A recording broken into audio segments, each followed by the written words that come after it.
move side to side. Let's go. Let's go. Let's move side to side. Let's go. Let's go. Let's move side to side. Let's go. Let's go. Let's move side to side. Let's go.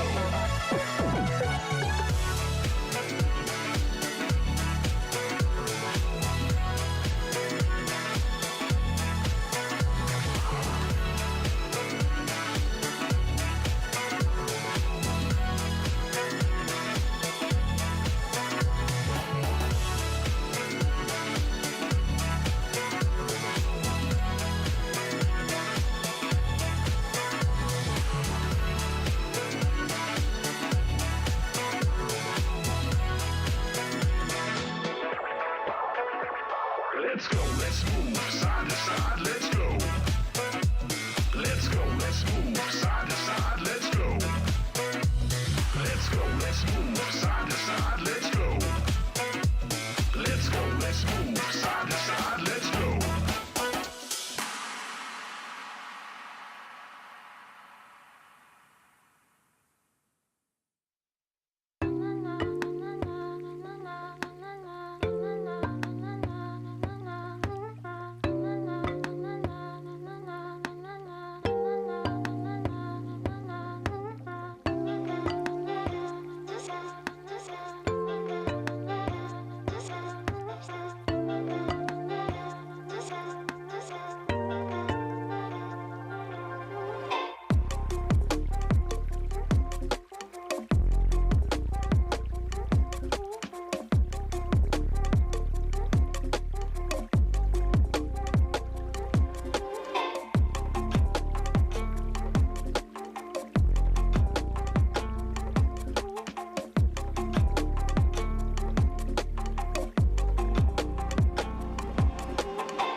to the lost and found, dear. Won't you pull up a seat? Everybody got a prize round here to play. Make me an offer, what will it be? Oh, what will it be? Welcome to the playground, follow me.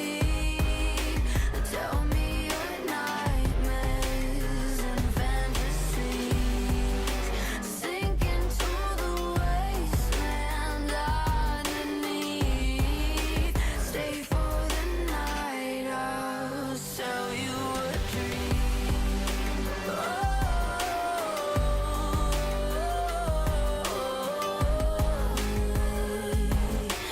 Welcome to the playground.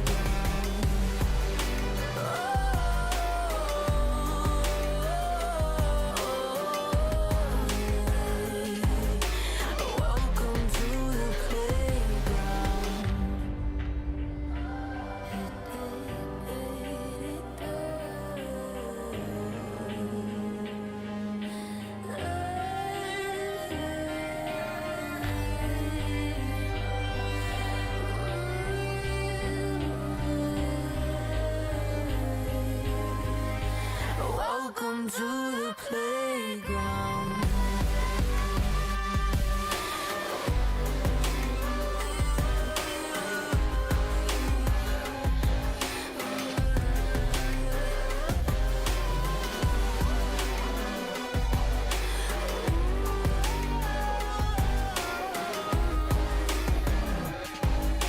Welcome to the playground. Welcome to the playground. Follow me. Tell me your nightmares and fantasies. Sink into the wasteland underneath. Stay for the night, I'll sell you a dream.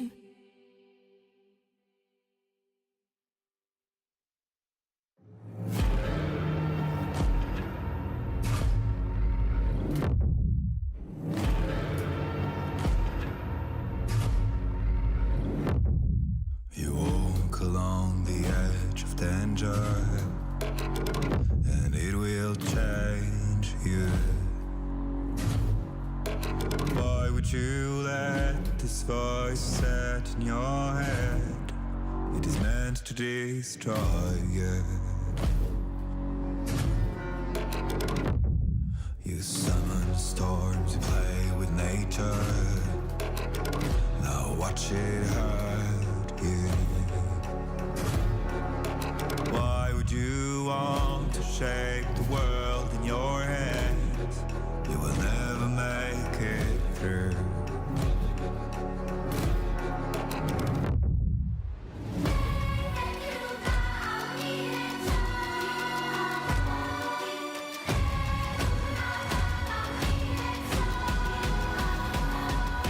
Catch the fire burning out your soul.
ashes and blood.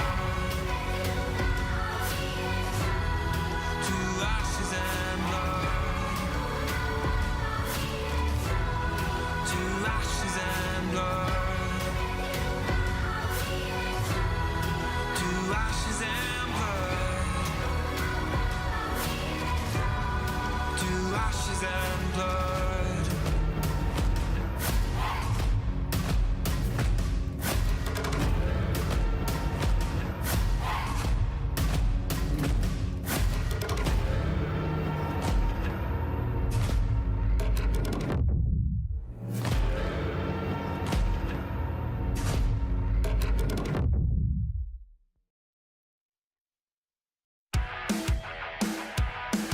Hey, what? Hey, look up at the sky, it's just a starting line. Waltzing through the storm, feel the vibe align. Radiant rebels in the silent fray. In the pulse of dawn, we embrace the day. We find harmony in mayhem, finding our own beat. Eyes ablaze with laser focus. Dancing through the storm, we become the light. Against all odds, we'll stand and play in this never-ending fray. Eyes alive in the pulse of dawn, we find our beat when the chances take form through the noise. Hey, look down at the tide, it's our warning sign. It's time to rock the wave or get swept aside. Crash through barriers, our destinies untied.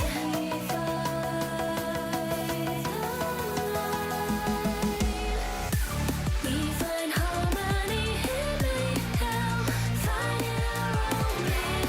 Eyes ablaze with laser focus. We become the light. We become the light. Against all odds, we'll stand and play in this never-ending fray. Eyes alive in the pulse of dawn, we find our beat when the chances take form through the noise. Hey, look up at the sky, it's just a starting line. Hey, look up at the sky, it's just a starting line. Radiant rebels in the silent fray. In the pulse of dawn, we embrace the day.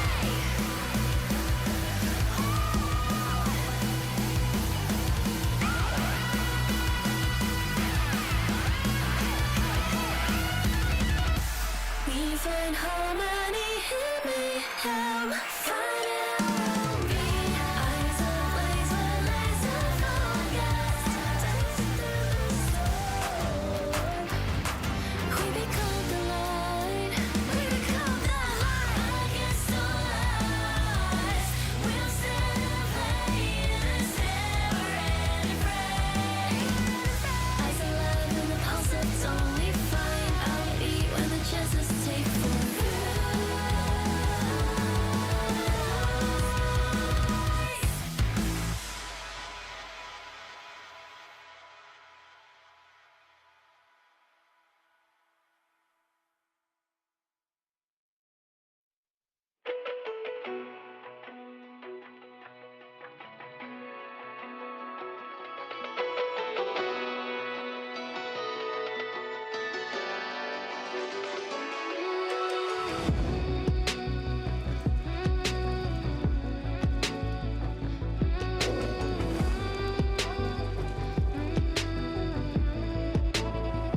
When darkness falls, you are my light. You take my hand and hold it tight. You are my home, I know it now. Don't let me go, we're safe and sound. I see your beauty shine, you radiate with light. Our hearts dancing twine, you're one of a kind. Shine on and feel my heart.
Well, I guess that's a wrap for today.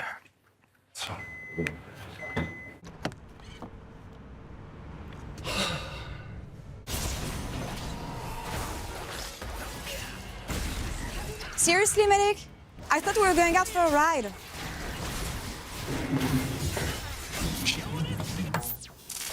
Okay, but I'm driving.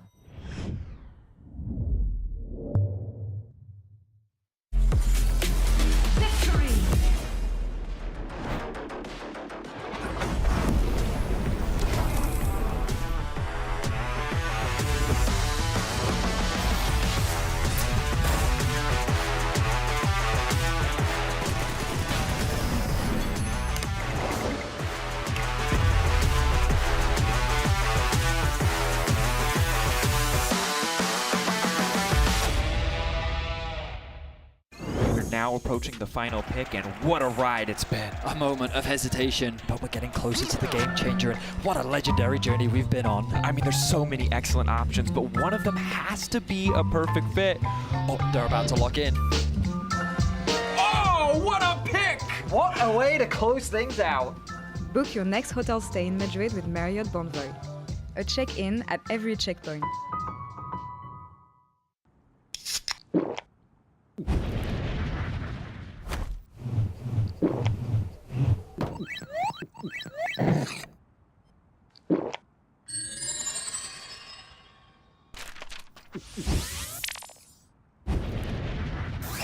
Red Bull gives you wings. No, on to 5! What an ulti! What an incredible play there from... Oh, that was incredible! You love to see it. Right, yeah, let's really What get into... a move! He's just so good. I mean, the persistence, the patience to find the angle. You just don't see that from rookies. I think he's got it all. He's got the pizzazz. Have a break. Have a Kit Kat. Ooh, that looks good. Do you want to maybe share a little bit? Yeah. What a move! The human body was built to move. Not trapped at a desk in one singular posture for 12 hours a day. It's time your chair evolved. This is Secret Lab Titan Evo. Ergonomically engineered for you, gamers, hybrid workers, artists, backing your every move. Want to level up beyond the Rift? Express like a legend and find your fastest server in one tap. Express in game without ISP throttling. Express and shield yourself from DDoS attacks. Express and choose the VPN trusted by gamers everywhere. Express VPN. Experience gaming the Express way. Fast, stable, competitive. It's time to Express. Scan to start your 14-day free trial. Subscribe to unlock free Hextech chests and keys.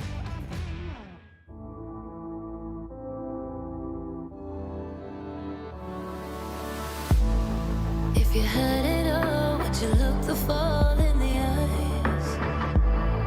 Could you walk away this time? Will you realize, recognize it's never over? And the flame that once had died, awaken. Will you rise above the days to come? Will you be enough? Will you walk away this time? Look to your left, to your right, leave the pain behind.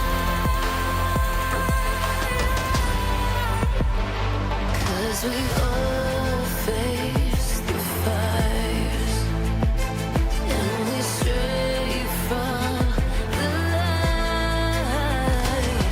Go and leave the pain behind.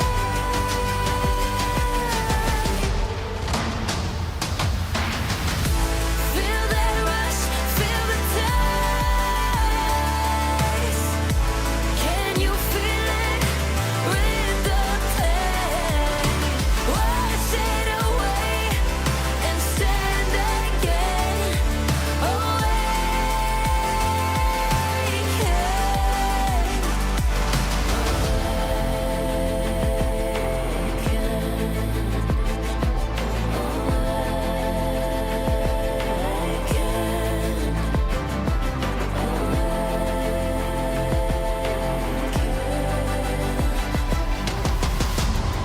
Will you turn and run from what's to come? Will you face it all?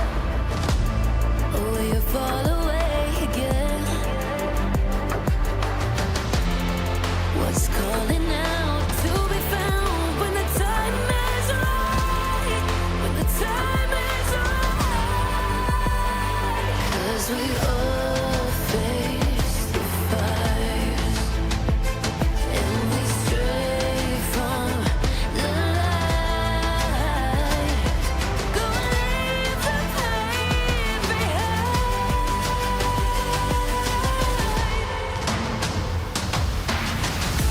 Feel that rush, feel the time.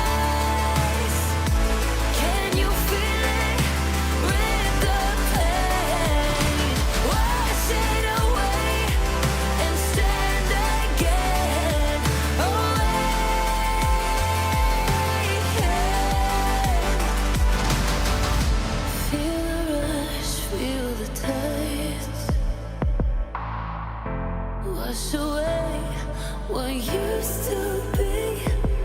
Will you make your stand? The world in your hands again. 'Cause we all face the fires, and we stray from the light. Turn the page and make it right.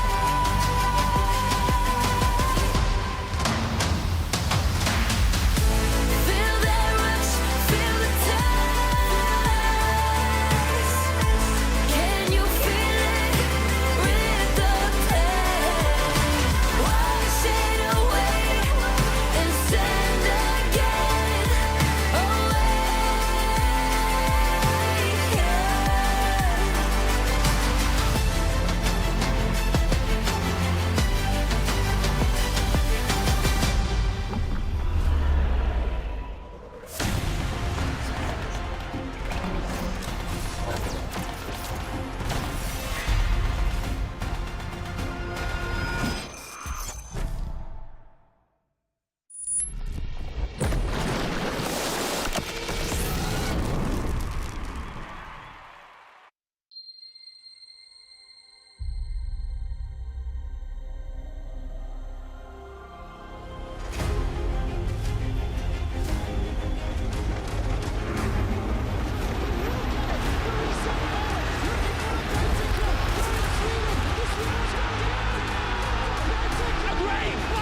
G2, the perfect team fight.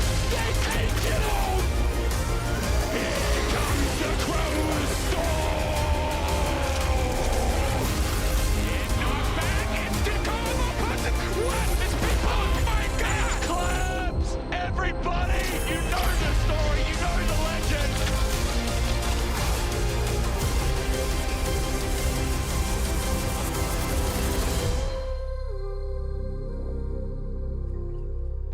Hello everybody and welcome back to the LEC. Dinonar is also here. And yes, I know, unfortunately Finn is no longer in a hot tub. We tried to have him still in a hot tub, but it was really, really warm. And this is also great, Goldberg and Finn. It's nice to see you two. It's not good enough for me. It was really warm apparently, I heard. Like yeah, it was like 40 degrees in there. We got so red as the oven. Scandinavians. I'm a bit sunburned after that, that week, I can't lie. It was great though, you did amazing. But how did our teams do? We got 2 groups. How are things shaking up, Goldberg or Finn? I mean, I think we had a pretty fun week 1. We see Fnatic with Poby really kind of stepping in and solidifying himself as the first team in the Group B, and KC also playing really well. I mean, in general, it kind of went as expected. Okay.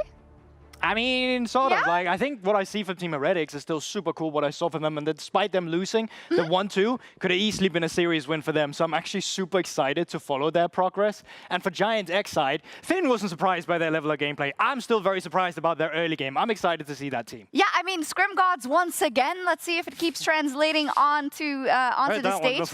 We did. We do have Team Heretics versus G2 as our first match of the day. And this weekend, we wanted to focus in on the mid laners. This week is the mega mid lane clash. So how to start it off better than to just rank them, because that went... Whoa, that went really well last time. Let me get we need to get the in front of tablets. We're all just leaving, but we're coming back, guys. Yeah, I swear we're here. We're here. So this did create a little bit of a hubbub last time because you made it together. I made you change things and then people flamed you. So now you get to do it all by yourself. Yeah, finally I won't have to get dragged down by GB's analysis. You are the one who did the wrong thing! Okay, so let's get this going, Which GB. one are we starting with? Let's start with Larsen, as we should. Okay. Larsen, I think, so far showed a little bit better than what we saw in spring, but in general, it's still hard to put him above C for me because... I don't know, I feel like I expect so much more from him, but he hasn't really delivered in quite some time. I'm still a Larsen believer, but I gotta go on the facts right now. Yeah, I don't think there's much more I can say. I still think he's been on a bit of a decline. I will say I don't think he's continuous declining. There is a momentum here for him to stop that decline, finally ascend with this Na'Vi roster and prove him, because he really needs to if he wants another contract next year. As we're doing this, you in the WhatsApp community, you can also vote yourself who you think is the best LEC mid laner. We're not quite there yet. Lars, middle of the road opinion, boring. Next. Yeah, who do we got next, GB? Tell me a story. Let's take Vladdy. Let's get something a bit different in there then. Yeah? Absolutely, sir.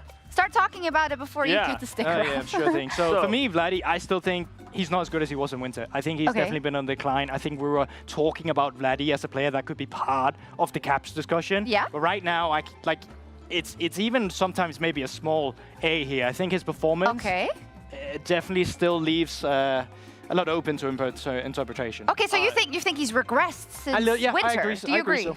I mean, I would say in winter it was Caps S, Vladdy B or A. And I think he's still A for me. He hasn't really shown that he's grown above that first hurdle, especially in his week 1 games. Wasn't that impressed by him. Obviously, he's still so talented, and I wish to see more from him. That's yes, French fans. He's super talented. Give me a Jackies. Come on, Finn. Give me a Jackies. Bring you on the Jackies. Because I feel like Jackies, I mean, I was very impressed with his week 1. I can't lie. I still think the Silas performance leave a sour taste in a lot of people's mind from that, but I still want to remember the good early games he had. I'm putting him in B. I'm definitely having him here in B. Okay. So I had this was the one I was most conflicted about. I was leaning between B and C because I just haven't seen enough to believe yet this year. So I'm gonna put him in the middle. Okay. Between B and C for me. Oh, in the middle. Okay, you need to speed it up a little, guys. Yeah, Come okay, on. okay. Then let's do a quick one. Caps, I think undisputed best mid laner in Europe right now. I still think that he's the GOAT. He's the one that anyone needs to beat. Okay. I think his MSI performance was fantastic. That's at least part of my reasoning why I have him here. I think he's for sure the only S tier here for me. Here. Okay, nice and agreed. Next one. I'm going to be quick. Oh, we got 5 horse. Go. Jojo Kyun. Come on, baby. I value laning phase very highly, and that's why I have decided to put Jojo Kyun in S tier alongside Caps. Because I think Jojo Kyun, while he doesn't have the same intangibles as Caps, I think his laning phase is far beyond Caps, and I think he's by far our strongest laning in the league. And I think as the reigning champions, it's only fair to put him S tier. Yeah, I agree with your arguments, but I still think for me it's not consistent enough. And I think, as I said, I think my MSI performance is part of this too. I think I'm putting him in A. He's for sure the second best. He's above Vladdy right now, but he's not above Caps in my mind. We'll see if Finn is pandering or if he's right. Yeah, he might. We'll see. Come on, let's go. He messed up last time, so he might try to right his wrongs here.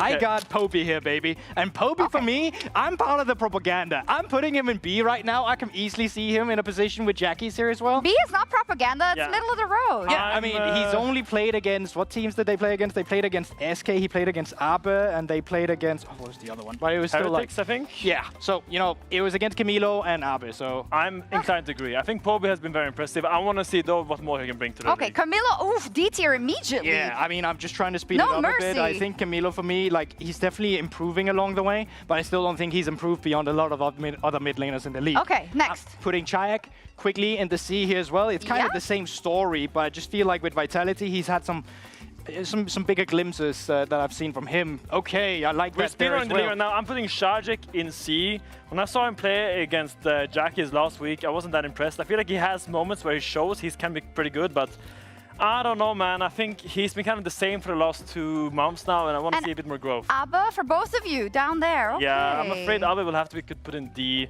He just came back from EMEA, right? And I have some sympathy for him because of that. You've experienced something like this before, and I get that. But I think Abe, from what we've seen so far, we haven't seen enough. Where's the other nuke? Where's the other nuke one? I only see the I have one more nuke for you, my friend. Oh, you do? I'm hoarding the nukes. Yeah, you are. Well, I don't really have space where I want it, so B can be interchangeable here right now, but he's definitely in B tier for me. So I think we agree on a lot of things. I think the S and A discussion, I think you can fully see it from 2 different perspectives, and I get both point of views. But as long as we both agree with this one, I'm happy. Clip it, ship it, save it forever, and we'll see this weekend how everything goes. But of course, he's in S tier, and Lore earlier had the chance to catch up with Caps in our Marriott Bonvoy pre-game check-in. Caps, welcome back to the LEC after a break, a lot of travels, a lot of international events. Actually, teams have been approaching summer in a different way. What was G2's approach? Did you guys take some time off? What has been your schedule so far since you came back from Saudi? Yeah, I mean, definitely I went back to Denmark for a couple of days, so that was nice. I got to see my family. Usually don't get to go back to Denmark very often, so it was nice.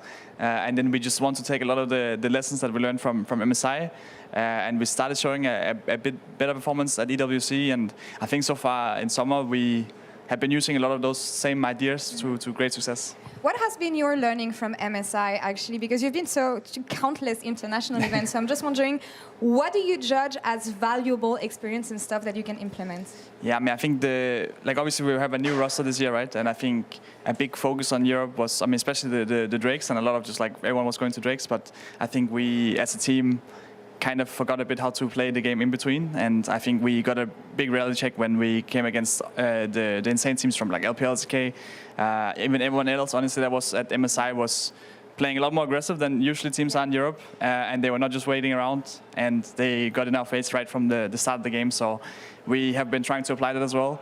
We're not playing as slow anymore. We're definitely playing a lot more aggressive, and we want to make some leads happen quite early. Hopefully you can showcase that in the LEC once again. Now, something that we often hear about you personally is the responsibilities that are on your shoulders when it comes to carrying Europe, the caps factor and everything. How do you perceive all this and this responsibility that people talk about when they mention you? I mean, I appreciate the faith that a lot of people have in me and us as G2, right? Yeah. And I definitely want to show a good success to that as well. I mean, I've always wanted to win Worlds, and with the support of everyone else, it just makes it even more so, right? And of course, winning that starts with actually creating good habits, which we are really trying our best to do so far in summer. And again, I think we are having some good ideas. We're connecting a lot. I'm excited to see how it will look on stage, but I have high hopes for us. All right, G2 in summer. Let's go. Thank you so much, guys. Then stop luck. Thank you. Well then, should G2 be doing more to centralize caps in their lineup, in their game? We know it, we see the tape, but we also have a quote from Yike, who of course played with caps last year, saying it was like playing with a cheat code because he does so much, Finn. Surely every strategy should then be tailored to getting him ahead. I mean, it's crazy because when I played with Broxa, he said the exact same thing about caps. There's like a hungover effect that when you go from caps, you realize, wait, there are so many things I need to do to propel the game forward that Caps was doing for me. He's just so good at finding angles, kind of push the game state forward and making sure the game progresses in a good manner. And now having to take that learnings yourself and kind of help Vladdy learn that, I think it's a massive hurdle to overcome. Yeah, but still on the side of G2, I think that's also on the new G2 members to then figure out how do we give it back to him. And like playing through Caps is not just sitting around in his lake. It's having the right roam timing so he can push in a way, find the correct base timing, or set up for the objectives. And that's what we're looking at still for especially new members like Laprof and Skurmon. Yeah, and at MSI we also saw they live and die by caps still in many of these occasions, but their opponents, Team Heretics, would you also say that they live and die by Sheo? Absolutely. I think Sheo for me has been an absolute 1v9 machine. I loved his performance against Fnatic because he was straight up outclassing Razork in that series, and that's something that I'm hoping to continue seeing through Sheo. It also helps that he's a jungler. It's a bit easier for him to then drive the map around as that jungler instead, rather than just a mid laner as caps. But I definitely think that if you shut down Sheo, you actually shut down Team Heretics. I mean, to me, the most impressive thing about Sheo, I would say, is his discipline in game. I think he just sets his team up for so much success by playing around these objectives slowly, getting the early dragons, and just kind of mounting out pressure to like, third dragon, you need to come fight us, or we're going to get this, and we're going to be close to Soul Point. I think it just makes the game plan so simple for Heretics, and this is really important for new players to kind of come in and have a clear game plan. I mean, you see the impact it left on a different team like BDS, for example, when Sheo used to play from them. When they were at the best, it's exactly what you're describing as well, Finn, right? It was the Drake stacking, it was their objective setup, and it's clear that team has certainly lost some of that, where I can now see Team Heretics have gained it, and I think a player like Sheo is the one bringing these things. Yeah, you can see it in every game that they play. The question is, can they kind of rally around their other members? When it comes to G2, who we now haven't seen, this is the first games that they will play. Finn, you as a competitor as well, could this be kind of something you perceive as, oh, this will be easy, this is an opponent we know that we've beaten before, but is it dangerous coming back into your first week when you didn't necessarily have the successes you would have wanted at MSI? I mean, Cap said it in the interview. He said that he kind of forgot how to play the game, and I think I just want to see a G2, and I think they want to see a G2 that comes back, show good fundamentals, and just show that Heretics is not the opponent They don't want Heretics to be their final opponent. This is one of the many opponents they have to overcome to then go to the finals and regain that throne. I mean, the way I see this is that if Team Heretics wins this, it's a massive victory, right? It's a huge upset. But if G2 doesn't win this either, it's a huge disappointment. Like, they should just be the team that definitely takes this. They're massive favorites, despite what happened at MSI and all these things. They should still be the team that's good enough to clearly beat a Team Heretics. It is. Remember Gyuto's famous quote that they wouldn't. How do you feel about that? Well, will G2 for sure make Worlds? Well, the Worlds thing, I absolutely think they will. Like, I think they're a team that is still able to contest for that top 3 spot, and I just don't see them not going to Worlds. Okay, let's see then our first match of week 2. It is G2 versus Team Heretics. But before we head over to the casters, a small word from our sponsors. Nothing beats a G2 holiday. And right now, you can get 50% off for a trip to Vancouver. Just play a few games and free up your schedule to see the sights. The losing to NA feature is included in this offer. The LEC, offering G2 vacation packages since 2016. Sit back, relax, and enjoy the show. There are probably people watching today, children, who weren't alive when the G2 vacation meme was born. It's true. Like 100%, there's we are old. Some parents out there who are like, who's Perks? Or some children of parents. Obviously, the parents probably know. You might not know this, but I'm 32. I'm 34. We've been casting this game for nearly 10 years. Thanks for that, Benny. Yeah, you're welcome. I feel great right now. Anyway, speaking of old teams. My knees hurt, my ankles hurt. Versus Heretics, we have on the docket to start off today. This will be G2's first game of the season. As their return from MSI, we will be seeing MKOI for the first time as well this weekend. Two times this weekend for MKOI. Yeah, it's a tough schedule for them. Whereas for Heretics, they're the ones starting their split off with a bit of a rough one, starting week 1 up against Fnatic, week 2, the other tough opponent in their group, G2. It's an interesting thing to say, but coming into this series, I'm a lot more hopeful for Heretics than I am for G2. Partly because of the foibles at MSI, the mistakes. Obviously, G2 had a better EWC. Didn't really watch a lot of that tournament, but I have heard they had okay performances.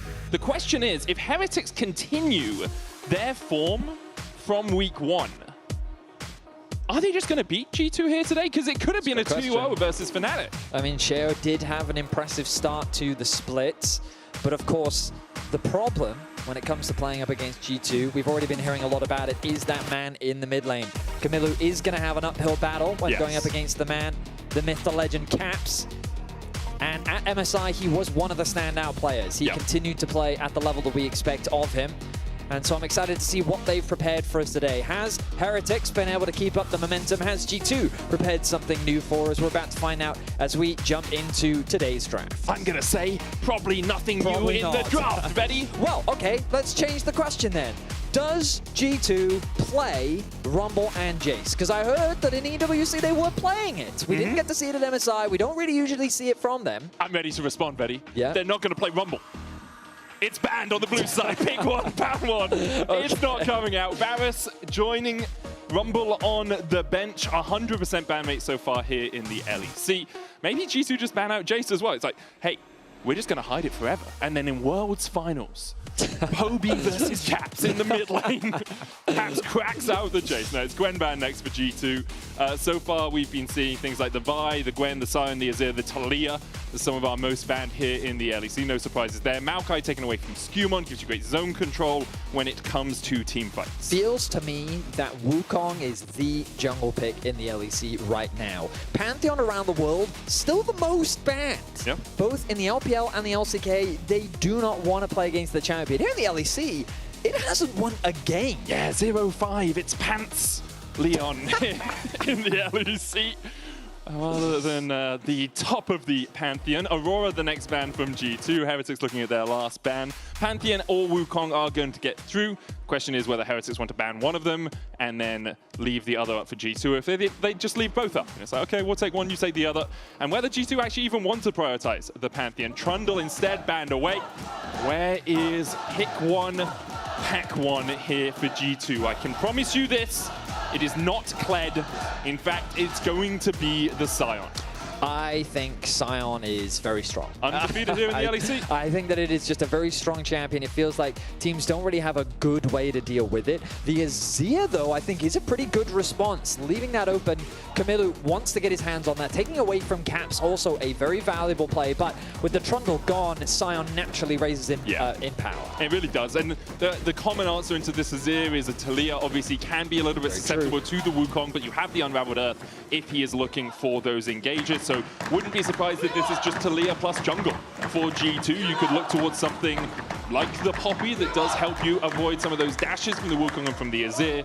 Of course, the Poppy can still be flexed down towards that support role as well. But I very much agree with you. Right now, it is looking like a mid lane pick, and it's going to be the Annie for Caps. I think that's still a fine matchup into the Azir. You do get outranged, but it does give you a little bit more engage. Poppy, not the best engaged champion, but when you have a Sion paired alongside an Annie, your options open up as you enter into the mid game. We're expecting an engaged support to come out from Labrov in the second half of the draft, but we'll see how much of that pool is limited, as I imagine Heretics is going to look to lock in either the AD carry here or maybe even a top lane response. Yeah, one of the things if you're looking at G2's draft, you might be wondering is, do they have enough damage so far? Poppy does have good damage, especially if you go the Sundered Sky build out of the jungle. Sion obviously scales up well, but as a tank doesn't have too much DPS himself. Annie is more burst, so if you're just looking to one-shot people, you do have that. I wonder if they'll add something like a Jinx or an Aphelios or Yonara in there just to top up that DPS a little bit.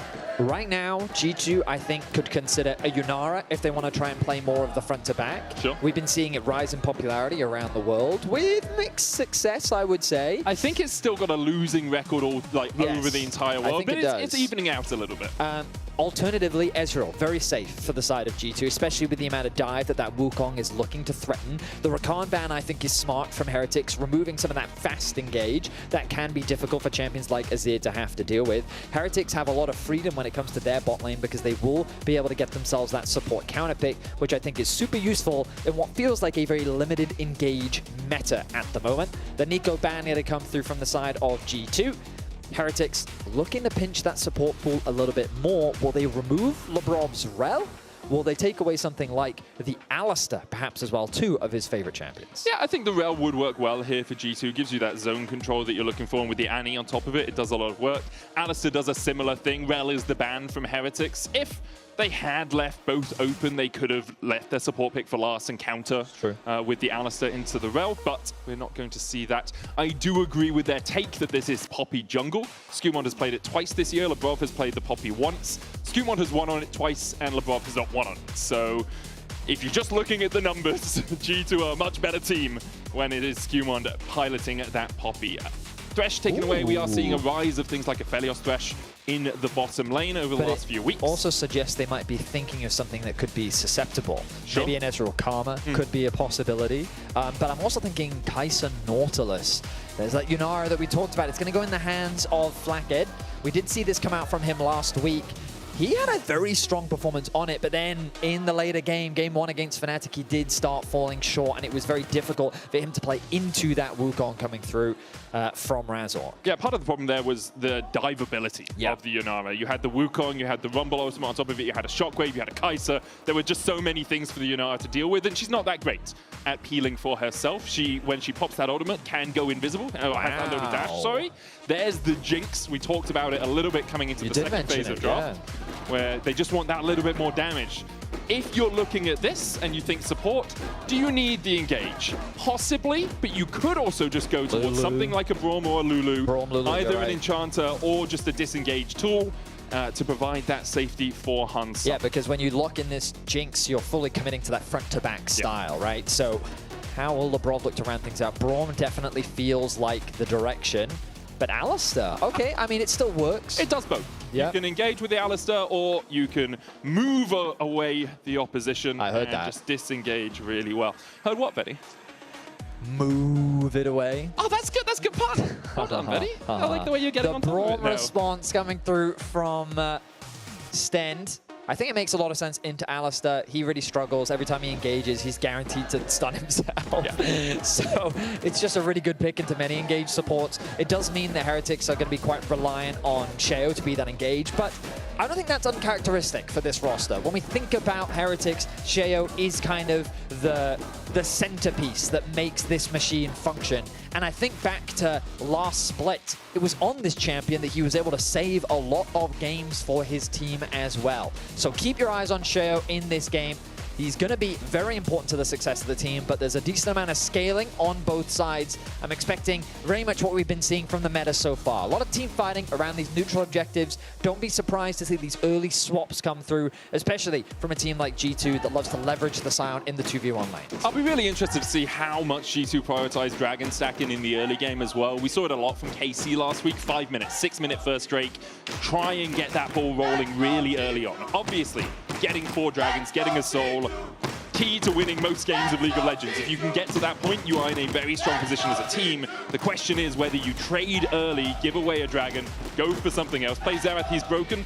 Broken, although colloquially means it's good, traditionally, not a good thing for something to be broken. That's and very Xerath, true. I think, falls into the traditional sense rather than the colloquial sense. As you jump onto Summoner's Rift for G2's first series of the split, Heretics second in their trial by fire, taking on Fnatic and G2, the expected top 2 teams in this group.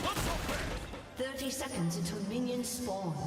Now, for new viewers that may be just joining us here in Summer Split, of course, this is G2's first game of the split, and here are the faces to the players. Yeah. Of course, we've cast them for quite a while now. A couple of new faces to the roster that joined in this year as Carlson in quite a lot of danger. Yes, Newman's on the chaser. Carlson trying to get away, but Hans Summer with the ghost. That's first blood!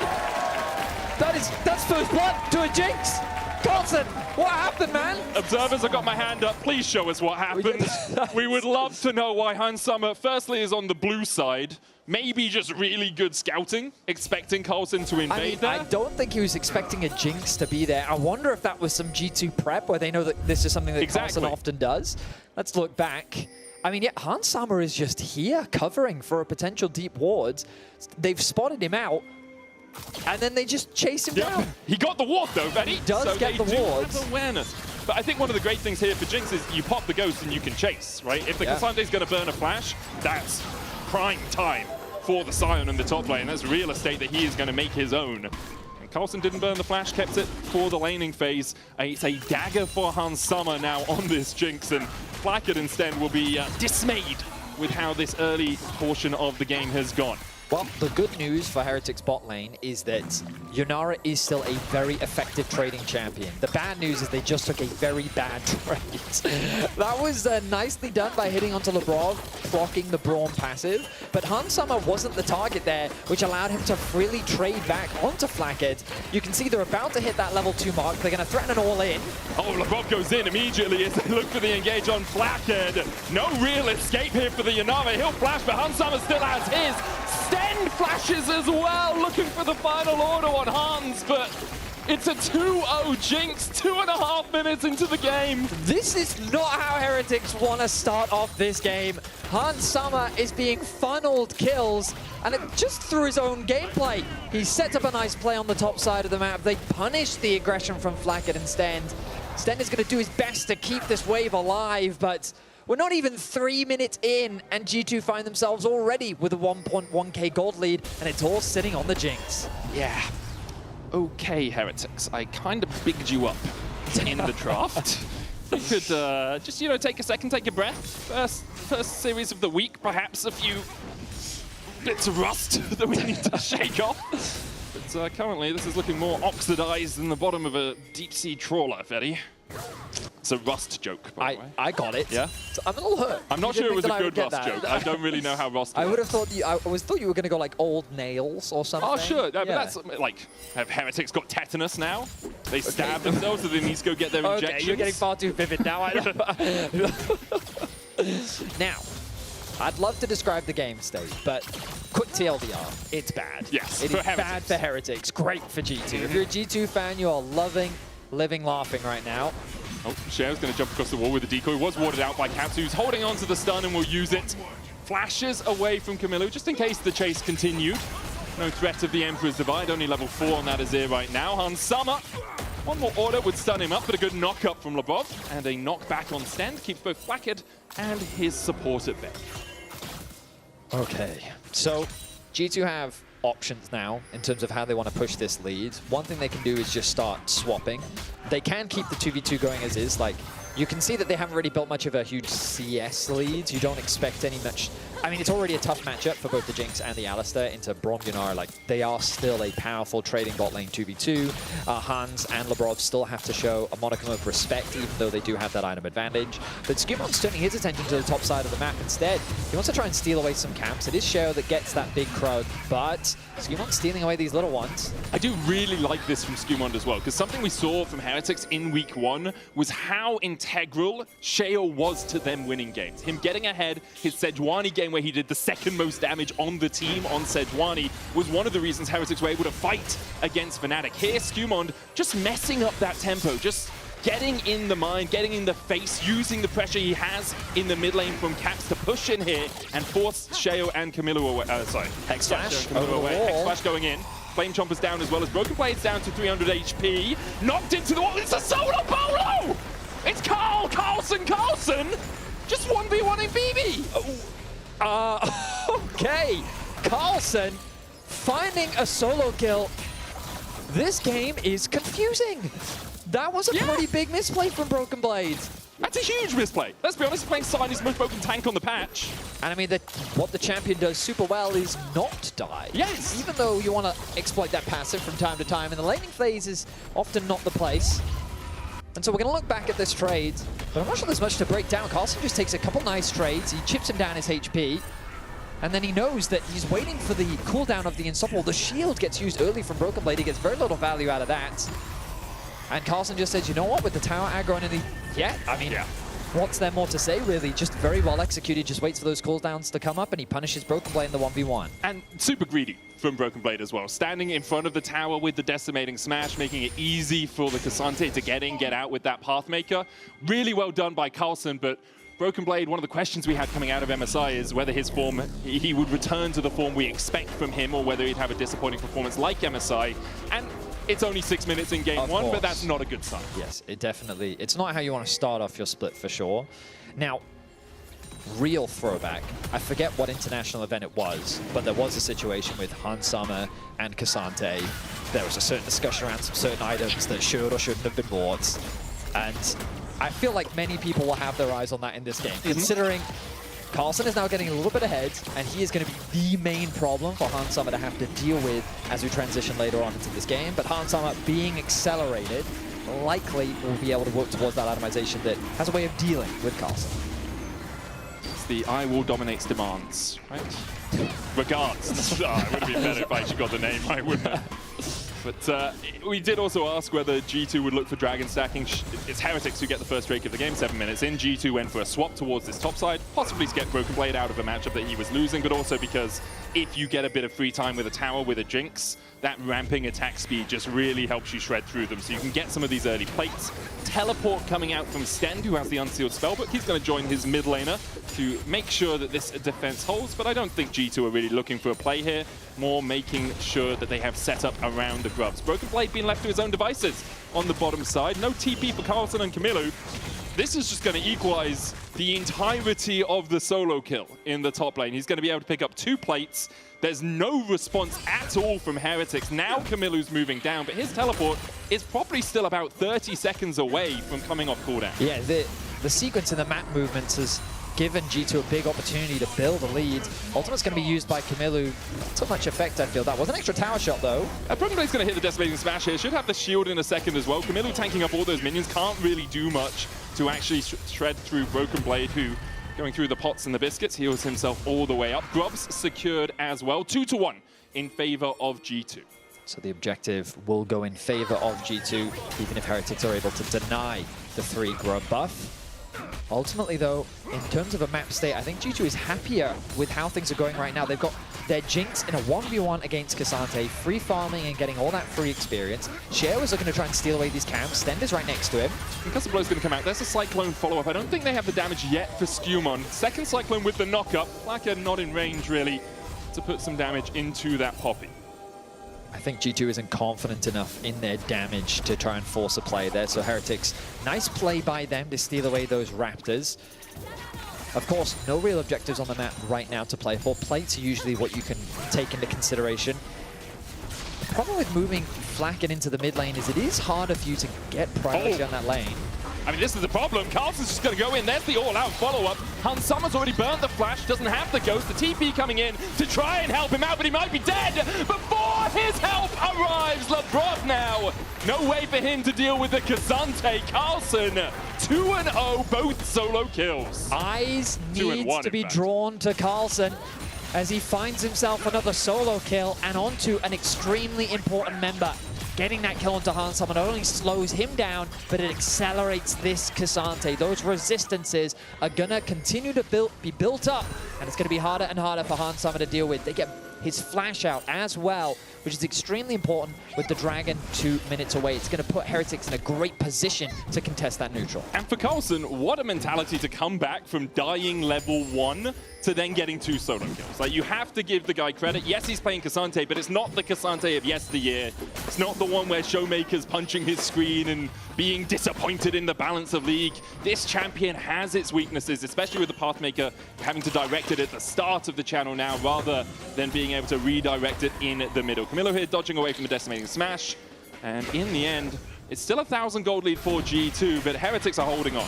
And I was just talking about how I felt like the assignments were good for G2 because they have that Jinx just free farming in a solo lane, and it's really great for Carlson to just straight up punish that, saying if you leave your AD carry alone, this is what happens. And this is why Yunara is being put in mid, because it's safer for Flacket in that lane and much harder for G2 to try and force a play on them. So Heretics still find themselves behind in gold, but at the very least in a little bit more of a comfortable position. I wouldn't be surprised if G2 now move Hans Sommer into the mid lane, not only because he was just killed, but because he doesn't have that flash anymore. A longer lane, much weaker for the Jinx when you don't have the Ghost, when you don't have the flash. You already saw his teammates coming up to make sure that he could get that push out, and we see the TP up towards the top side as well by Broken Blade. So a lane reassignment looks like it's going to be bot lane for Hans Sommer, but away from the Kazante that has been causing him so much bother, and towards the Drake, which is coming up in 40 seconds. We're also seeing the Blade of the Ruin King come through from Flacket. This was something that Upset spoke about last week, believing it to be the superior build on this champion, and it seems as though Flacket very much agrees with him. Often second item we'll see things like the Runan's Hurricane as well, because you just get so much value, because when your auto attacks are bouncing between people, you can get those extra triggers off of the itemization. So we'll keep our eyes on Flacket as the team fights draw closer, but as we kind of expected, a slower early game. We've seen those individual performances stand out from both sides now, but this game is really going to boil down to the team fights and their fundamental execution, where we haven't talked about it much, but Skewmond has been getting the better of his jungle counterpart, building up a healthy lead of 750 gold. Yeah, 30 CS lead in the jungle at 12 minutes is sizable. He's gone for the Sundered Sky first. We talked about how this does give the Poppy, firstly, a little bit more damage, but also a little bit more survivability because of those critical strikes that give you the healing back. We're setting up around this next Drake, and if I'm Heretics, I'm looking at my inventory and I'm saying, we're a little bit lacking here, lads. We don't have completed items on basically any of our champions, apart from that Kazante in the top lane, who does have TP. And then you look at G2, Yuntals, Malignant, Sundered Sky, Sunfire Cape. That is a dearth of completions for Heretics, and I wouldn't be surprised if they just give this one up. It will only be the first Drake of the game for G2. Heretics getting that earlier one when G2 swapped to top means they don't have to be too worried about too many dragons. Sten there, knocked back with a flash forward out of the prop. He's going to try and flash away, but he's slammed into the wall and he's just dead. An overstep, to say the least, from Sten. Did not respect the engage possibilities from G2, and he ends up losing his life, giving a third kill over to Hans Sommer now. This is going to leave this bot tower exposed as well. There's nothing that Camilo can do without the assistance of his support, and both Skewmon and Hans Sommer are going to reap the benefits. This is the sort of sequence that really changes the game. The fact that Sten gets caught, G2 get the Drake, and they're going to get so much gold into Hans Sommer. He was about 400 ahead at the start of that sequence, now 800 in the lead, could get first tower in this bot lane alongside it. He is going to be so dramatically accelerated. And you look for Heretics, like, where is our key point that can deal with this Jinx? It's only Carlson, really, at the moment who can do it, and there's enough protection for G2 to keep that Jinx alive. Caps gonna get a bit of damage down on the Sheo. Decimating Smash coming out across the wall from Broken Blade, not gonna connect. Cyclone out of Sheo, and again, a Heretics player just overstepping. Tibbers brought to the party just to make sure the Caps doesn't die. He does not, and he picks up his first of summer. Sheo was trying to get some camps back. He has been falling behind to the aggression that we've been seeing from Lebrov and Skumon, who have done a great job of working together this game, moving into Heretics' side of the jungle. It was something you identified early on, Medic, which is trying to put Sheo behind, and knowing that plays were happening on the bot side, he tries to cross map, but ultimately he stays a little bit too long, and Caps finds a punish. And now, G2, while they only had a small lead earlier, Heretics had this win condition of Carlsen. You can feel the game quickly slipping away from them as Caps and Hansama continue to grow their lead. And I don't just want to heap praise onto G2 here, but I do want to talk about how this is one of the clearest examples of good prep paying off in a game. How did they catch the Cassante level 1? They knew that he often oversteps and tries toward that blue buff. They get a kill. How did they shut down Sheo? They tracked him in his jungle and they made sure Heretics couldn't play through the player that is so often their playmaker. And now Sheo is desperate, so he's going for these aggressive plays, giving G2 more avenues, more weaknesses to exploit. It's really good prep. I wonder if the extra week off that they had has allowed them to do this a little bit more.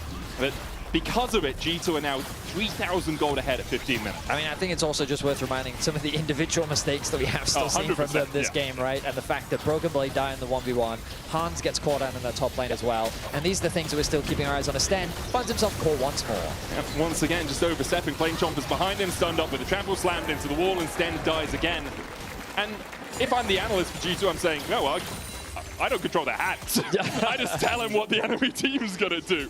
G2 getting another kill, going over to Skumon this time, a 1.2k lead both in the jungle and in that AD carry role. For Heretics, the question is now, what do you do? How do you get back into the game? Are you just looking to try and scale towards your second item? Exactly that. Heretics are looking for a good fight. The problem is they're being suffocated on the map as Skumon and Lebrov continue to move into their side of the jungle. He can't dash away because of the steadfast presence. He puts the Emperor's Divide down, but Caps is running past the tower, decides against it with the TP coming in, the trample being used as well by Lebrov, doesn't get the stun. Stend misses the Glacial Fissure, but Sheo uses the Hex Gates to slide his way in, and Camillu, in the end, is getting paid. At the very least from this play, Heretics is able to get something back. The Jinx Rocket is thrown towards the top side to interrupt the back, but look at the rest of the map. Broken Blade pushes in bot wave, the mid wave is also pushed in, Caps was threatening that top tower. Ultimately, though, I still think small win for Heretics. They did have to commit a lot of members onto that top side, so some experience, some gold will be lost. But at the very least, slowing G2 down with their aggression buys you a little bit more time to find that fight that you're looking for. Heretics still have a decent front-to-back composition. When you've got an Azir in the game, you always have that potential for a late-game team fight. And with a Cassante still in the position that he's in, I feel like Heretics have options as long as they stop getting caught out and they stop conceding pretty much everything on the map. They need to find these cross maps where they can. They're about to be in a 2v5 in this top side. Skumon looking for the damage onto Sheo. Lebrov coming in as well. Pops the trample early, trying to get that stun. Cyclone out from Sheo will keep him alive for now, but the chase continues. Lebrov lands the knocker, and Broken Blade brings down the axe. Carlsen under his tier 2 has Sten to defend, and he will manage to escape. Another tower gonna go in favor of G2. This time they brought cavalry while making this play happen on the top side of the map. And Heretics, they're doing the right thing. They're trying to cross map on the bot side, but with the Herald, they're just not gonna be able to contest fast enough. G2 looking to knock down their second tower in the top lane. And that gold lead just continues to grow. And more gold in the pockets of Hansama and Skumon. Camillu was able to take a tower on the bot side, as you say.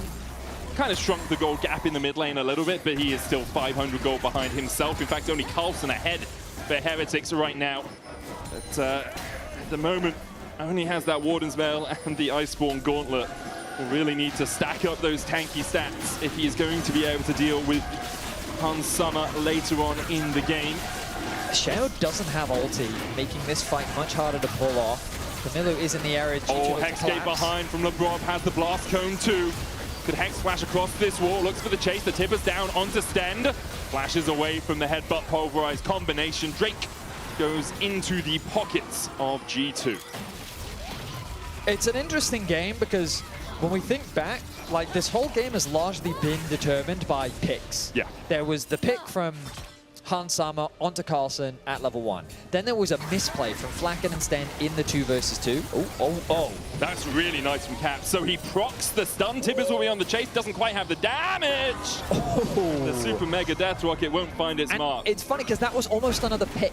Yeah. And that's what we've been seeing in this game. One that I expected there to be a lot of team fighting in, but Carlsen finding those 2 picks, both onto Broken Blade, I guess a solo kill, and then also that pick onto the Jinx in the top lane. But then in the mid game, it's just been Sten. Sten got caught in the bot lane, Sten got caught around the Herald, Sheo then gets caught in top lane. We just saw Flacket almost getting caught in mids. Like, this game has largely just been about individuals not quite being in the right place, and then their opposition punishing them. And right now, it is G2 that is punishing Heretics that much better. And if you are caught by G2, it's so hard to get away because they have so much CC. There's no Merc Treads yet on Sten, which means no tenacity to mitigate some of that crowd control, but Headbutt Pulverize, Steadfast Presence, Slam into the wall, Tibbers, any stun follow-up, Flame Chompers, Decimating Snatch, Unstoppable Onslaught. Every player on this team has the ability to keep you locked in one spot. We saw the Unstoppable Onslaught out from Broken Blade. Skewmon looking for a flank here. Cap's not on vision, but a couple of pings coming out from Heretics as they realize he may be in the vicinity. Sten puts a ward down and immediately is slammed into the wall by Skewmon. Blackhead and Sheo here to join the party. LeBrob goes in with a Hex Flash, gets the knockup. Steadfast Presence there to stop it. Glacial Fisher coming out as well. Carlsen on the bottom side has to Pathmaker his way away. Cap's a little bit separated from G2 here, and if he walks around the corner, will be spotted on vision. On Summer popping the Ghost just to make sure that he can extricate himself from a sticky situation. Second item as well, already complete for Hans Summer, that Infinity Edge, his weapon of choice. Cap's just continuing to push in the top lane. 205 CS at 20 minutes. Very nice farm from him, where his impact has largely been felt on the side lanes. 1-0-2 scoreline for now. The Artican just going to be started off. G2 know that they're stronger. And look at their wave control as well. Mid being pushed in, top being pushed in. Question is that they spread themselves too thin. Heretics trying to find a way into the objective. Broken Blade doesn't have ultimate. Keeper's Verdict coming out, hits onto the Wukong, and now Sten is in for a world of hurt once again. Locked up in the jungle, tries to escape. Another order will be enough.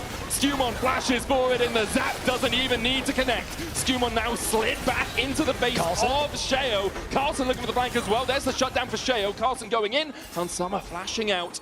Heretics will take their kill, but they lost a man and the Artican alongside it.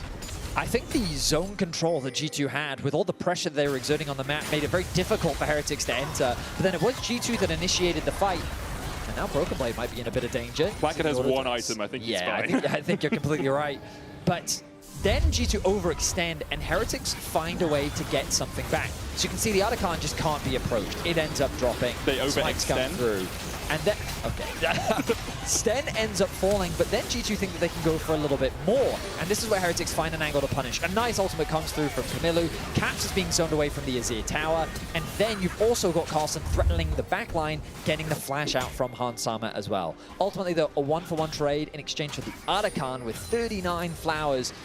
The gold is 4K, but the added value that they give, the monetary value, won't be shown at the top of your screen. Yeah, it's probably like 1.5 to 2,000 gold worth of stats. I think it's even more than that, actually. Yeah, maybe. I can't do the maths on the fly, Betty, I'm at sorry. MSI, I remember Flowers was super invested in this, and when you had like a 23 Flowers, it gave you like 1.5 to 2. Yeah, so I was 39. But they're 33 ahead of their opposition. And because they scale, the first 6 are stronger than the last 6 in that case. So I was trying to do the mental maths in the middle there, but I'm a doctor, not a mathematician, man. Fair, yeah. So, G2 are in a strong position. I think we can all agree on that. Hans Summer has realized perhaps getting a Last Whisper is a good idea, with the Randuins and the Frozen Fist already sitting on Carlsen. For Heretics, how much can you delay? And I think that is the key question for them, because they need to delay.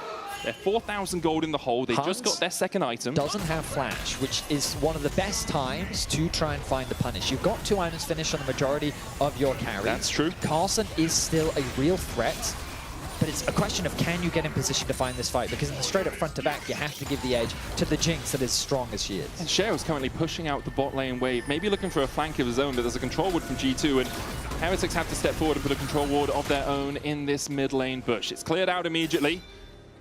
Heretics playing for that mid lane wave. You can see how aggressively, how far up Carlsen's pushing in that wave to make sure do the mid lane minions die first. G2 will start up the Drake. They're not really forcing to defend around their mid lane tier 1. Heretics now stepping forward. Glacial Fisher, Caps gets the stun before the Cyclone comes out. Drake over to G2. The engage continues and Hans Sommer's untouched. Unbreakable Stend is no longer. Hans Sommer left to deal with Carlson, but Caps flashes in and Tibbers finds his man. Carlson knocked back. G2 defend their AD carry. It's a double for the Jinx, and BB and Caps are not done yet. Super Mega Death Rocket connects onto the Azir. Sheo should get out with the Blast Cone, but Caps might cut him off. Tibbers there to try and give vision. Caps no flash, but does have the stun. Flash forward, Cyclone. Caps will die to the tower, but Sheo will follow suit to the axe of Broken Blade. A nice counterplay from Sheo, but it was a last-ditch effort as the rest of Heretics fall. G2 make the front-to-back happen. They win the team fight. They're looking to secure another tower. They get themselves the Drake. And this game is all but said and done, as G2 just seem to be in full control 25 minutes in. Yeah, it's almost a 6,000 gold lead. They've taken tier 2s in the top lane, in the mid lane. Here we can see what Heretics are thinking. Collapse on Caps, but Carlson goes in one side, Sheo's forced off towards the other side, and it's just not coordinated. Broken Blade with a fantastic engage, getting a 3-person knockup with a Lebrov follow-up, and then the Skumon there as well. The coordination, on the other hand, between that trio set everything up for Hans Sommer and Caps to dish out the damage needed to win out on the fight. Hans Sommer topping the damage charts on his way to a, well, Dominic's regards. Now completed. Has just finished it up. 3 items on him, still only 2 on Flackhead, who is lagging behind when it comes to DPS right now. Not all his fault, of course. His enemy laner did come into lane with an extra dagger, with extra gold in his pockets, but since then G2 have played relatively well around keeping that Jinx safe. Skumond, steadfast presence again. The power of the Poppy so difficult to deal with when a lot of your engage relies on dashes. If your Wukong's going to get in, it's a dash Cyclone. If the Kassante's going to get in, it's a dash Pathmaker. If Camillu's going to get in, he has to dash too. Broken Blade just tanking up Heretics. At 3 items, Lebrov going in for the engage. There's a knockup onto Carlson. Flame Chomper's not quite perfectly placed. Stend has to flash the wall, and Sommer will get the knockup onto him. Super Mega Death Rocket follows up, and Hans Sommer with a zap threats the Needle. Blackhead putting out some DPS himself as Carlson's forced back towards the Razor Beak camp. G2 will settle for that, playing a 4v5, getting a kill, and getting a tier 2 on bot side. Now the classic split push Annie coming through from Caps on the other side of the rift as the Baron is going to be started off. G2 is looking to put pressure across all sides of the map on the Heretics. Skumon is getting a little bit low.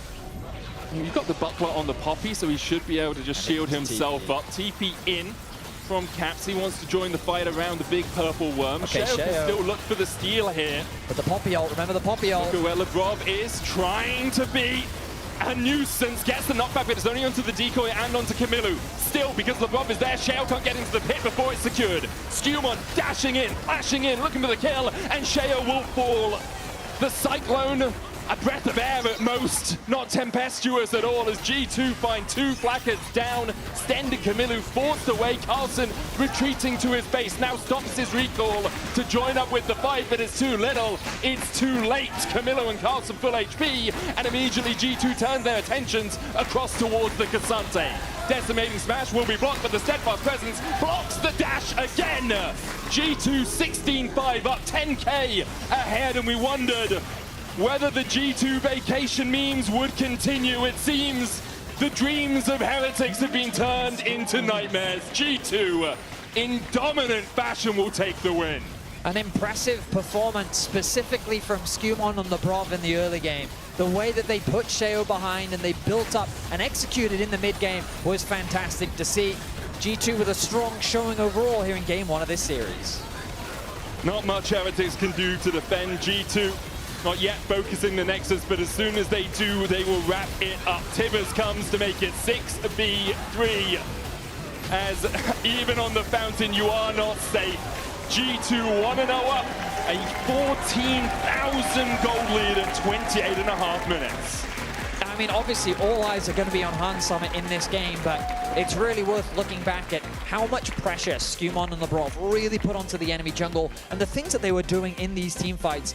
Honestly, just a super impressive performance from Skumon this game specifically. It really was. We're going to go to a short break and see if Heretics can bounce back in Game 2 right after this.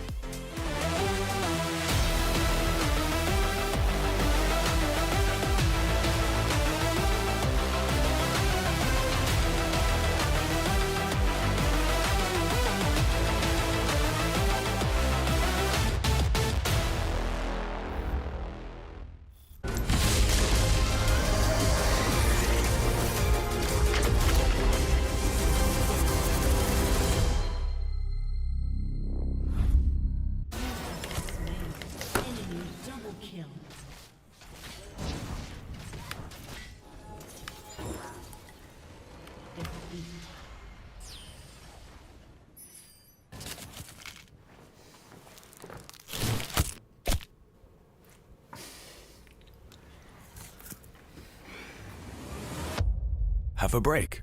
Have a Kit Kat.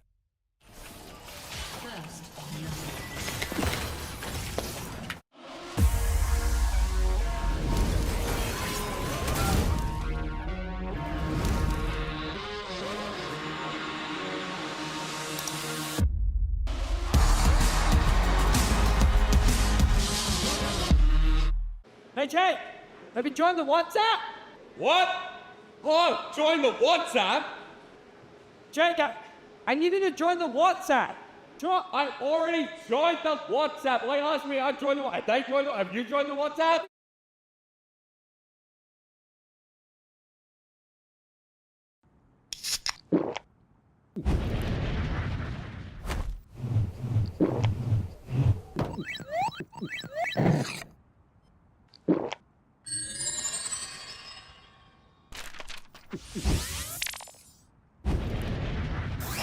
Red Bull gives you wings.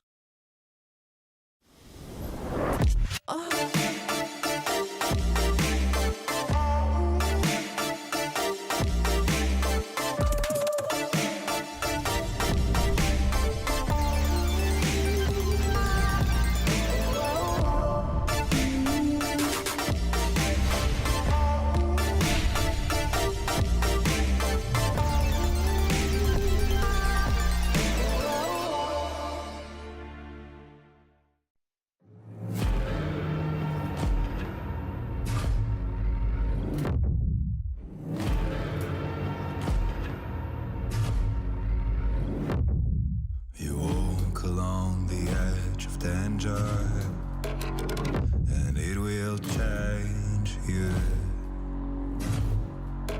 Why would you let this voice set in your head? It is meant to destroy you. You summon storms, you play with nature. Now watch it hurt you. Why would you want to shape the world in your hands? You will never make it through.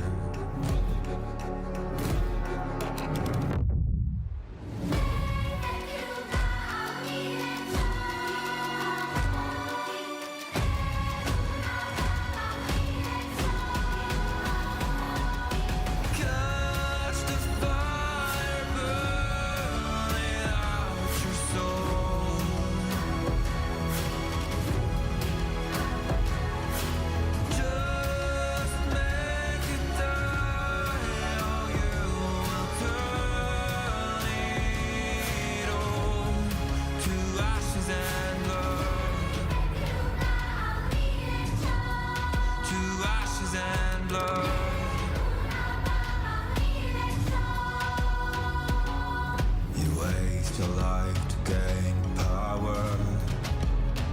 You shift to gain rules. How does it feel to reach the line that no one ever got to cross? Does it make you a god now?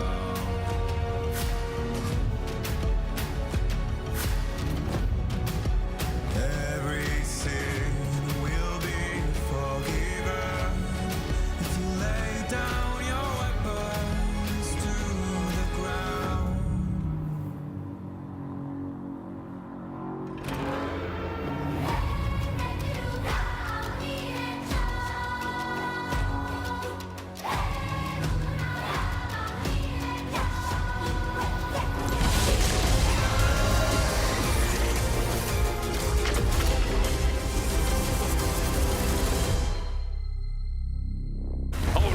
in immediately as they look for the engage on Flackhead.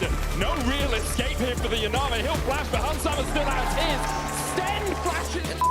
Let's go. Flame Chomper's down as well as Broken Blade's down to 300 HP. Knocked into the wall. It's a solo polo! It's Carlson! They're going at me, but I'm fine. Yeah, we're fine, though. We get inside it. I stand. Savage speed. Yeah, just front, guys. You're not right. Kite, I need Kite. Yeah, I'm here. Okay, I'm coming on. I'm here. I have to keep going. I can slow. It's GB Sports, it's another round of Nuno Drift, this time with Team Heretics. I've got Flackit versus Sten to really prove who's the best on the Rift on the Nuno. Flackit, are you ready? I'm ready. Let's go Flackit. Let's go Flackit. Sten, are you ready? I am ready. Then please start your engines. Okay. And then in 3, 2, 1, go! Oh my god. No way. I'm the GOAT. What? I'm going. Oh my god, so fast. I think I did. Oh, you might have ended, but Flackit's already gone into a crash here. Flackit. I'm trolling. Oh my god, bro. I'm joking. Flackit, what? Sten trying an unconventional path, going into the second lap. Was Sten DC or what? Oh my god. Flackit's starting to go backwards! Okay, what was that? Chrono break. Wait, I can clutch it. No, you can't. Yeah, moving out to the third one. Sten taking it slow. Flackit definitely has a chance to come up. Oh my god.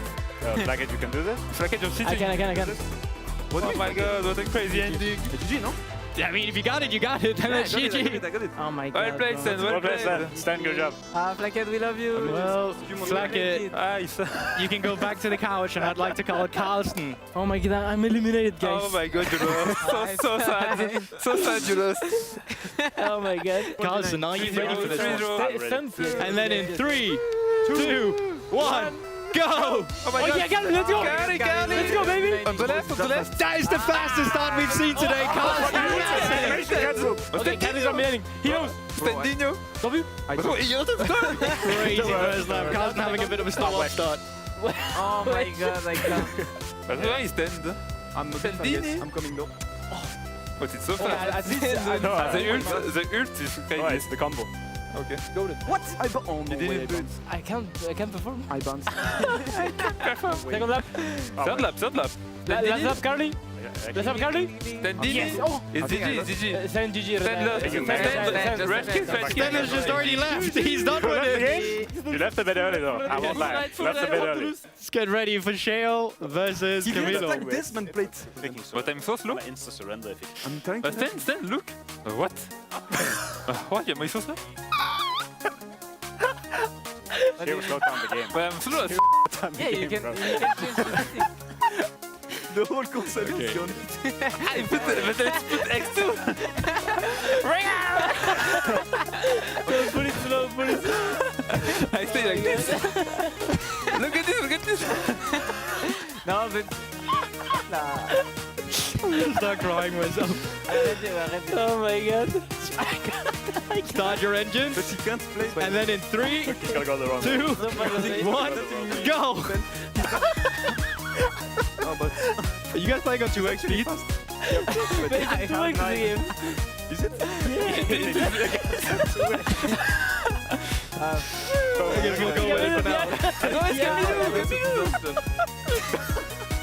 No, it's so Shea was going back to find his friend. I'm clicking. He's clicking. No, this is so bad. First lap done. Oh, Camilo finally trying to get ahead. Oh, and that second lap, final lap. Winner takes it all. We're on the final lap. It's very right clicking. That's right clicking, you pig. Oh my god. And then we're having issues on Camilo, but Shale going straight back to him. Good. Camilo has ventured into the jungle. We're going off-road. Yeah, I'm trying. He's doing loops around the Nexus. Look at this.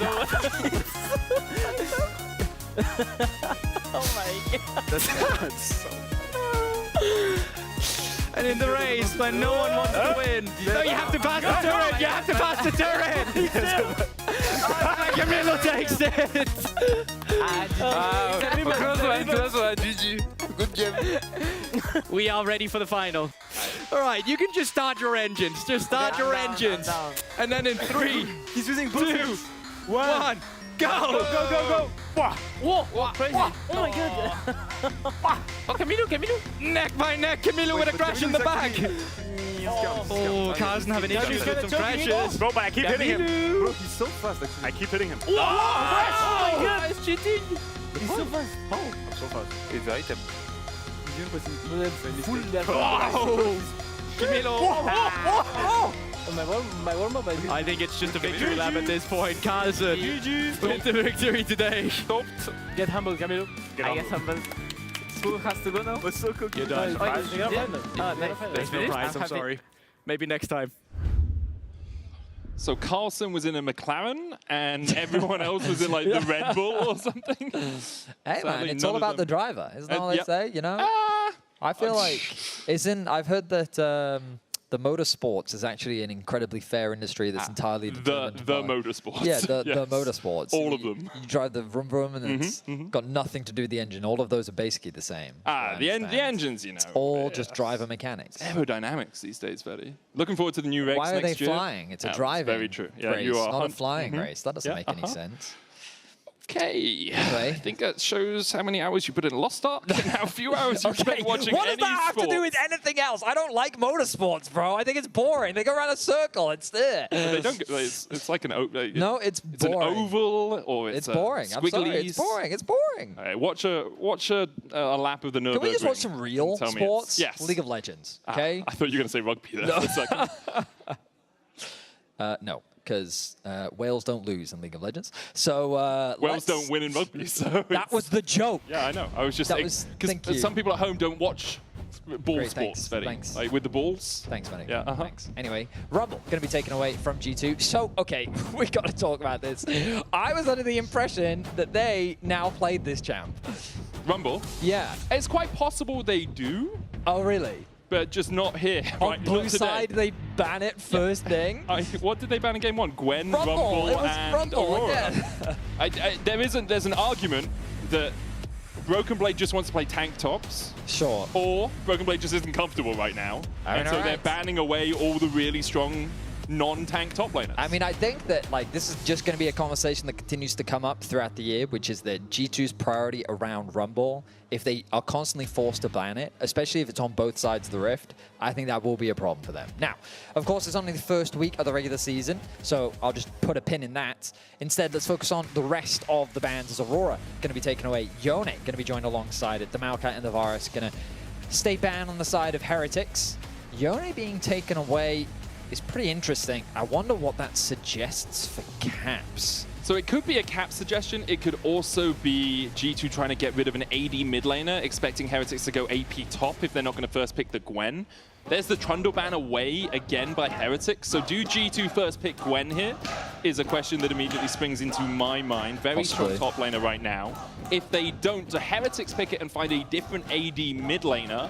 Or do Heretics go double AP top mid? Well, it's Orianna. Blind Orianna, first rotation. Definitely one of the stronger mid laners right now. Because now you open up for things like a potential Jarvan for Heretics. Yeah. There's always the possibility that it comes through on the other side as well. I think Victor is a completely fine response. Control Mage. There's a lot of junglers you can pair that up with. I am surprised by this Blind Orianna just because of how many things, like Xin Zhao is perfectly fine into it as well. Once you lose that flash, this Orianna becomes very susceptible to ganks. But now I wonder what they'll pair alongside it. Are they considering the Jarvan themselves? With the Wukong already taken out, do they perhaps want to go for the Pantheon as a possibility? Orianna Nocturne. It's G2. Also true. It's G2. We have seen it happen in the past. Crack it out. It's a good combination. Didn't work at the time, but now, 2 years later, Betty, perhaps it will be effective. Jax, it's the second pick for G2, so locking in a likely top laner for Broken Blade. We have seen it played in the jungle. Can, of course, be flexed. But it's also just, because Gwen is open, there's the chance that if Carlsen wants to pick it, they've already got a good matchup into it. And it's also one of Broken Blade's best champions. I think this year, he may have only lost one game on it domestically. Just keep talking and I'll find out for you, man. I know that he's got a very high win rate on the champion, at the very least this year specifically. 81.8% over 11 games.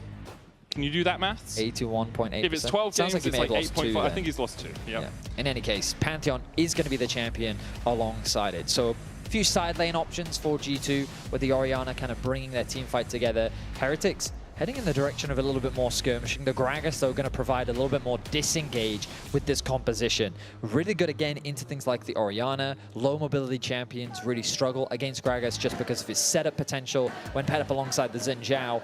Heretics have a lot of great disengage tools and zone control thanks to both the Victor and the Gragas that'll come through in this mid-game when contesting objectives. Gragas also just nice into the Jax. The ability to body slam him away, explosive cask as well if he does get on towards your backline. You can see Heretics getting rid of some of the engaged supports, big AoE ultimates like that Nico, so powerful in the hands of Labrov. I wouldn't be surprised if we see a Rel ban here as well, just because that is where he tends to like to play. Thresh, the first ban from G2. I think last time we saw a Rakan ban from Heretics as well. We'll see where they decide to go. But And my the Rel. expectation is that, yeah, it was Rakan, Rel. I think G2 banned the Nico last game. And yeah. Thresh, yeah. So we could actually just see the same bans switched around a little bit on the second phase from these two teams. We're about to find out. Nautilus could be the okay. shift up. I wonder if they were concerned about a Kai'Sa Nautilus coming out from G2. I mean, also, because you banned the Thresh, Nautilus is nice into the Thresh, but getting rid of it just to make sure that if someone bans Thresh, often they want to go towards the Nautilus, so we'll see. As you say, Kai'Sa Nautilus is a threat with the dive potential of a Pantheon, with the Orianna Shockwave there. I feel like Rel is the prime support now, though. I'd agree with that. Might be something that Heretics just looks to grab for themselves. Jhin taken away from Flackhead. It would be a nice Jhin comp. It's like long range, relatively squishy opposition.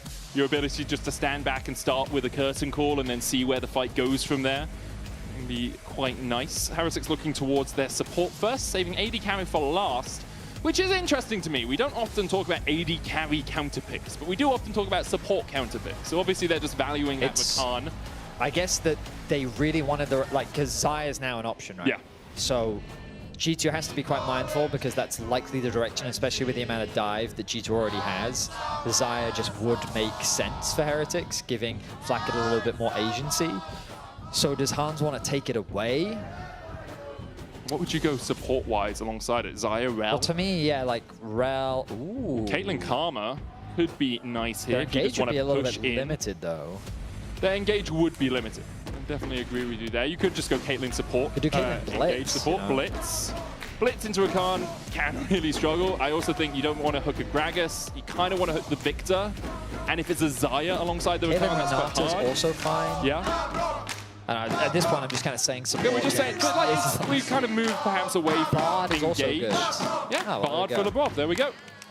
So pseudo-engage can do a lot of work with the Temper I Fate. treat Bard as an engaged champion. Okay. Especially after seeing how it's been used around the world this year specifically. I feel like teams have just gotten really good at understanding the value of Bard. His roaming power is naturally the easiest thing to lean towards, but his ulti against low mobility champ, I don't like MF into Bard. Yeah, I was about to say exactly I was about the to say same thing. low mobility champions, I think, are exactly what Bard wants. And so, like, Victor, I think, can really be punished when Xin Zhao also, he doesn't really have any innate dashes or anything to get out of it. And so there's lots of things, especially you think about Dragons or Barons, that Xin is in the pit, really easy to punish him in a situation like that. But specifically AD carries that don't have dashes, I was about to list MF as an example, and then they lock MF. Every time she tries to ult, Labrov can just be like, nope. Yeah. And so, yeah, I am a little bit surprised. It does give them some good teamfight value, but also I think, like, Gragas ultimate, Xin Zhao ultimate, these are two things that just spread everyone out. And so to then want an MF in a situation like that does surprise me. I 100% agree with you. I think it does work okay with the Rakan with the quickness because he wants to group everyone up, but it is going to be tricky for Flackhead to play that Misfortune. Bard also nice into the Rakan because if you Cosmic Binding or use your Q as the plebeians say it, on the MF when the Rakan is dashing on towards you. If the Rakan dashes back, you just get a double stun. It's a nice, easy double stun, quite easy to lock him down in that sort of situations. Obviously, good Rakans will play around that, wait for you to use the binding, but there's also the risk of him dashing back and just getting caught on a minion on the way. We do have a pause getting into the game. I assume just a couple of settings that need to be changed around. It is Unsealed Spell for both of our supports, press the attack for both our AD carries. Nothing too surprising. Grasp on the Jax and Arcane Comet on the Grags. Phase Rush is very smart for Orianna players that realize that they might be in some danger. Usually when you're playing as a jungler that you're not too scared of, you can run more aggressive runes. But when a Xin Zhao is diving on top of you, if you don't have flash, Phase Rush is your next best defensive tool to get you out of that situation. It also just against champions like Victor can be pretty effective. Just because that extra bonus movement speed can be super, super valuable. In any case, we'll see how things pan out, and once we have more information, we will, of course, give you more information. But right now... Yeah, we don't quite have information yet. I've been told we'll be told as soon as possible. We may have to just poke and prod at a couple of things to make sure everything is in the right spot for us to get on into this game.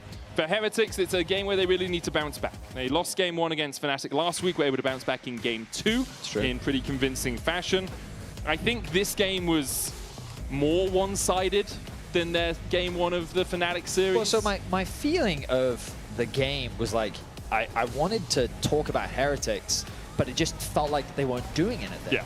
And so then I kind of reviewed it in my mind, and I realized that Skumon and Labrov just made it impossible for him to do anything. For Sheo specifically, For Sheo, exactly. And when we talk a lot about Heretics, we talk about Sheo being the guy that things happen around. He's the engine. Exactly. And so if you successfully put him behind, you can see how much they end up losing as a result. So it's it was a tricky one for them to navigate. And on top of that, like, there was just a lot of picks that were happening in the early game as well, which made it even harder for Heretics. Like Sten specifically, he got caught around the bottom dragon, and then he also got caught again around the topside Herald.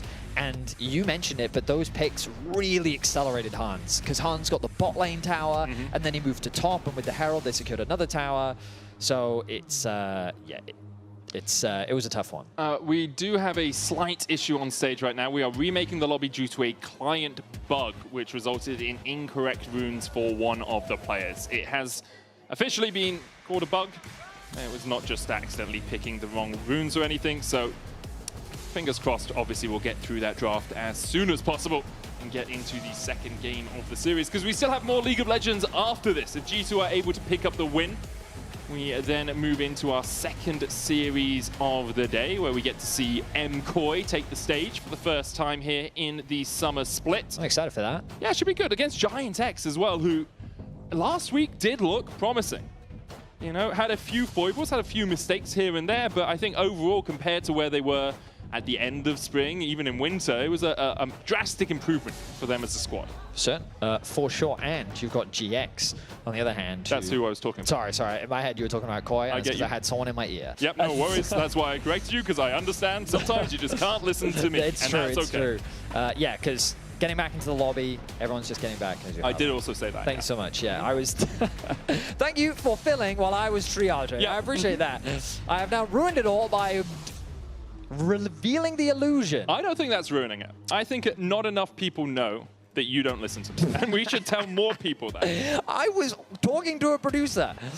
I also talked to a producer. I said the thing. I was listening to you that whole time. You didn't say a single word. Would you like to know what I was talking to them about? Hit me. What was it? Was it the password to the lobby? The password to the lobby was Interesting wrong. how I know that, Betty. No, I knew the password and they've changed the password. Well, that's kind of rude of them. Yes, exactly. And so I had to just figure trying out. To lock you out forever? No. No? I think that someone pressed the button that they shouldn't have pressed. That does make sense. Remember the good old days when you watched League, someone had to load in as a Teemo and just stand in the base with... That's really old. Yeah, that's like original League of Legends esports. Instead of having a spectator client, what you would do is you'd have 6 players per team, and there would be a Teemo on either team with a special summoner spell. It wasn't old clairvoyance, it was a super clairvoyance that revealed the whole map for Thing is, that's not how I spectate, because back in Season 1 is when I started playing, but Season 2 is only when I started actually grinding ranked and stuff. So I mean, but I watched games that I did like go Yeah, I didn't flows really. and The that only sort of things I stuff. watched in Season 2 was CLG EU and Worlds. Oh. Yeah. Was that the Snoopy, Froggen, Crepo, Wicked, and who Yellow was- P. Yellow P, yes. Yeah, and they also played the longest game in history. Yes, Snoopy's Choga. It was the WE quarterfinals at that Worlds, and Riot gave everyone pizza, and it was because the servers kept disconnecting. Yeah, there were internet issues that caused everything to It was the disconnect. DDoSing or something, You right? guys do not know the pain of watching early League of Legends. Some of you probably do. Some of you And might. as soon as I say the words bubble pop, you are instantly transformed. Your brain goes to a special place. I know that reference. Of 8 hours of listening to bubble, bubble, bubble, pop, bubble, bubble, pop, pop. Yep. And Yes, the fact I do. can still remember I still remember it. Yeah. 8 years it's later. funny. It's hilarious that you mentioned the word and immediately like flashbacks It's in just my that. brain. Yeah. I think it was IPL. Was it IPL 5? IPL 4? don't know. One of those. Oh, the good old days. But yeah, there was also, I remember a game You say having the to good be... old days. The game was just objectively worse. Yeah, but Like, it was- nostalgia is a rose-tinted Like magnifying people glass, think, Betty. like, oh, the good old days. Back then, Sion, he would run up to you, stun you for 40% of your HP. You were stunned for 2.5 seconds. He would then pop It was his shield point and and he click would stun, kill importantly. you. Point and click stun. So Yes. he didn't even have to aim it. He would throw DFG at you, you would be stunned, his shield would explode, and you would die. Yeah. And he was impossible to kill in lane because the more AP he built, the bigger his shield got. So you played against a lot of mid lane Sions. Yeah. I played a lot of jungle Sion, where I just built attack speed. No, I remember that Madred's too. Blood Razor, Yes, I stun remember them, that too. and you're just swinging your axe like some sort of weird frontal helicopter. Just Yeah, I mean, also, people think champs that come out now are broken. When Xin Zhao came out originally, like, he was broken, yeah, you just bro. couldn't kill it. He would just kill you. Like, he was just... When Hecarim came out, we couldn't play League of Legends for 3 weeks because the EU servers blew up. You just like the game just didn't exist. Nocturne's ulti, I think initially was just global. Yeah. Like, Twisted Fate. Twisted Fate. Yeah, It was his a ult was global. on an E. You could just go anywhere. And You could go- it was a normal skill. It wasn't even his ultimate. Wait, it wasn't? No, it was his E. Oh. Like the original, I'm pretty sure the original Twisted Fate is always his E. Anyway, that's enough of us going down memory lane. I see the players loading into the game. Remember 5 Sunfire Capes? Evelyn? Yes. And she was actually invisible, yes. Oh, she and was- Oracles. Oracle's Elixir. When Yeah. as a support you build 2 gold for 5 items, Yep. 20 wards, because you could get as many as you wanted. Anyone that and says, Oracle's that's what I Elixir. mean. When people call these champs broken, I'm like, you don't know what it was like, okay? Yeah. You Let's don't get know- into good modern day League of Legends with no bugs and no problems. I say after there was a bug in the lobby. All right. Game 2. Heretics looking to bring us to a game 3. We raised some question marks about picking the MF into the Bard. We'll see how it performs. In terms of the lane, there aren't that many great champs into Caitlyn. She's a very oppressive laner, especially when you pair her up with a ranged support. Level 1, G2's looking to get a bit of early information. Keeping track of Sheo. That's what they did so well in game 1. It does look like Hans Sommer's gone lethal tempo, not press the attack, which is what he loaded into the first game with. So that is probably That the explains mistake it. with the runes. Yeah. That does explain it. We'll see how much roaming happens from this Bard and this Rakan. Unsealed Spellbook really unleashes them on the map. So powerful, stealing away that teleport. Well, I say stealing, picking it out of your Spellbook and then running around. Thankfully, they don't take as much time to pick their spells as you did when we played Baldur's Gate 3. You know what I will say? I feel like supports are one of the few roles in the game that have actually had summon a spell variety throughout their existence in the game. AD carries would be a close second. So heal, ignite, exhaust are the 3 I think of with support. They've ran barrier. I guess they never did run barrier. When we had the AD carry support meta, a few of them ran Ghost. So you'd Right. run like Ashe support with Ghost. But I would say those are the 3. I think teleport really skews that statistic on a pro level. 100%. Because if you're a mid laner or a top laner, 8 times out of 10 you're taking teleport. It's true. As Camilo is going to trade onto Caps here. Nice trade. Yeah, hit the level 2 first using that Arcane Ray really effectively. Caps now ticks over to 2 as well, but he's half HP. Oh, Camilo is full HP. Camilo hasn't had the best of laning phases so far in Summer Split. Was beaten down pretty handily by Poby last week. Now, finally trying to turn the tables on Caps, at least in the first 2.5 minutes of this game. Well, I mean, Victor can be a very oppressive laner, especially when you run that area rune. You can just see the chip damage continuing to come through. The E is it's a very difficult skill to play around. It does have a very long cooldown, especially in the early laning phase. But once it gets upgraded, you have all that extra wave clear. And the other thing is, using your Q, getting that shield, just makes it harder for them to trade back. You always have that just health advantage coming through in favor of the Victor.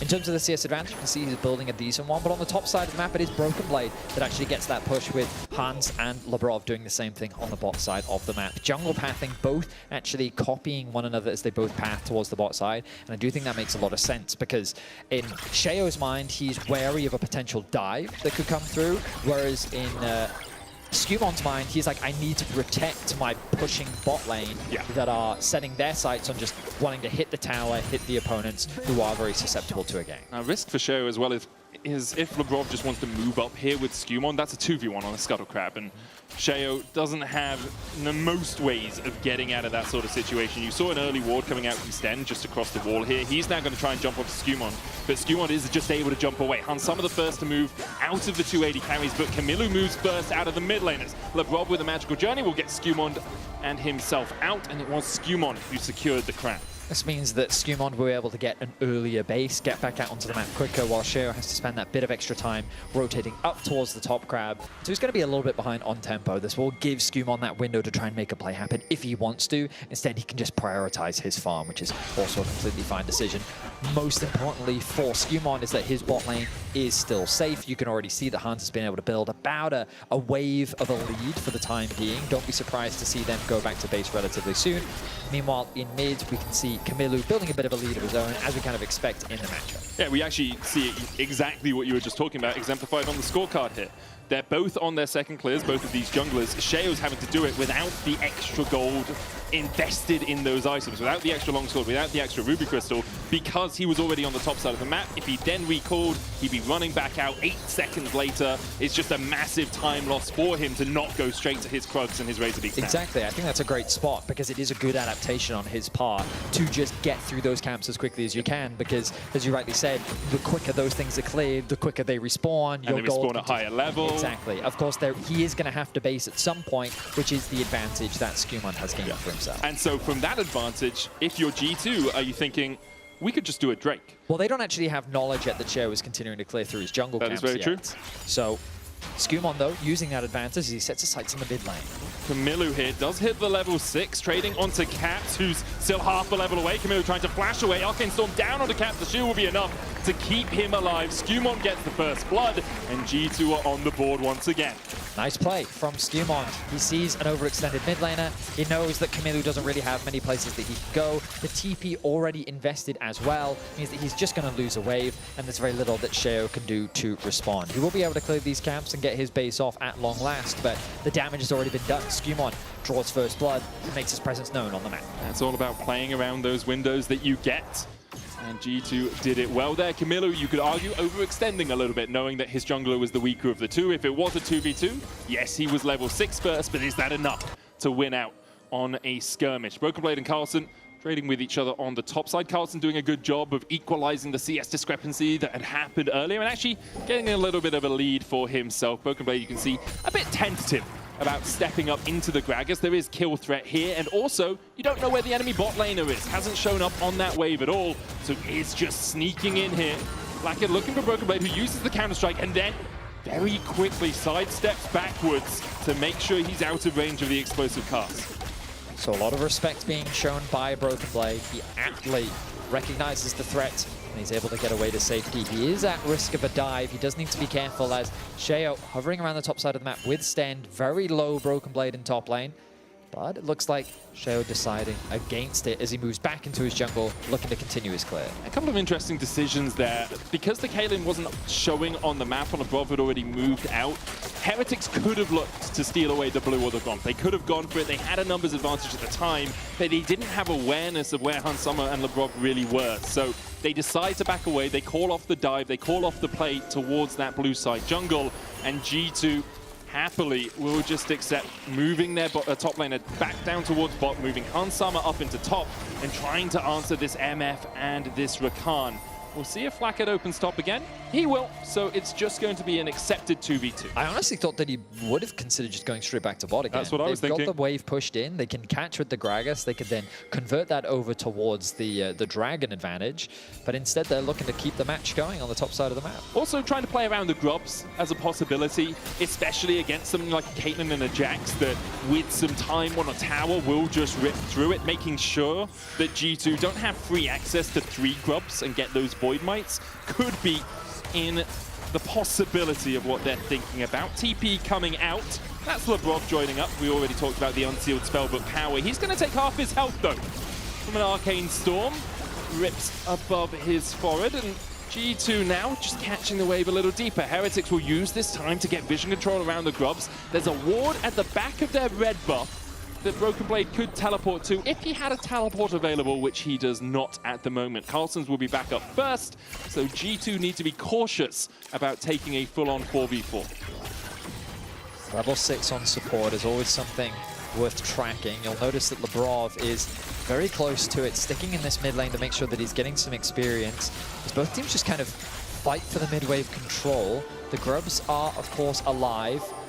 And Hans Summer pushing Flackett back to get that push in the top lane, but the Pantheon ultimate, it is available, and it's going to be invested in the top lane. Starfall onto Flackett, doesn't have cleanse. You can flash, but you can't escape the shield. Skewmond with his second of the game, looking to try and get Pantheon's first win here in the LEC in summer. Currently 0-5.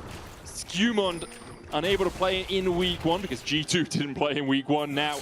Trying to set that statistic to rights. Heretics did a good job of stealing away one of those grubs to make sure it's not a full 3-2 G2. Sheo goes in.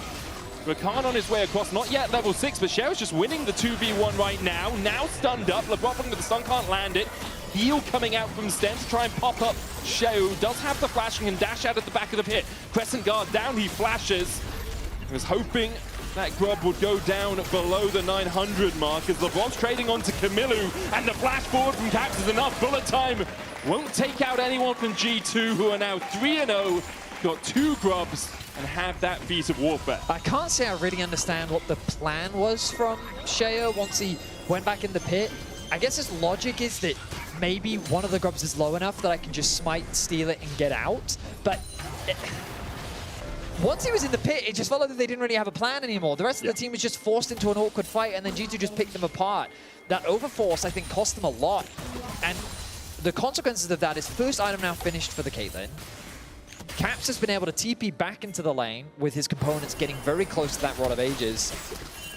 And now I think G2's in a good spot to be ready to contest the Dragon as well. Heretics could have been using this time to just clear through the jungle, get a quick reset off, replenish their vision, then set up around the Dragon if that's the next objective that they want to play for, or even threaten a cross map. But instead, they kind of wasted their time. They've given G2 the opportunity to go back to base first, and now they're back out onto the map already with stronger atomization. Sundered Sky already complete for Skewmon. He is having an absolute whale of a time in the early game over the last 2 games.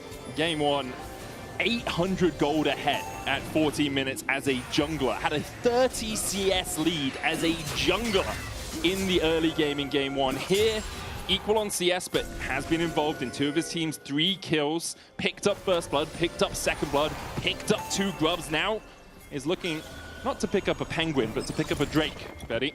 I know sometimes you get confused between the 2. That's true, I do. It's a UK joke. Everyone here is too European to understand. But it's going to be an uncontested objective. And yeah, it's that you can see how in high-level League, these small decisions having these cascading effects, right? And we talked a lot about that contest over the first Scuttle Crab and the consequences of that. And like the gank onto Camillu, like ultimately that was a positioning mistake from Camillu. Like he's just a little bit too far up. But it comes from the fact that his jungler is not in a position that even if he tried to cover, he would have been an item down. He would have been too weak to even fight. So it's these little things, and that overforce is really hurting Heretics right now as they find themselves about 1.9k gold behind. G2's bot lane continues to keep the pressure up. Right now, Heretics is very much relying on their ability to team fight, similar to what we saw in Game 1. But Skewmon doesn't actually have to give them one. If he continues to play around sides, force these skirmishes, work with Lebrov, and I think that's the biggest thing, working with Lebrov, means that they can avoid those team fights and build enough a leader. At least when they do force the fights, they have too much of an advantage. Human's looking towards the mid lane. No flash on Flackhead. The duck is a Quackers. Shockwave brings him back. Flackhead with a bullet time. Caps dodges it easily. G2 4-0 now as LeBron and Hansama continue to trade on Camilo and Stend. The lane assignments from Heretics, bringing their mid laner down towards this bot side because he's the only one that can really deal with the cape. Stend down to 300 HP, LeBron the same, Tempered Fate. Hansama's going to net to put the trap down to catch out the victor. Taken out by G2. That was a really nice combination. G2 are just punishing Heretics across the map now. Oh Stend. my god, Stend. LeBron has the kill, does he? I don't think so. If he had Ignite, he definitely would, but the Gleaming Quill and the heal from Stend enough to keep him topped up. Sheo's on his way down here, but I don't really think he can do too much about this. For Heretics, like, the question is, where do you go from here? Your mid lane is 0-3, your AD carries 0-2. They're both 1,000 gold ahead of their enemy laners. Carlson, the only one with that small blip of red at the bottom of the scoreboard, and he has had a good series, but all the weight can't rest on the shoulders of Agragas. I completely agree with you. And you just, at this, oh my god, he's able to sidestep. That was such a nice leap strike forward from Broken Blade. Second time we've seen him do it this game. The trade was very close between the two, but I don't expect much to happen off the back of it. As the resets come through, Heretics will get some plating for themselves. But this game is just very quickly, it's getting out of control for Heretics. They're really running out of options. Trinity Force now finished for Broken Blade, but the second item being worked on by both Caps and Hansama. Heretics need to slow the bleeding down, but LeBron burning the Ghost. He's just running at him. Yeah, he's trying to slow down that back so they can threaten that tower. Flackhead overstaying for those plates, not coming to a reset. If they can delay his back as much as possible, they all but guarantee this tower, and then they can move into the enemy jungle and set up all this vision. Like, you can see it on your screen right now. Tempered Fate up in 3 seconds time. Magical Journey out by LeBron. Flackhead, no mana, basically. 41 is all he's got. Can hit a double up or he can strut his stuff, but doesn't have the mana to use his ultimate or the Make It Rain, which can help in these sorts of situations. Stend, though, with the Oracles, clearing out a bit of that vision, and with Sheo waiting around the corner. The dive called off by G2. They still have pressure in mid. Next Drake a while away, but Rift held up in 5 seconds time. I do think that if Hansama had just not altered Flackhead, they could have secured that tower, but it looks like instead he's sending his sights on the mid lane. Camilo is already back out onto the map, though. He should be able to catch this wave. Decent damage will be thrown down onto this tower, but I guess the game plan is actually for this Rift Herald. They've instead chosen to prioritize this. They've moved their Caitlyn towards mid. They've got Caps on the bot side of the map. He does have his TP available as well. And G2 with good control. It's actually just such a super nice sequence, right? You delay tempo in the bot lane, you push it up, you then move your AD carry and support to the mid lane. Caps comes down to bot because he's got his teleport, which means he can join a fight around the Rift Herald. You now have 4 people on the top side. You still have pressure putting down towards the bottom side with Caps. And because of that, Heretics delayed on their tempo, can't reset in time, can't come out and pressure it. G2 get the Rift Herald basically for free. Very well executed. They hold on to the 5-0 scoreline. The gold lead's still 3k in their favor. You expect the Herald to be used mid to break open that tower, making it much easier to then play through the sides. And with the Drake coming up in 40 seconds, you can use it at that point to apply the pressure and then go for your second dragon of the game. For now, though, Skewmon will go down towards his bottom side camps. His red is up within the next minute or so. He's still got the Razor Beaks and the Krugs. Expect him just to farm those up. Must be sitting close towards a next portion of an item at least. He's had that Sunder Sky for a while. Stend can't quite land the knock-up on Lebrov, who continues to show his fancy feet. Sheo with the wind becomes lightning, can't find the engage either. Lebrov is low though and has had to use that heal. So with him resting about the 800 health mark, perhaps it's a bit trickier here for G2 to contest this second Drake of the game. Yeah, I mean, LeBron took a lot of damage. Skewmon prioritized clearing through his camps. They didn't really have much setup on the objective. They do have that one ward behind on blue for a potential TP. I don't think they're going to fight it. They're just going to give it up. Rift Tower charge. Ah, that's actually really nice positioning from the Pantheon, because for a second I was worried. Stend was looking for the quickness there, but because he drove into, and this is where Motorsports comes back to it, Betty. Right. If you hit a wall at an angle, yeah, because force has to be maintained, you bounce off at a reciprocal angle. So he came in at an angle and bounced up towards the top side of the lane. True. Like Verstappen in 2021 when Lewis Hamilton clipped him in Silverstone going into Cop's corner and he hits into the wall. Who wouldn't know that? That's what Skumon was doing there. And because Heretics set up to try and engage on him, Sten pops the quickness, doesn't find the engage because Skumon's off towards that top side, just like Hamilton was only penalized 10-second time penalty and still managed to win that race. Cool. That's a fun fact. Thank you for sharing. I also don't know if it was all true. Yeah, I'm pretty sure it was Silverstone 2021, but I don't remember for sure. There's a lot of motorsports fans out there that will call you out. Oh, that's fine. Oh, there's one in the audience. Now, this sequence has given G2 3 towers. By putting the Herald in mid, Heretics actually responded with like 4 members to match, which then opened up for Caps to secure that bot tower, and then Broken Blade gets the assistance of Skumond to secure that top tower. Heretics should be able to trade at the very least 1 tower back, but the gold lead just continues to extend, and G2 don't really need to force anything. Their next play will likely be the Arcanas. Heretics are now trying to force something. Grand Starfall, it's a great bait mate from G2 as they pull Heretics forward with the Shockwave early. Cosmic Bind is going to land as well on Sheo. G2, though, do not have the numbers and don't have the damage quite yet. But they don't want to fight. Look at mid lane. They've got Jax pushing in that wave. I thought he would actually set his sights on the mid tier 2, but instead he's chosen to get that reset off. They realize that Arcana is spawning in about 1:20. I imagine that they'll want to try and force this objective. And I will say that something we've been seeing from our teams in EU is that okay, they're just no, I'm sorry. I'm just going to say, Bard is done, flash away. If Bard tries to hit you with a Cosmic Binding here, it shouldn't connect on this wall. That's all I'm going to say. I thought you were familiar with motorsports. Coming at the right angle will mean that certain things happen, Medic. It's just, it's simple geometry. It's just... My mistake, my mistake. You should never play Velocars. I don't think it's a champion. No, I don't. I don't. I can't do the whole maths. That's good. Yeah. That's excellent. You did say you're a doctor, not a mathematician. Yeah, so this is all making right. sense now. So, Arcana in 40 seconds, Betty. There is. Camilu's going to get the push through top side. There's a ward behind him. Grand Starfall, half its cooldown left for Skumon. Sten here shadowing his mid lane and denying vision as much as he can. Hits the plant, well done. 14-10 currently in favor of Heretics if you look at those petals. Has got himself a death cap second. That is quite a powerful item to have second. Yeah. Typically, it's... People don't like it because you don't get as much value out of it, right? Because it gives you that bonus AP. Usually death caps are reserved for cuties, though. Right, obviously.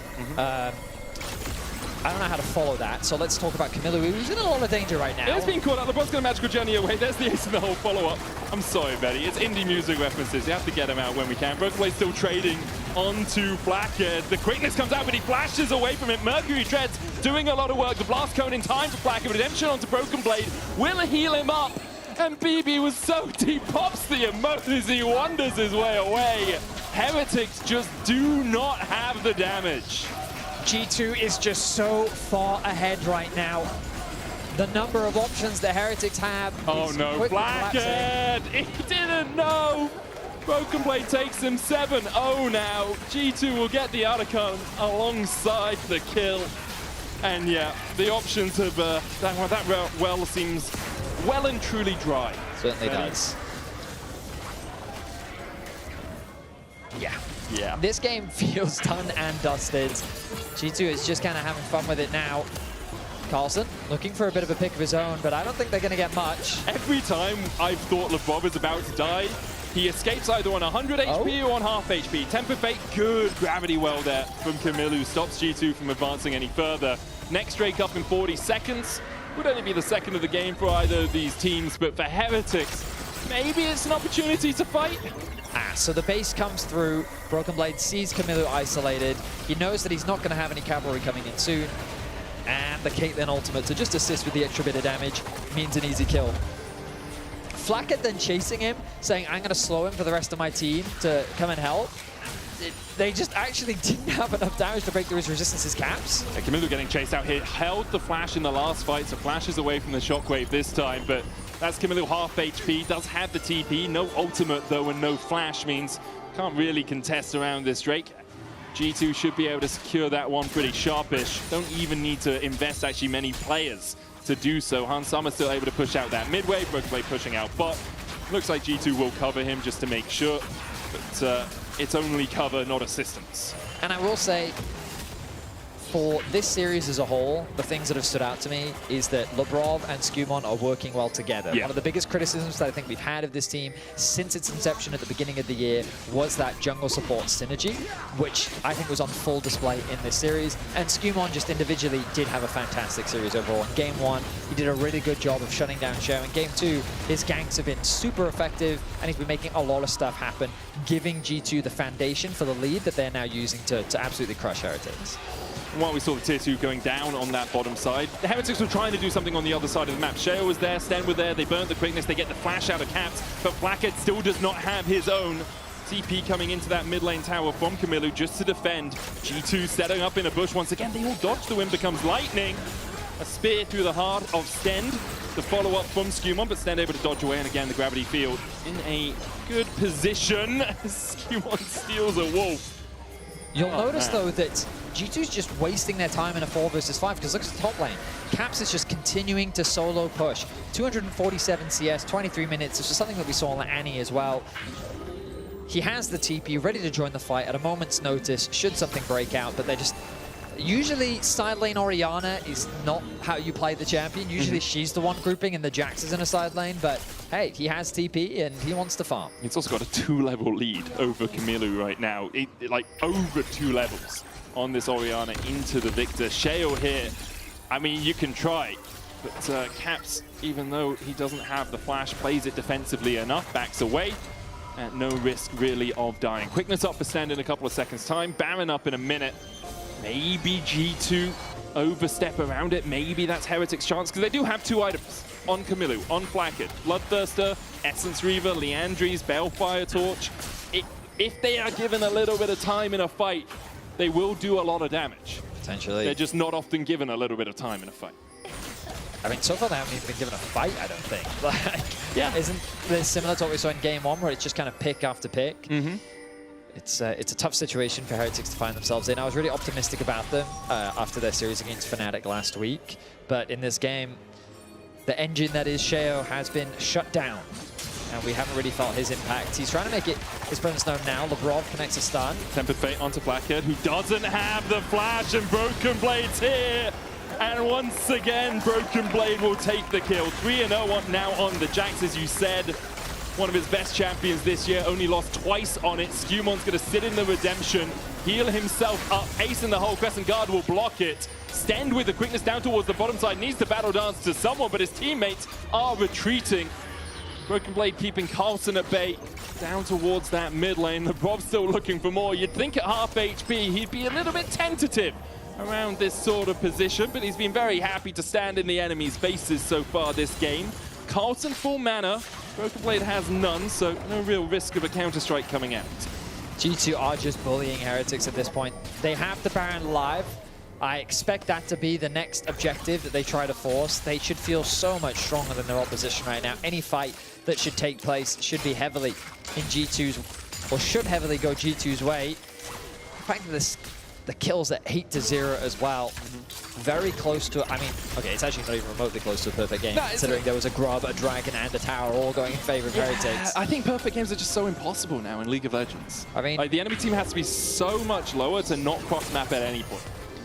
I've seen some things that are closer than this. Yeah, like one Drake or a Grub or a Tower, but I can't remember a perfect game happening this year. It's a tough one. They don't happen that often anyway. Blackhead does have flash, but Broken Blade saves his for the last possible moment. Blackhead flashes away, the barrier comes in as well, but he's whacked by a lamppost. Jax with 4-0 has that Seeker's arm guard in case he's ever in a spot of bother, but so far hasn't been perturbed at all. 0-5 for Blackhead. He has been the target of G2's aggression, along with Kamilu. Sheo trying to approach the Baron. Caps and Labrov will not allow it. Sten is just going to die for that. He flashes away. Redemption coming out. Ace in the holes. Blocked by Carlson, who saves his support's life. Kamilu the next target, and he wants to join his teammate at 0-5. Sheo, Sten, and Carlson have not died, nor got a kill, nor got an assist this game. Only Kamilu and Blackhead have been involved in that KDA. I mean, G2 have completely stomped Heretics. Like, I thought game one was relatively one-sided, but yeah, this is the shellacking, man. It's a complete one-sided affair. Heretics have been completely invisible in this game. And credit to G2 for doing that. I think Heretics have made some big mistakes. Some of the positioning, getting caught out on timers that they should have anticipated, but G2 have punished them very well with the lead they've gained. I think that given the MSI performance, a lot of eyes are going to be on G2 coming back into the regular season, and to make a statement game like this, I think will fill G2 fans with a lot of confidence. The Dragon should be secured here by Heretics. The Caps TP is going to come through. G2 want to force the fight. Broken Blade goes in with a counter-strike, lands it onto 2. Skewon there for the chase. Broken Blade still has that Seekers, remember, knocked back, knocked up, still healthy enough to continue to go forward. He carries the Shockwave onto the back line, and Kamilu and Blackhead fall again. Sheo joins them in the death chamber. Carlson flashes the Tempered Fate, and Skewon and Labrov are on a magical journey to follow him down. The rest of G2 are pushing in their base, only Sten there to defend, and I don't think we can expect him to be able to do so. Broken Blade will chip him away. Carlson actually TPing back to the base means there are 2 defenders here, but their base is under siege and they don't have trebuchets to try and take out the enemy forces. They're actually going to choose to go back to base out of fear of the respawns coming through. Out of fear of one of them dying in this game. That's true. There's 100% bets happening on stage right now. There certainly are. And it's Broken Blade in a 1 versus 5 initiating this fight. The ultimate providing with enough resistances. The Shockwave doesn't come through just yet. It's now when it connects onto the 2 carries in the back line. They get absolutely melted. Bomber. Yeah, Bomber indeed. It's the anti-Bomber when you put the Jacks on towards your back line. I mean, they still went Bomber. That's true. I mean? They did go Bomber. If you say Bomber, it's a Bomber. Okay, sure. I do not know the ways of the Bomber as well as you do, Veli, I'm afraid. Stend here looking for a flank position, just trying to find some semblance of a way back into the game. We'll land the quickness, we'll land the knock-up, and there won't be any follow-up damage as Carlson's defending in mid. Tempered Fate's going to hit, and the Shockwave's going to follow suit. Doesn't even need to use it. Instead, they go for Stend, who'll fall. Carlson getting chased out by Broken Blade, who's on the back line once again. Counter-strike forward. Grand Star fall for the follow-up. It's a double for Caps. Not quite a triple as it's stolen by Labrov. Hansama gets the 4th, and Carlson stands and watches as G2 crack through the base, take everything off the map apart from the bot lane inhibitor and inhibitor tower. 17-0 in under 30 minutes. This series, sub 1 hour, and G2 have shown they are not to be discounted. An impressive performance from G2. The way that they punished those small mistakes from Heretics and snowballed the game effectively. But a 17 kill to 0 scoreline. You don't see that very often. And you can definitely tell that they were relentless with their aggression. They really are. You can vote one of those G2 players in their player of the series vote. Broken Blade, Skewon, or Hansama are your 3 options in that Kia player of the series. I think Skewon, partly because of how much better he looked than he has looked recently, partly because of the synergy with Labrov. Hansama had a great Jinx game, had a good Caitlyn game, did what he needed to do. I don't think Broken Blade's game 1 really impacted the game. Like, that's fair, should we put him on? Like, should we vote for him when he had that game 1? But yeah, I think it was a super impressive series overall from Skewmont, and G2 looking scary after MSI. The break definitely doing them some favors. Heretics, of course, they're not down and out just yet. While they have played the 2 strongest teams in the group, in theory, they're now going up against the 2 easiest teams in the group. And so for their shot at playoffs, they need to win more than the last place team, so they can have that cross-group best of 5 and have that opportunity to qualify for playoffs. So losing to G2 and Fnatic does not discount you completely. It's just a rough start. BDS and SK left to play for Heretics, so maybe they should be able to get that 3rd, 4th, depending on how the rest of the results go. We're going to hand it over to Law, who is standing by with our player of the series, although we don't know what the audience has voted, Skewon. Thank you, guys. Welcome to the Madrid Bonvoy post-game check-in with the victorious Skewmont. Merci beaucoup. Thank you so much for joining me. Clean game, no content. So the fans had a tiny surprise for you, as it is your birthday.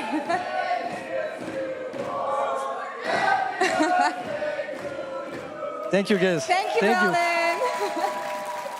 So yeah, a clean birthday win. That's a bit unlikely from G2. Yeah, I mean, definitely, I'm really happy with our showing today. I think that we've proved that we learned a lot from the international experience, and yeah, I mean, some pretty clean games, so I'm really looking forward for our next games. I'm happy that you mentioned international experience, and sorry to bring back these memories, but it's okay, I was with you at MSI after you played against Kenyon, and I remember the look on your face after you played this player. So talk me through the learnings from that experience as it was your first. Yeah, I mean, for sure, like, I've learned a lot both in and outside of the game. Like, first, the jet lag, I never went outside of Europe, so it was a bit interesting experience. And yeah, for like the in-game part, for sure, like, there was a lot of learnings for like the early game, for like vision, for like, I mean, absolutely everything. Like playing like these junglers was, especially like Canyon, was really amazing, and I'm really grateful to have played against him.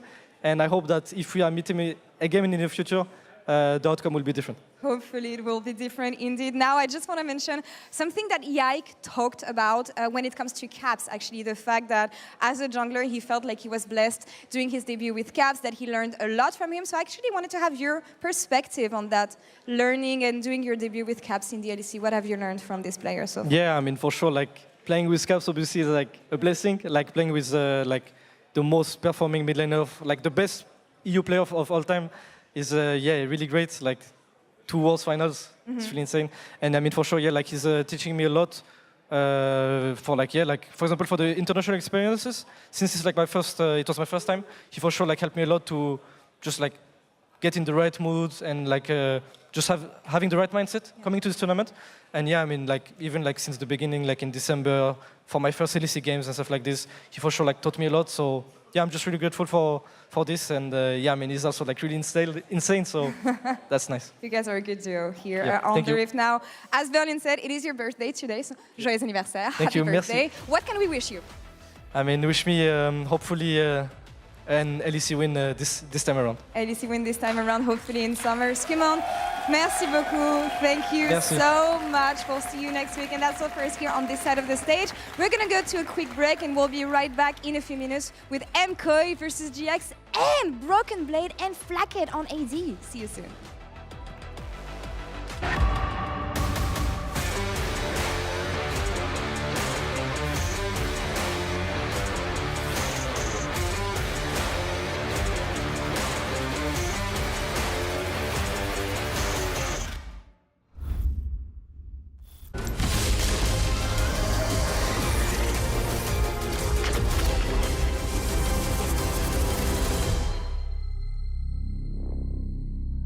Well, I guess that's a wrap for today.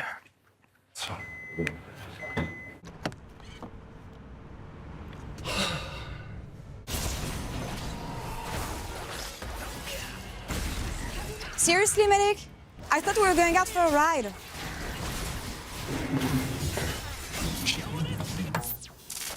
Okay, but I'm driving.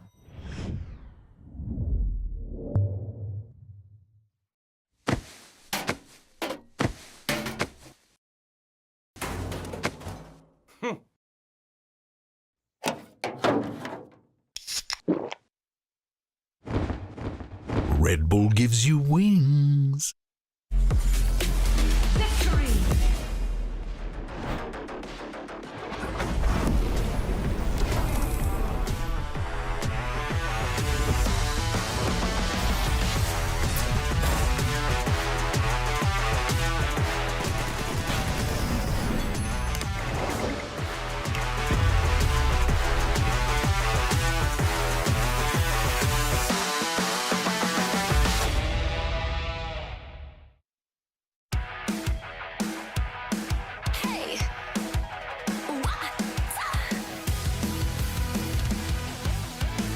Hey, look up at the sky, it's just a starting line. Waltzing through the storm, feel the vibe align. Radiant rebels in the silent fray. In the pulse of dawn, we embrace the day. We find harmony in mayhem, finding our own beat. Eyes ablaze, we're laser focused. Dancing through the storm, we become the light. Against the odds, we'll celebrate in this never-ending race.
find harmony, hear me out. Find it around me.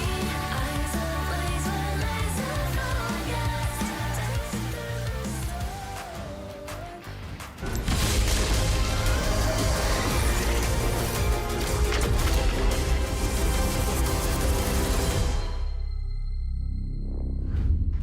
Welcome back, everyone, as we look ahead to MCOY versus GX. They're playing rock, paper, scissors, I guess? Okay, Lot has won something. Let's go. I am here with Broken Blade and with Hans Sama to look ahead to this as, wait, they are doing rock, paper, scissors. Is it for the order to go in?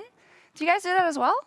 No, actually, this is quite surprising. Very funny interaction. I wonder who won in the end. Are you a bot? What is this? Very funny interaction. Crazy. No. No. Anyway, I want to say also that Skewmont is your player of the series, and it's also his birthday, Hans, so that's great, right? Yeah, for sure. Happy to have a win on his birthday. I think he was kind of smurfing it today. He was. Actually, everyone was smurfing it. Yeah. I'm very happy with the team performance. I don't think we ever did like a perfect game this year yet. But it felt very nice to play. We were like towards the end, we were like, okay, don't die, don't die, don't die. And we were like, some people wanted to go to the fountain and stuff. Oh. Mega troll. Yeah, how dare they? Really unprofessional, Broken Blade. Was it you? No, actually, I was going to, but I had Sonia, so I was completely safe. Yeah, you're good.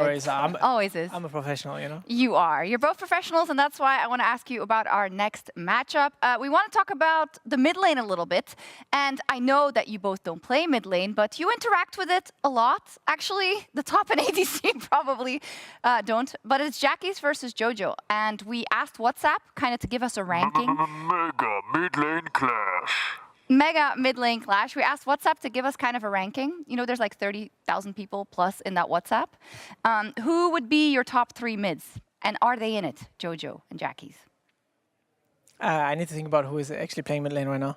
Actually, I mean, I think of every, not Caps included, excluded. Included, but he's probably #1, right? And then he's I would say for both of us #1. What? I'm gonna Caps. have to. You know what? You know what? Yeah. You know what? For sure. I'm gonna give it #2. I would say Jojo. Okay. Because you know what? He proved the haters wrong. You know, coming from America, it's very similar to me. I also came from NA, and I won. It's true. But he came as a NA, like a real NA player, and he proved a lot of haters wrong. You know, he earned my respect. I don't know about you, Hans, but. I think I have to say him, like Jojo Pion, especially last split, like he was also a big reason of them winning, like ending up winning the split. I feel like they were not that favorite, but they ended up going all the way and unfortunately win us in the finals. Yeah. Yeah, I think Jojo should be second. Yeah. My most improved player for sure, but then he said he only played ARAMs, and that's why he won the finals. Do you guys also play ARAMs as practice? I play Arena, which is the superior game mode, by the way. Know all the strats and stuff like this, but that's for another time. You know, I can talk about a long time if I really want to, but. Okay, we'll keep going. Jackie's then. He came from the algorithm. He's like so hyped. I think that goes for GX as well, Hans, because all we hear is like, this team is winning every scrim. They're so sick. They're so amazing. They have high expectations from themselves. But what do you think about Jackie's and GX right now? I mean, I don't have like that much opinions about Jackie's. I think he's like a pretty decent player. As GX as a whole, I think, yeah, for sure in scrims, they are doing well. And I feel like it was something similar last split. Yeah. Or maybe that was like 2 splits ago. I'm not sure about my memories right now, but they are known to be actually a good scrim partner. So yeah, we scrim them definitely sometimes, and I think their performances on stage is like wouldn't be at the same level as in scrims. Yep. But that's just my personal opinion. I think we see it. Me wrong. Yeah, but maybe they have to win a little more, of course. This is also a Spanish clash. Broken Blade, do you know about the Spanish clash? Oh, I know a lot about it, actually. But I mean, we've heard the Spanish fans in Spain, actually, in Madrid. Yeah. And I'm not gonna lie, the fans behind these teams, they are really, really loud and passionate. It's very amazing to have this kind of thing in the scene. You know, it's it's really cool. I think for the fans, something great to have a clash like this, whether it's on social media, in the stadium, or a big or small stadium. In the doesn't studio. matter. Yeah. In the studio. It's going to be very exciting. I have my opinion on who is going to win. If Tell us, yes. I think, with my unbiased opinion, that Giant X is going to win this one. Why? Why? It's a good question you ask. Actually, because I think MKOI, they started slow because they started late. I know this for a fact. It's insider information. Not that it matters. They came from winning the split. They might be a little bit cocky. You know, I think GX has been really, really trying hard in scrims, as we know. So I believe they're going to take at least the first game. I don't know if they're going to take the series. Okay. I think they're Backpedaling live. I think they're going to take the series. But I'm quite sure they're going to win the first game. Okay, we're about to get into the game. Thank you both for your expert analysis. And he's quite sure that they're going to win the game. What does your special guest think? Special guest thing. Well, we do have a special guest, of course, alongside myself and Dagda. We've got Caps to lead us through game one for the first 10 minutes. Congratulations after your win. I mean, it was... Thank you. Under an Pretty hour. dominant, Like, yeah. I can't add anything more, but like you kicked ass again. Yeah, thank you. I mean, definitely a strong showing from the first series, so we're super happy about that. Yeah. And now we just need to make it a few more, right? So what are your thoughts then on Giant X? Because, I mean, BB was just saying you played against them a little bit. They looked fantastic last week as well. Do you think that's something we're more likely to see more often on stage now? I mean, I think they definitely play very aggressive in scrims, and they are very good at like creating some leads for themselves. I think the thing with the stage is that it tends to be a bit slower. Yeah. And I think they maybe struggle a bit later in the games. So I wouldn't be surprised if we see some of the same things today. Well, I hope so, because the mid lane matchup's interesting to me, especially when they feel like kind of the cornerstone of their team. Jojo cementing himself, better laning that's come through over last year, or rather, sorry, this year. Feels like a year long. We talked a lot about Jojo and how that was his strength, and it feels like that's developed. Jackie's, I think, has been a similar discussion as well. Yeah, and I think it's because when I look at MKOI, these guys have such a strong kind of mid-jungle support with Ayoya, Jojo, Pion, and Alvaro. But the thing that impressed me last week the most was how well Isma stepped up, and he really seemed to be able to contest a ton of the early game, be able to take these early leads versus KC. So I think that is where I'm going to be putting my focus, is that mid-jungle. Yeah, I mean, definitely. I think, like, especially Jojo likes to play very aggressive, so yeah. It'll be interesting to see if Isma comes up with like some way to punish it, or maybe Jackie's just find a lead on him on his own. And what do you think about Jackie's on the other side? I mean, I want more in-depth as we go into pick ban here, because it feels like Jackie's for the longest time has been someone who, a bit of an early game threat, sometimes can get caught out in the mid game, but can be quite an explosive player. Yeah, I mean, I definitely think he has a lot of like creative picks he's come up with through the times, and he likes to play a lot of different things. I think he has a good way of like leading, I guess, even the Giant X, or like he shows what their strengths and weaknesses are. I think he can be strong in the laning things for sure, but I think him and Giant X are just lagging a bit in the later parts of the games. Important analysis. Let's go to pick ban. Already Yone taken off the board, and when we're going to have a mid focus for you all at home, at least in this game one. Nothing else apart from the Yone is through. We're talking about Azir's first pickable as well. Vi now gone. That Azir rises to priority. Caps, got anything else on the board? Yeah, I mean, definitely. I mean, the Azir could come up with the Yone, right? And yeah, we see it right there. So it's definitely something that Jojo likes and Jaggis likes as well.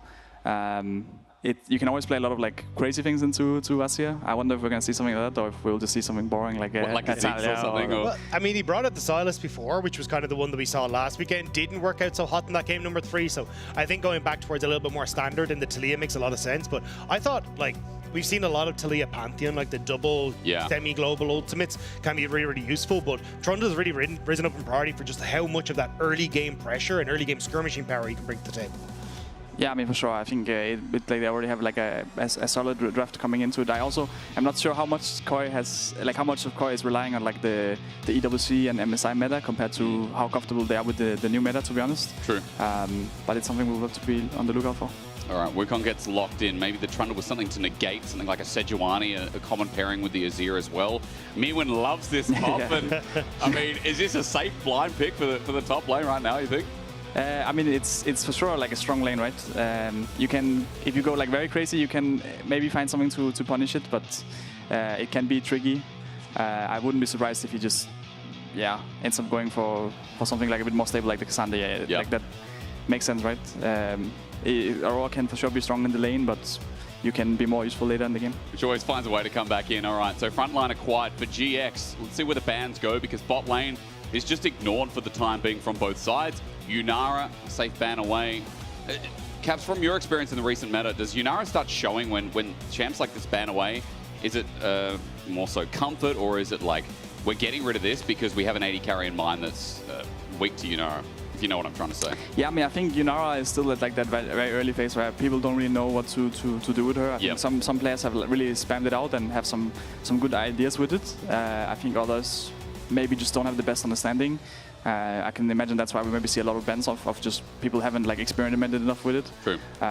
For sure, we have like I feel like we have a good read on it, but I don't think it's perfect for sure. Like I think with this new kind of champs, you always learn new things every week about like which scenarios they can be good or bad. I mean, even up until last week, there was 3 different builds that I saw for the champion. Everyone trying to figure it out. So I think that definitely makes a lot of sense. But I'm curious now to see what they want to try and round it out with, because Giant X last week, we saw them going more towards things like the Lucian, which have risen up priority, and that maybe is something that they want to try and put their hand towards. Or do we end up just going back towards more of the scaling? Because I was going to say, with the Aphelios gone, maybe looking at something like the Jinx, but Yunara gone, good against short-range champions. Maybe it's just the Kai'Sa angle. Kai'Sa angle's interesting here for Noah. I mean, he's also been a big Corki player, but you see that band away as well. A lot of pinching of pockets coming through against GX, as this would change the comp a little bit, maybe go more towards dive. Caps, what are your thoughts here? 80 carry just set up for utility while you got a strong mid jungle pairing? Yeah, I mean, I think you have like many options to go, especially when they pick it like this, right? There's like no bot lanes picked yet. Yeah. They go up for the Kai'Sa. It's definitely decent at like either diving in or kiting backwards if like a Wukong or Aurora goes on you, right? But it can also be a little bit trickier in the early game. I really like the Sivir pickup here. The opportunity to try and play more for that speed up for the rest of the composition, and also just has a good time at clearing out waves against the Kai'Sa. Makes a lot of sense. So MKoi, and yeah, already going towards the Nico, so strong against so many of these engaged supports, it really limits the pool that Giant X can go for. He didn't have much left up and available. Nautilus, great pairing with the Kai'Sa. Alistar's there as well.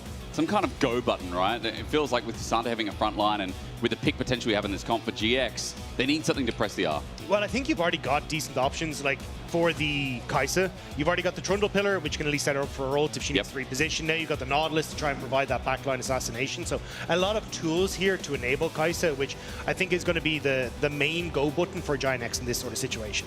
For sure, yeah. And I mean, Talia will also have like a lot of ult timings to try and help out on the bot lane. It can be a bit tricky to go on Sivir, especially with her spell shield and the ult. But other than that, maybe they can find some picks on Aurora or something. Right, which comp do you like better? I think both comps are decent for sure. I would probably prefer the Giant X draft. I think the bot lane matchup could maybe be a bit tricky. But aside from that, if they manage to find like Talia roaming down there, or maybe like a little cheese gank, I think the Kai'Sa can just start farming the Nico probably. True, and start scaling as well. All right, for MKoi, this was an early top lane Aurora, I will just say. Mirwin pulled this out, is now running into a tank, not the Rumble, maybe he wanted to preempt it a little bit there, but for MKoi, throwing a spanner in for their first game back. Remember, we haven't seen them.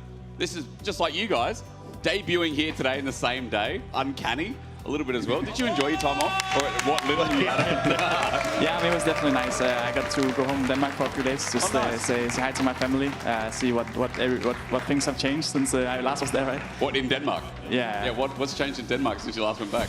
Well, I mean, a lot of my family moved apartments, and I also have a new niece, so that was... Congratulations! Thank you. Awesome. Thank you. You member to Caps' family. That puts a grin on your face. We walk into our second series, starting off your week 2. Also, you have the food. I mean, I got to be honest, Danish food always hits hard. GB told me there's the sandwich that you had at Christmas markets with pork in it. I don't know what it's called. I don't know the word for it. If you can think. I mean, I think it's just like a fläskesteg sandwich. Yes. Yeah. And I know it sounds simple, but to me, I was like, oh my god, it's one of the best sandwiches I ever had. Yeah, I think that's also what I got actually when I come home. Really? Every time I come home, my mom is like, oh, I'll make this. Oh my god, you're so lucky. All right. Shout out to Caps' mum. Welcome to game 1. Cap's going to be with us for the first portion, the early laning phase, so we can talk deeper into a mid lane matchup. Now, I know it's not super exciting talking about Talia versus Azir. I do know that, you know, Talia in the lane often seen as a good matchup into Azir versus scaling, right? Am I talking to it too simplistic for it, or is there more to the matchup than meets the eye, you think? No, I mean, it definitely is like Talia can be a bit more proactive, right? I think Asi doesn't have that many choices, but like Talia has a lot of options if she wants to. Like, for example, here she's like trying to help out the bot lane, right? Yeah. And that's the big question mark with Talia a lot of the time. Like, do you want to like help out your bot lane? Do you want to help out your jungle? Maybe get some form for vision for your team? Or are you going to play it more where you're like standing in lane from the start and really trying to make the Asia's life hard?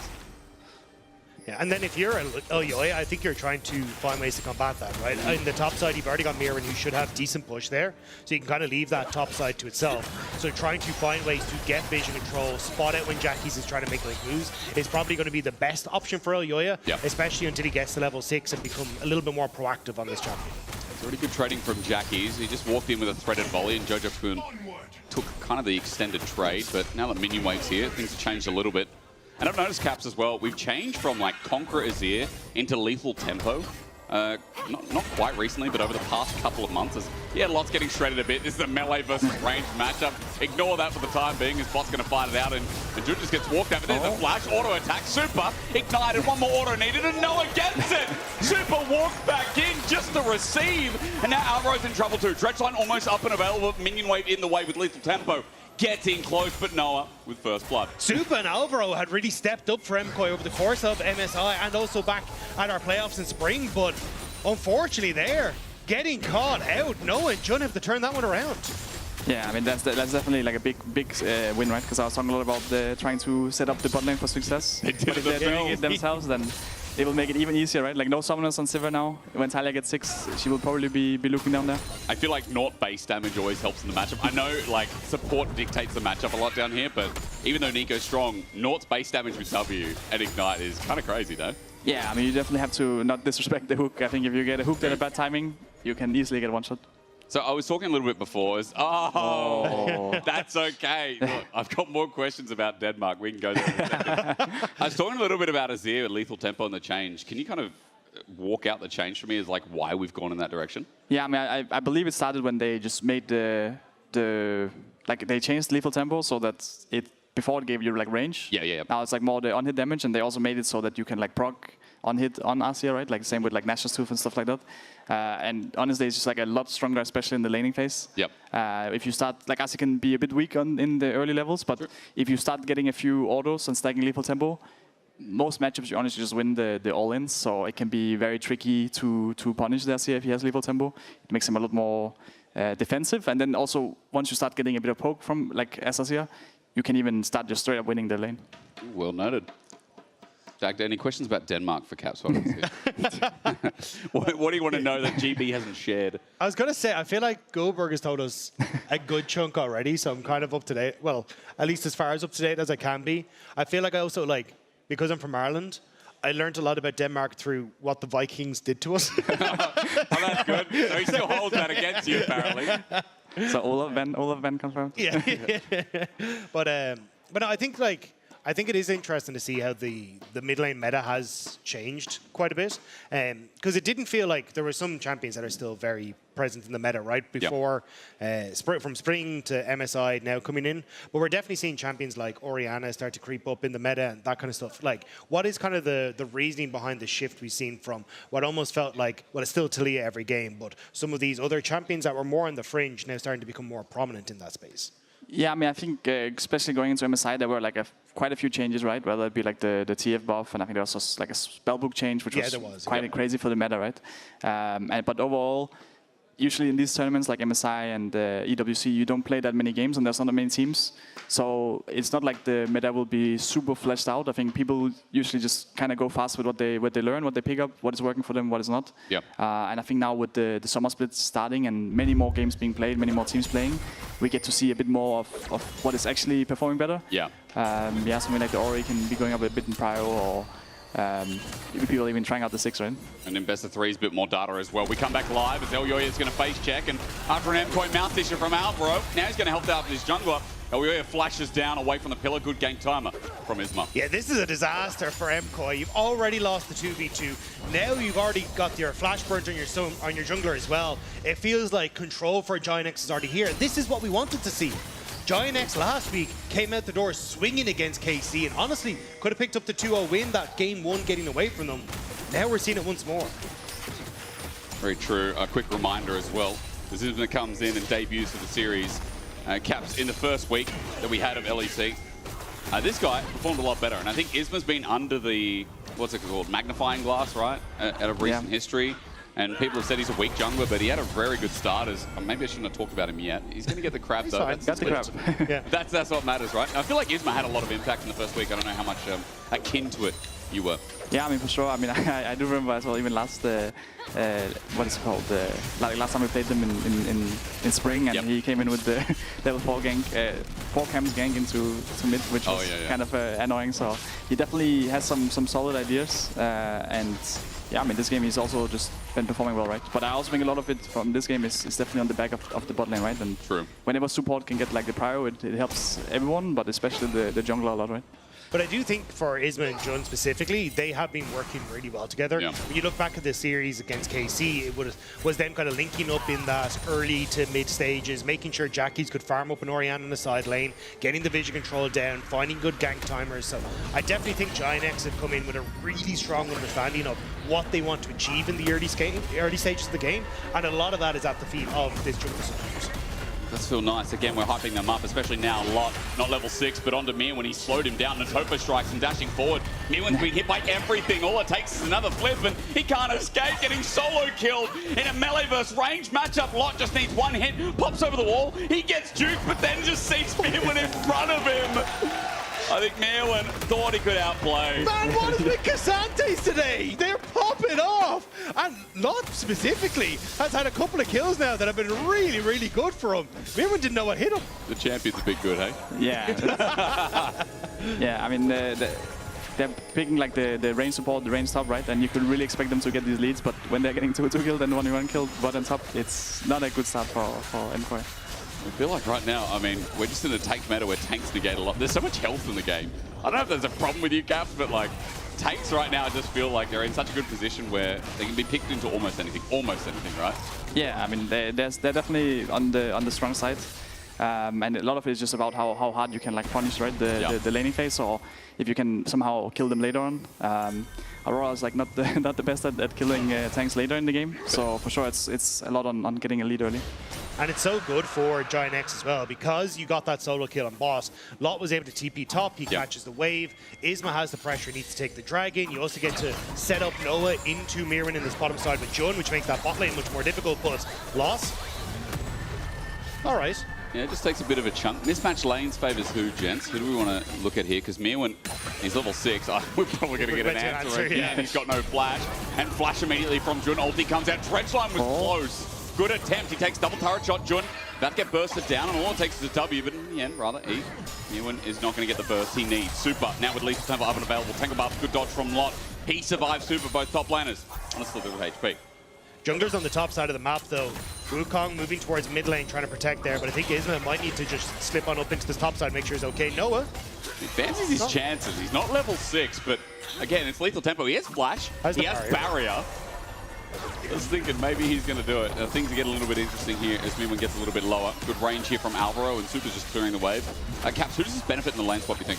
I mean, I think initially I would probably benefit for the GIANTX, right? Again, they are going for like the more melee comps, but I think with both top and bot dying, it's probably honestly better that MKOI just get to farm up now. Of course, they had a chance of killing Aurora there, but once that misses, Siva actually got some plates here, and she got to farm out a bit, which could have been quite tricky. I don't know if she had her sums up again, but especially if she had no sums, it could have been quite hard for her to lane against like Nord and potential Talia. All in. Jackie splashes away. Seismic shot flash from Jojo, but he's still autoing. Onto Jun. Super gets the kill. Either that mid or AD carry getting flood here. The MKOI is great. Jun trying to match the pressure mid, but he had no summoner spells, and Isma not really in a position to try and follow up, so MKOI with a nice pick on mid now gets to turn over towards the objective, and especially when they lose out on the early game, being able to contest this objective is nice. Yeah, I mean, I think that this was a huge pick onto June, right? They really got to stabilize the whole map because it was looking quite bad for them. But now they are getting grubs and Silver was getting plates, and I would be quite happy if I'm Koi. I can't tell. Jackie's icon is not there for ulti, but ulti still potentially for a play for GX as we pause again because Jojo sends it, gets the first flash out of Jackie. Yeah, it's a good flash, and Jun here thinks that, hey, we can try and get into position to follow up if Jojo goes for the aggressive play, but just doesn't have the follow-up from ISMA, especially when Mkoi are able to come through first. And the reason, by the way, we don't see Jackie's ultimate is because most Talias won't level the ultimate until they really need to. Sure. It means that if you take some damage, you can immediately get the ult on out of there without having the ult go on cooldown because you've taken some early DPS. Yeah, and I'm sure now, like Talia no flash against Asiel can be scary, right? And with them also falling for they went for like a 3v4 before, which is not great, right? They need to find some way to bring him back in the game, Jaggies.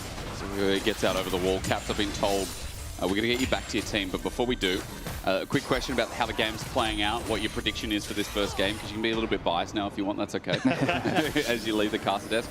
Thoughts about the first game? Yeah, I mean, I thought Janex had a very strong early parts of the game. I can kind of see, you can kind of see what I was meaning, but a little bit later in the game, I think they start falling a bit apart. Yeah. And I just think despite the early crazy lead they had, honestly, they've already like kind of thrown a lot of it. So honestly, I would give it to Koi. It feels like something that's happened with Ginex a lot. Thank you very much for your insight, ladies and gentlemen. Big round of applause for Caps. Thank you so much for joining us for the start of Game 1. The legend that go to the West. We'll keep praising you as you leave, sir. It's always good to have a player on board. Thank you very much to Caps. You know, we didn't glaze him too much while he's here because we didn't want it to, you know, blush or anything, right? We wanted him to feel comfortable. I think once you started asking the questions about Denmark, that man went fairly bright red. So he got excited, but he liked talking about Denmark, you know. He hit a sweet spot, and granted, it was a nice place. Now that Caps has stepped away from us, quick update, let's try words, update in the game. As we almost get the first item here for Jojo Pyun. A little bit trailing behind as Jackie's is on a tier, but I'm looking towards that 80 carry berth down there because our first kill over the Super was a big deal to mitigate that kill before from Noah that we talked about. The only really demanding gold leaders between mid and top, and vice versa is Lots up, and alternatively Jojo is as well. I don't think we're going to get first items coming through, so that's why Ginex looking for a pick potentially on the bottom side. Elyoya will spot this out, and now it's actually Ginex in trouble. Yeah, there's a Nico on the way as well. Alvaro has an angle, and they're like, how do we get out of this? Pop Blossom only on Isma. It's a flash, it's a Tangle Barbs, and in flies Elyoya. Cyclone up as well. Isma flashes to the left, but here's Jojo sliding and gliding his way in. Isma walking out. Only a sliver of health as GX look for the rest of the fight. Super autoing out, but rather GX need to escape for now, and Mkoi don't get a kill. They got that nice pinch there, but GX somehow got away. That is shocking that Ginex got away. TP from Jackie's towards Mirwin. All he needs is a flip back, and Mirwin trying to kite it out for as long as possible. Seismic shove, burnt down Jackie's with a solo kill. So it's a bit of a messy situation, but it's not going to end just yet. TP now from Lost. Ginex still want to try and contest this. I don't know if they have it, though. It's like Caps left, and they're like, oh, he's gone. Now we can really play more aggressive. Dragon goes down, but here's a dredge line. Onto a clone matters not. Jun gets nothing. They walk away, Mkoi with the objective. The cost of that one kill. So you could see Ginex wanted to make a play on towards the bottom side, weren't expecting Elyoya to be on towards Krug, so they get caught out. After that, though, is kind of where it gets a little bit funky, because Isma ends up using the ultimate onto Alvaro here just to try and get some of that health regen and make sure that he's at least a little bit tankier, but also forces Alvaro to jump away because he's incredibly squishy. Jun body blocks Jojo on the engage, so you can't actually get the follow-up swoop and boom. And Lop ends up running as a distraction, so then you manage to get both players out of that position. That could have been an absolute disaster for Ginex, but you end up getting Jackie's with the kill on top side, so it works out a little bit in their favor, unless you add the Dragon into the mix. It's a solo kill kind of game, isn't it? Another one added into the mix now. Jun, not going to be called out as such. Elyoya looks for him. The spear's out, or rather the staff, as first item is on board. Yuntal for Super, opposite Kraken here for Noah. So 80 carries have something to work with here as Jojo has to find a way out. Lot tries to predict the shuffle away. Jojo does escape to the left instead. Lot's going to keep pushing this wave. Note 1 minute 55 until Herald spawns in the top side of our map. And that should be the next fighting point as both teams looking dead even outside of 300 gold. I think Mkoi are stronger off of this one item spike though than Ginex are. I could be a little wrong. It's just that I think for Noah, you kind of want 2 to 3 items before the Kaisa really becomes a big menace, whereas Supa, the boomerang damage can be really strong. Alvaro's quite strong. And also just the lack of summoner spells on towards Isma makes it a little bit more difficult for him to contest a lot of space around the pit, thanks to a lot of CC that MKOI have. So if I'm MKOI, I'm definitely trying to force a fight at this next objective, whereas for Giant X, it may just be, hey, let's try and trade for some turret plates, or sorry, for a turret on the sideline. Hextech Coordinator also picked up from Alvaro. He's got a bit of burst here on the Nico too. The only thing for MKOI that might make things a bit more difficult is that flash on the Nico, but you're right, they look for a fight. There could be a Trinity force to match. Yeah, just picked up by Elyoya. Also that Nash tooth from Jojo. They have tools with a Leandri's top as well. First item's really on the board everywhere as Deep Vision now from GX is a priority towards this Dragon in 240. Trying to contest red, maybe catch Elyoya on this. Will be spotted though. It's going down pretty fast. All it takes is a smite. It's a little bit early, but successful nevertheless. Subjugate used by Isma. Again, that Hextech Coordinator pops a little bit, but after the triangle's down, Alvaro wants his burst. Done and down to the ground. Success on the steal. With no subjugate on Giant X, I still think it's playing towards bottom side is our best bet, and I think they kind of know it as well. They've set up with Jackies on this bottom side of the map, wanting to basically use that as their push point to then go for the invade, but MKOI haven't fully transitioned to the top side yet, so they're still protecting Jojo Pyun to a certain extent. Smewen farms up. Note that he's got no TP. I know he's on the right side of the map, but still something worth mentioning that it should be up in time for Dragon, but it's pretty close at this point with 1 quarter left remaining on the cooldown. Now, Herald has just spawned. Beelining at the top right now is Isma. Half on the subjugate, the Dagda. Gave you a bit of a lesson in not being up and available. So let's just gear up for that. Jun's just going to use his Ghost on the Unsealed Spellbook, and GX are here first regardless, and Trundle does a lot of damage. They spotted MKOI on the bottom side of the map, clearing out all the vision. Giant X had already set down, so they're just going to try and clear this out. Immediately, Jackie's posed back from that bot lane towers. So MKOI are actually the ones to say, look, we will just get gold funneled into Jojo Pyun. We don't really mind if you get the Herald. We're already going to take that tower in response. Newen's here. Eye exposed. Smite down. The burst trying. Newen is just getting in the way, but Herald's super easy. The ult between worlds onto Noah is a big burst. He aggressively walked through and now has the flash. There's Alvaro, disguised looking for a Pop Blossom, but disrespect from Noah after the objective was won. It was a bit of an off call, and this is something that we've seen from Giant X in their last series as well, is are we going in, are we going out, what do we want to do? It looked like Noah may be thinking we can take the fight, but ends up getting separated from the rest of the team, and MKOI jump. There's a wall out, and Elyoya is going to be on the wrong side of it. Super not caught out, his shield is perfect, and doesn't even get hit by the seismic shove, so he walks it out. Ghost is what's going to be used there, but he still has his flash for the Dragon fight in 35 seconds. And that's probably the most important point, is MKOI having, again, the flash on towards Alvaro, the opportunities to look for some of these big plays. Yep. Giant X is going to try and force position by going for the mid lane turret here. The wave is quite thin as well. Boomerang Blade out. The Grub's out as well. Alvaro gets poked down, but it's a big commit. In the way is the clone, the ulti from Noah. Pop Blossom. No! Nowhere to go is Dredgeline, depth charge, everything. Elyoya cannot move. Monkey sent away. It's a good shot, but Jojo doesn't have a team. He has to slide out of there as Isma's already subjugated. Healed up again. He flashes out because Super now in lethal tempo mode with Mirwin on the burst, but MKOI came in bit by bit and went out in the same way. Massive pick from Giant X, getting both those members and the mid lane tower position for Dragon as well off the reset. That was a massive play. Let's watch again, Dagda, the power of the internet, as we can watch it one more time. The flick back onto Alvaro was huge. That immediately takes the Nico out of things. And at this stage, the tower is too low. They know the Super and Elyoya aren't ready in a position. But also watch Jun there. Immediately ults the Wukong. Yeah. So that then Noah's free to go in. You can't get the Wukong follow-up. And unfortunately for Jojo Pyun, he tries to salvage the play, but it's already too far gone before he can arrive at the top. Greatest thing about Nord is on that ult node as well. You ult the original, even if he clones, it's still on the original. He can't avoid it. But you're right, the CC chain was beautiful and GX powered in. Mid lane turret gone, now they're back on the map, and Dragon might be number 2 here. GX, this is a powerful move that Elyoya needs to try and steal. He's going to go to the back of the pit. He's got a clone, seismic shove used. Clone pops in the air, but second Dragon for GX. That play put their game back in the favor. Still though, MKOI going to try and force resources into Jojo Pyun. He's on this top side. Lost trying to get to the top end, but Alvaro's trying to run interference so they can take that top structure. Yeah. 2 towers though for GX, and all the kills and the mid lane tower still puts them ahead in the play, but I think MKOI have kind of set where they want to go, which is just try and hard force as much into Jojo and let him carry late. Jojo getting a bit of gold, so the injection nice, 500 individually. Jackie's going to match that with his own turret and bot. There's both mid laners.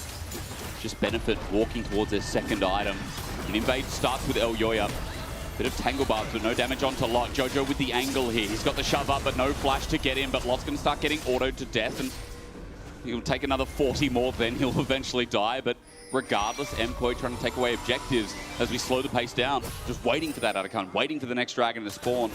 It has been a rather slower game, Dax, and for a reason that we're just looking towards scaling. His depth charge going to be used. Jojo in trouble. He shoves away, but the Weaver's Wall puts Jackie's in harm's way. Noah holds these into the pit. Bot Blossom again, this time disengaged, but look, Isma's there, and he just subjugates Jojo to death. Alvaro no manner to escape, and caught out again. 7-1, Giant X put him down. Giant X are finding picks in the topside jungle. They will lose their mid lane tower as a result, but it's kind of being traded again for turrets elsewhere. So all outer turrets will fall off the back of this play, but it's more gold going in the hands of Giant X. This is why we're hyped about Giant X. As Cap said, like, the mid game can be quite risky. And it can be a slump. Early game, we saw part of that slump, but GX have clawed it back, and the power of this team right now is the decision-making is getting better and better as we look at one of them here. Yeah, it's just Jojo sticking around that bit too long. Jun able to come through, Weaver's Wall immediately. Lot tries to jump over the wall with the E, at least gives part of the shield to get the assist, and Jojo nowhere to go, nowhere to hide. Even the fact that Alvaro gets stuck trying to help him out just makes it even worse for MKoi, and Giant X going to be happy that they get 2 of those picks. Well, Atakan's now spawned, 2 minutes 50 till the Dragon. Quick reminder how important this is. Remember, only one best of 3 as Atakan starts up here. This could be the decider in at least game 1. It's also the fact that Noah now has 2 of his items completed, match to the other side, but this Kai'Sa going to be significantly stronger in these fights now thanks to that second item spike. Alvaro has flash available. Pop Blossom not available though. Alvaro does not have an ult to change this play, but maybe they can't get in to begin with. Jojo flipped around, poked out. Jackie's low though. Mirwin comes in to try and burst Atakan. At 3k, it's a bit of a leash here. Elyoya trying to zone out as it's getting a little bit haywire. Mirwin dies on the side from Noah, but look, the fight's scattered. Lot tries to go in, Ulti's out. That's only under the mid laner. Atakan goes down to MKoi in the end.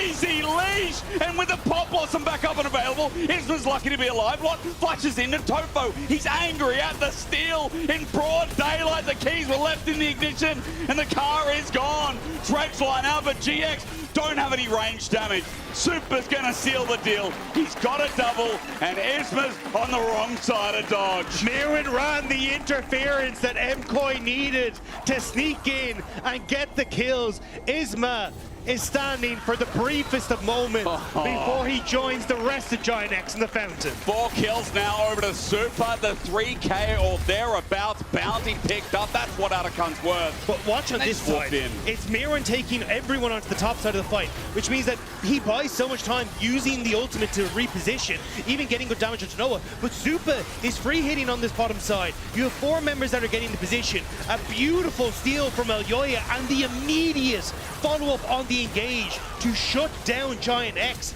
They don't have anything left to take this fight, and Super is ripping through people in this fight. Even onto Lot, like this early on, a Sivir being able to do that kind of damage to a Cassante is wild.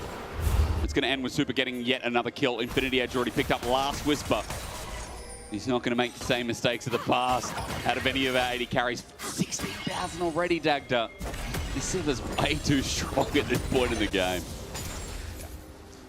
Again, I think it's coming back to one of the discussions that we had was Giant X and kind of the way that they're set up with their team fights. Yeah. They end up splitting that fight up way too much, and MKoi have been way more practiced when it comes towards their team fights. It's kind of been the strength that we saw coming in towards spring playoffs, towards the end of the split, is what they relied on, and it's paying off dividends once more. Giant X need to find some way to shut this down. Maybe it starts with a pick onto Jojo, half HP. Fighting around Dragon, the third one for GX. They're keen on it, but Elyoya zones off with the rest of GX. A depth charge onto Alvaro, healed out. Elyoya trying to fake it. Cyclone on the reel though, and at half or less than. He's caught up in the middle. Double Cyclone, but a wall in the way, and Noah gets the kill. Now for MKoi and Pop Blossom. It won't come through. It would have been a 4-man, but it is nil. Noah gets into backline yet again. Super's left alone. He could do the fight before, but not anymore. Even with a wall out, a good one for MKoi. It's not enough. GX always find a way. Just in front of Dragon, they barely find the team fight win, but it's magnificent. In a 4 versus 5, they find their moment. This game topsy-turvy. It's insane. It's a third Dragon. GX are going to move to Soul Point. I don't know who wins this anymore, but I'll just go along with the ride. And I think we got to see a really cool interaction in this fight as well, where you get the Unraveled Earth putting down, and then you get the pillar to move you around. I'm with so you. You end up being hit by the Unraveled Earth and get the stun. We'll see it here as Oyoya starts to move through. Unraveled Earth, there's the pillar, so you get the displacement. Oyoya ends up being focused down and fall, but Azir was pushing the bottom side this whole time. This is MKOI getting caught out and having to opt into a 4 versus 5. It's a really good moment from Giant X to find where they can take the fight. And even here, Super barely surviving on that top side. One auto attack away, but it still means that Giant X can win out down below. But it's both 80 carries world. We're just living in it for this first game.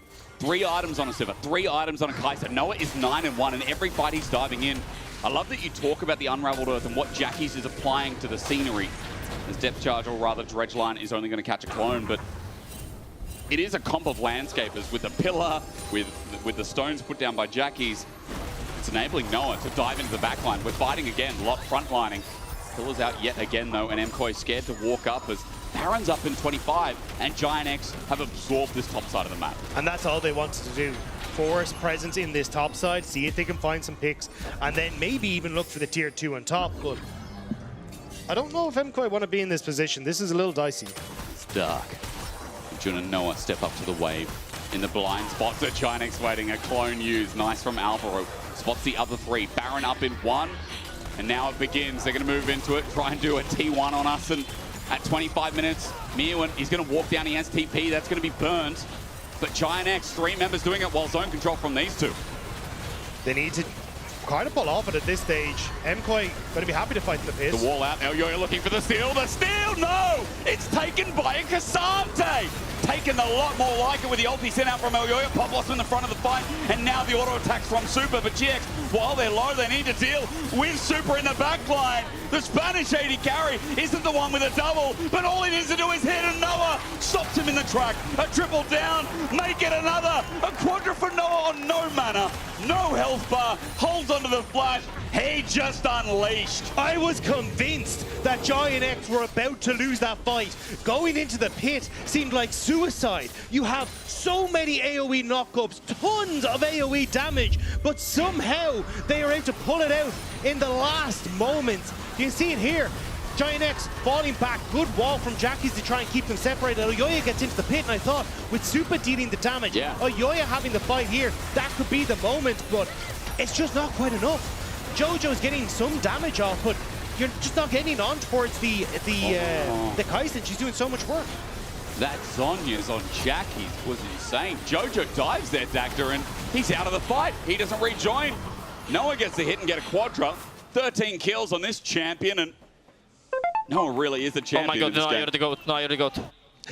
yeah, what Jackie said.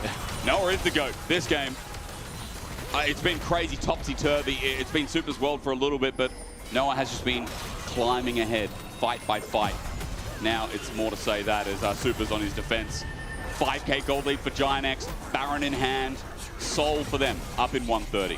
For MKOI, it's difficult to try and come back from this position as well. You don't really have a true tank that can face check and try and find that space that you need. Yeah.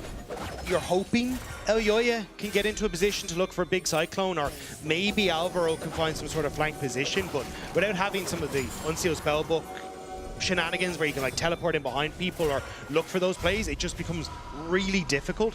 As long as MKOI continue to keep that slow, or sorry, GX continue to keep that slow encroaching vision line moving forward. As you said, the tank means a lot. No, I didn't mean to do that, I'm sorry, but he does mean a lot, really. He's on 16, almost 3 items, but had a big contribution in this game. Defense not enough. Super doesn't have enough wave clear with Baron minions, and those melees are just such a pain. Inner turret goes down. Jojo defending inner and top, and bot wave at least has a bit of a shove on it by Meowin, but there's good reset timer. Remember, 35 seconds till Infernal Soul. And that is an almost full build Kai'Sa with a blighting jewel. Noah just finished his Zhonya's Hourglass as well. I'm curious if Jackie's will get his Zhonya's Hourglass finished as well. He stuck around a little bit longer. Like, he's fine. He has the TP to come back out. But I imagine should have it finished, and that would... There it is. So 2 Zhonyas now completed for Giant X. MKOI, though, already with position on the Dragon and on the objective to make this a little bit more difficult for Giant X to get in. Look how much easier it is for them to face check. Jackie's face check, so Trex gone. And gone is the mid laner of MKOI. Jun has to flash away after a dredge line in. It was ambitious, but still, 5 versus 4. Jojo dead for 45 seconds. What a pick. Giant X start to move forward. There is little that can be done in this sort of position to try and keep them at bay. Lots can hold position on this choke point. Elyoya needs to make a miracle steal happen again. But Noah's in the way. Noah is in the way in this 14 kill. Kaiser keep track. Level 16 will start autoing the Dragon. Dredge line back in. Jun rejoins. Jackie's about to wall with that angle. Elyoya wants a steal to keep the game going, to delay it. Tangle Barb's out as well. Lot looking for a position. There's the Weaver's Wall lines down the middle. Elyoya, Seismic Shove doesn't connect. Jun looking at an angle to press the depth charge button. He doesn't have it, but won't need it. There's the Infernal Soul. GX get it with ease, and MKOI walk away empty-handed. Giant X protects their prize incredibly well there, denying MKOI really any sort of access, pushing Elyoya right out of the pit area. Infernal Soul now, position on the map. This is so hard for MKOI to try and come back from, and again, they had decent positioning here, but Jojo gets caught out entirely. The flick was perfect from Jackie's to set that one up. And at that stage, MKOI know it's basically done. They can't really commit any more resources to the area. It does feel that way with Infernal Soul. Their hope is an Elder Flip in this game at 6,000 gold behind. Despite having a Sivir and a Azir, they're shredding just not enough yet for that front line. It's just the poke you can have coming through from Giant X, though. Because you can see there, Noah's just sending out the Void Missiles. If he hits, fantastic. You just take a ton of damage off the Infernal Dragon, or Infernal Soul as well. Yep. And you just got to take it. There's very little less that can happen. So from this position, again, like this is, I'm really excited about this for Giant. Yeah. Like we saw this against KC last week, where we started to see a strong early game, but there were small individual mistakes coming into the mid game. Still some issues here. Like we still get to see some of those overextensions, but overall, this has been a really strong showing. And I think it's insane to see another team that is stepping up to try and say, no, we can contest with the best that this region has to offer. And the reason that it's so insane as well is because, yes, this is only game 1. You don't have to be Andrew Fettius Day, but like, there is only one singular best of 3s. Jojo might be caught out here on the side. The ulti not weave, Seismic Shove. Easy as that. Noah is farming champions this game. Jackie's like, no, that's my kill. Noah ultis into secure number 15. I mean, there's a reason that Jackie's has 15 assists and Noah has 15 kills. Okay? You know what? It's that beautiful synergy. Oh my god, that Seeker hit hard, and now there's just another fight. The clone's going to die first. You can count that as another as Mirwin tries to disengage, but a depth charge. Here comes Noah once again. 16, count it with me. If Sword of the Occult was in the game, that'd be fully stacked. The fact that there is no wave is the only reason that MKOI are really holding on to game number 1. Baron's going to be called lost, tried, not quite able to do so, but what do you do from this position? Yeah, well, you could just promote a ticket sale. There you go, Baron's going to go down. A quick reminder, LEC Summer Finals in Madrid. Wouldn't that be big if Giant X could make the run? Very early in the season to say that, but I'm going to say it. I am genuinely excited for Giant X. Yeah, it should be. Oh, it's not the KT curse, is it? Let's find out. MKOI caught out with a pill up. Their defense has gone on long enough, and Giant X need to seal the deal here. And nothing up and available. They're just going to take jungle and try and use this Baron to finally get sieging onto the base. I understand why you're excited about GX Dagda. I think we all agree. Like this roster, it's taken a while to get here, but they are improving each game, it seems. And in this single BO3 round robin format, a win against number 1 of Spring would be huge. It's also just to hear what has been going on behind the scenes finally make it to the main stage. Yeah. See that actually Giant X have these incredibly strong early games, that they can play at these great mid games. The individual talent that is on this roster can also step up massively. We're starting to see it over the course of the first 2 weeks, and if it continues into playoffs, it makes things very exciting. Here, we're just going to see Supa getting caught out by loss, making it a little bit more difficult. Oh, good job on the spell shield, actually. Didn't catch that. Supa doesn't end up getting yoinked and doesn't end up dying on the back of it, but Giant X still have to chase down everyone. It's funny because it does actually set up his team to burn a couple of flashes because Lot just gets transported behind them. It's damned if you do, damned if you don't, I guess. It's a rough game. Jojo, he has a bit of PTSD. Scared to step up to the wave. He's had a rough game. A couple of TPs gone awry, but also, you know, Seismic Shove getting picked up by Jackie's a few times. Like, it has kind of been a rough game where he's had some good shuffles, but the fights never really come together around Jojo, around Super at this point. It's also difficult just with the way Giant X are positioned on the map. Yeah. Sure, you've got Miran who can very quickly clear it away and try and join them. Move his wall. Jojo, ulti, that's not going to do much. He flash gets queued. Jackies takes the kill. But Noah's damage will send him to kaput. All right, Dagda, the final moments. The minions are going walkabout. They are they're like, hello, come back. All right, Cyclone's going to be used, and now they've found a new angle. That depth charge used, and every time a W hits, someone gets close to dying. El Yoya, go home. Please step away from Noah. He hits Alvaro anyway, despite the clone, and at half HP, dredge line in, the pillar out.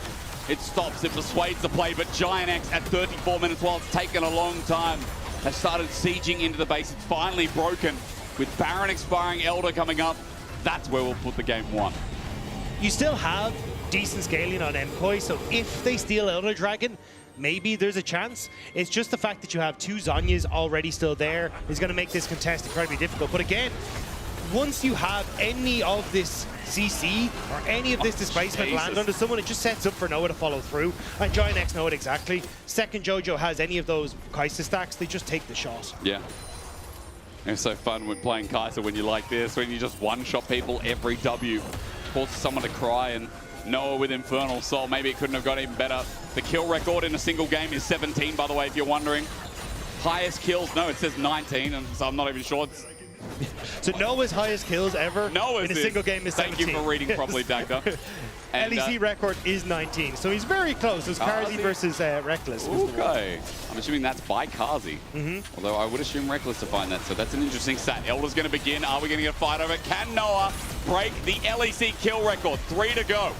Elder's going to be started, I think, just soloed out, and yes, something taken down by Mirwin, but it might not matter. Seismic shove out, Elder down, and here we go. Pop Blossom's good, but first execute, 17. Noah needs 2 more to get in line. There are 3 available onto Super. We're waiting. He knows it. Maybe he feels that the poke out. There it is. 18. 1 more. Mirwin gets over the wall. The poke does not connect, and Mirwin's alive for now. Dagda, he has Killer Instinct available. Mirwin, eyes in blood. If Isma gets the Trundle Pillar, it will count as displacement, and you can look for a pretty major sniper. He hit it, and Mirwin's going to go invis with the autos. The burn! The burn! Mirwin dead! It's an ace! He gets 19, he's tied! El Yoya's up in 19, Alvaro in 10. All I care about is the kill record. I don't think 20, they care, though. 20, hold, GX, hold, hold. Alvaro coming up. They have Elder. Stop hitting the Nexus. Stop hitting the Nexus! Noah cares about the game more. You got to respect that. But he is now tied for the all-time kill record in the LEC. And what an impressive way to do so as well. The early kill in the bottom lane, snowballing perfectly for Giant X and taking down our Spring Split champions in game number 1. Much like Noah's W, it's your shot to win a VIP Summer Finals experience. We're talking about it in-game. That money cannot buy for queuing up for another game with your squad.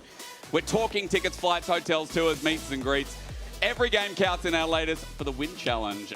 Vamos LEC Madrid. Let's go.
Needs a map.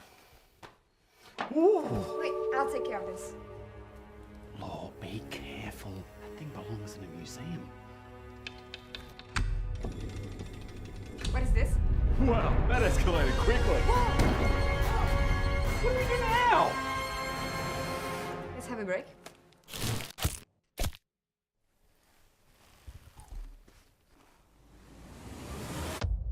Have a break.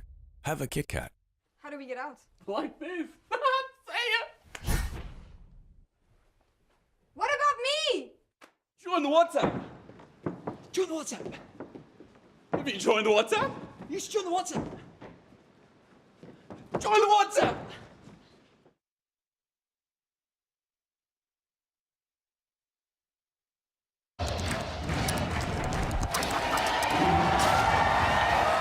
Red Bull gives you wings. We're now approaching the final pick, and what a ride it's been. A moment of hesitation, but we're getting closer to the game changer, and what a legendary journey we've been on. I mean, there's so many excellent options, but one of them has to be a perfect fit. Oh, they're about to lock in. Oh, what a pick! What a way to close things out. Book your next hotel stay in Madrid with Marriott Bonvoy.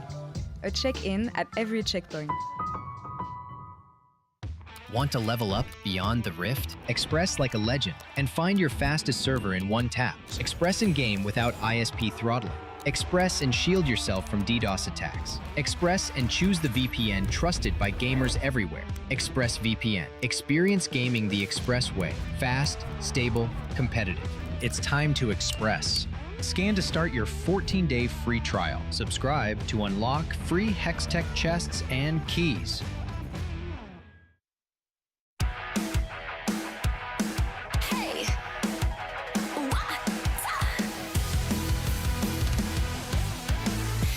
Look up at the sky, it's just a starting line. Waltzing through the storm, feel the vibe align. Radiant rebels in the silent fray. In the pulse of dawn, we embrace the day.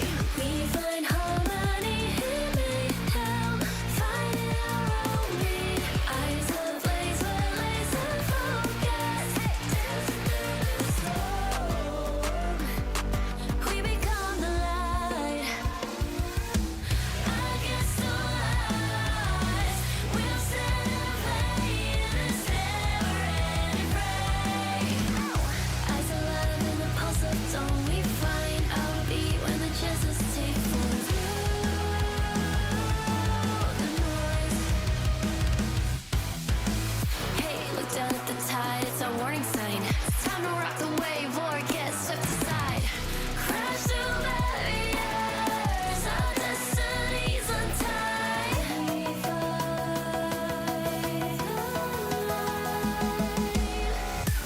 We find harmony in mayhem, finding our own beat. Eyes ablaze, we're laser focused.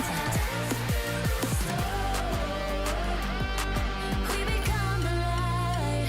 We become the light. Against the light, we'll celebrate this never-ending fray. Eyes alive in the pulse of dawn, we find our beat when the chances take form through the noise. Hey, look up at the sky, it's just a starting line. Hey, look up at the sky, it's just a starting line. Radiant rebels in the silent fray. In the pulse of dawn, we embrace the day.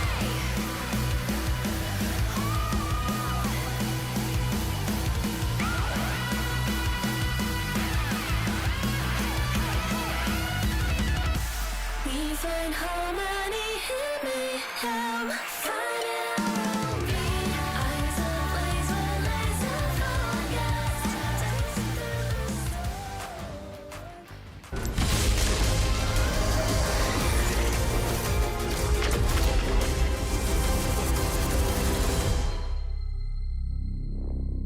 Can I get Mirren down a lot too? Can I get rid of down a lot too? Man, I can't see my mouse. Yeah, it's usually on the mouse pad. So I was talking a little bit before. That's okay. Please don't talk. Matchup Lot just needs one hit, pops over the wall, he gets juked, but then just seems to be. Good job, lads. Good job, lads. Good job. Him. My. I got it. Watch out. Only. Leave. Oh my god. No, I can't give you Penta. And welcome back to the LEC ahead of our second game between GX and MCOI. And I have my Spanish representative, Skane, to ask about this matchup and also How is MKOI doing? What was this first game? Oh, this first game was really rough, to be honest. Well, it's the first game from the boys after like the MSI and stuff. So I still believe, it's best of 3. So it's good. It's just game 1. Yeah, it's just they game came back 1. from their break. It's warm up, right? Yeah, so absolutely. It's fine. Talking about the matchup a bit more specifically, I want to know, is this matchup big in Spain?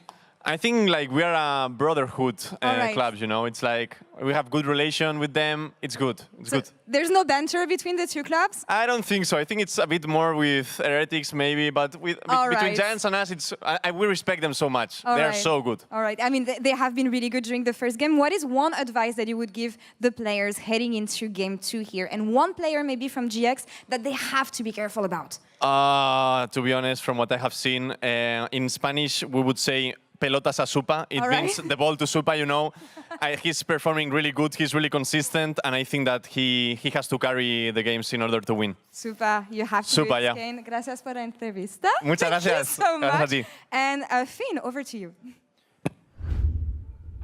Thank you so much, Laura and Skane. And what an impressive game by GX. Honestly, just running over MKOI. And I want to just break down one moment of that game that maybe didn't do too well in, because I really expect a lot from GX. I think they've kind of solidified themselves as one of our top 5 teams at least, trying to break into that top 3 maybe for Worlds. And one thing they did this game was they kind of butchered an Atakan. And we've seen this time and time again in Europe that our teams have a good early game, we have a good mid game, and then we mess it all up on Atakan. So I want to educate you guys, and maybe even GX, to how they can improve their Atakan play. Here we have seen GX starting Atakan, and MKOI are approaching through 3 different angles. There's Mirwin here, who's on a ward, there's Jojo here, who's on a ward, and there are Alvaro, Elyoya, and Supa for bot side, who is also on vision. So now as GX, you have to make a call. Do you turn on Mirwin, do you turn on Jojo, or do you turn on this free man? What we see from GX as I roll out the clip now is that they are quite indecisive in this manner. Jackis tries to make a pick on Jojo, but completely doesn't notice that Mirwin is trying to flank him. And this puts him in an awkward position as Mirwin just tries to make a combo, and this makes Noah try to help him. And now they have turned on Mirwin. But as we pause the clip here, they have used so much to push Mirwin out of this flank that this whole Atakan is just free, and MKOI takes so much space, pushing away Isma with the smite, pushing away Jun, and even pushing away the extremely tanky K'Sante. So, how can GX come back now? They gotta slow down this sequence and try to go for a 50-50 with Isma, and these guys need to regroup. As we roll out the clip, I'm gonna really highlight something that I thought was so cool that MKOI did. Look at this now. As the Atakan is getting lower, it is now at 2,400 HP. Alvaro turns into Wukong and uses his W ability. Now, we see it as just Alvaro and Elyoya, but on Lot's screen, there's 3 different MKOI Elyoyas that he wants to get out of the pit to kind of save the smite battle. Now, as we play it out, you're gonna see that he chooses poorly. He tries to go on Alvaro here because he thinks this is Elyoya. He doesn't think this is, or this is. He thinks this is Elyoya, and he tries to ult him out and ends up getting the Alvaro. Alvaro gets the last laugh, and Elyoya gets a really clutch smite and a very nice kill. And I think this was one of the moments that MKOI could be happy about, because as I roll the clip back, I really enjoyed the fact that they played through multiple angles. They really tried to create a sequence where GX was indecisive and kind of split the team up, so at least they have one front where they have multiple people. Now, going into next game, I think GX just has to come in with the same amount of confidence and keep drafting these strong early lanes. Lot had an insane performance on the Xante, solo killing Mirwin and just being a behemoth in all these fights, as well as Noah with a massive game on Kai'Sa. Now, I'm gonna send it over to casters, and I want them to continue breaking down this GX ascension that we're all witnessing in real time. Are you able to dance? Because I can't break it down. Not much of a dancer. No. Yeah, I mean, we kind of knew that. Yeah, thank you to the disco man on desk. I refuse to. Probably do the run of man. I refuse to keep breaking it down. I'm going to talk about something else. That's really hard because no one got 19 kills. And it's kind of the talking point. It's the thing, you know. it's like when it's someone's birthday, right? You don't just go and talk about someone else's birthday. You got to mention theirs first, and then maybe it's later. It's like proposing at a wedding. It would just be. Oh. Yeah. Have you heard of that happening? That's weird. No. That's like the worst thing you can. You're not a good person if you do that. I'm just going to say, don't propose at someone else's wedding. That's not the time. Yeah, I was planning to do it at yours, but didn't have a partner, nor was there. And you didn't come. I invited you. You stayed in Europe. I had to work. You didn't do the 24-hour flight right before MSI. How dare you? Anyway, Selfish and myself will take you through game 2. Let's go pick ban. GX on red, and already that Varus, that sneaky little Varus taken off the board. Annie, this is just no-brainers at the moment as Jax against Lot, when that's his most played historically and one of his best champions, is a good ban. Imagine we're going to continue to see the Vi ban as well. Could end up swapping it up if you really want to try and look for something like a Pantheon or even the Zinzao, where you think maybe you can take it in the early stages. Because we have seen, like, once you start to move down into this position, Xayah starts to become a bit more present, Ezreal can as well, which have an easier time of dealing with the Vi, although some teams are still just happy to just continue to get rid of it. Let's see if Cheese Grater Abs gets locked in or banned away in the final rotation. Yone is gone. I'm going to need you to elaborate on that. Well, I mean, he's pretty shredded. Sion gets picked up instead. We saw this in Cheese Grater G2. Abs. Yeah, I mean, look, it's on fire. It's that tanky. What goes on in the core of Sion's belly, I will never know, but it is red and it hurts people. Now, question is, GX, do they just get in a smart mid-jungle duo when Azir, Talia are already unavailable? It seems like the direction that they want to go. Yeah, I like the Zinzao pick. Gives you something that can be quite active in the early stages. We've also seen this paired a lot of the times with an Orianna, which you could take in this rotation. Ends up giving that protection that you want. Also, the slowdown enables him in a lot of skirmishes to get that third auto attack off and try and set up for some early presence. So, looks like that's going to be the call here. Just try and give that shielding and what's the word I'm looking for? The ball. Control to Zinzao in the early stages. Control is a word associated with Orianna. Vi also up, banned away last time around. And if I'm MKoi, I think Vi and Watt pairing. It's a good mystery, isn't it? Vi Syndra's up. But Jojo, Vi Ari's up, and there he is. Look at, you can see the abs from here. The options there are still more. I know the casting is kind of being hovered because Jojo has played it in the past, has looked relatively good on it. I still think going for something that's a bit more playing for the 2v2 in the mid jungle is going to work out better. So I wouldn't be surprised to see something like an Ari or something along those lines even come out here with the Pantheon. Galio. There you go. Yeah. Still fits very, very well with that.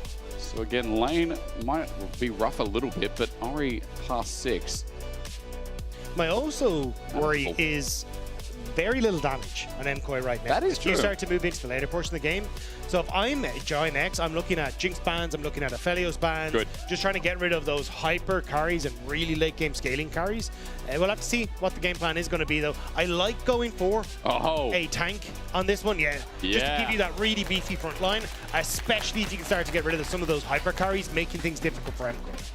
I mean, not a bad lane for a lot. This will be fun to watch as well. Double AP solo lanes, and as you said, that Jinx, the first ban taken away.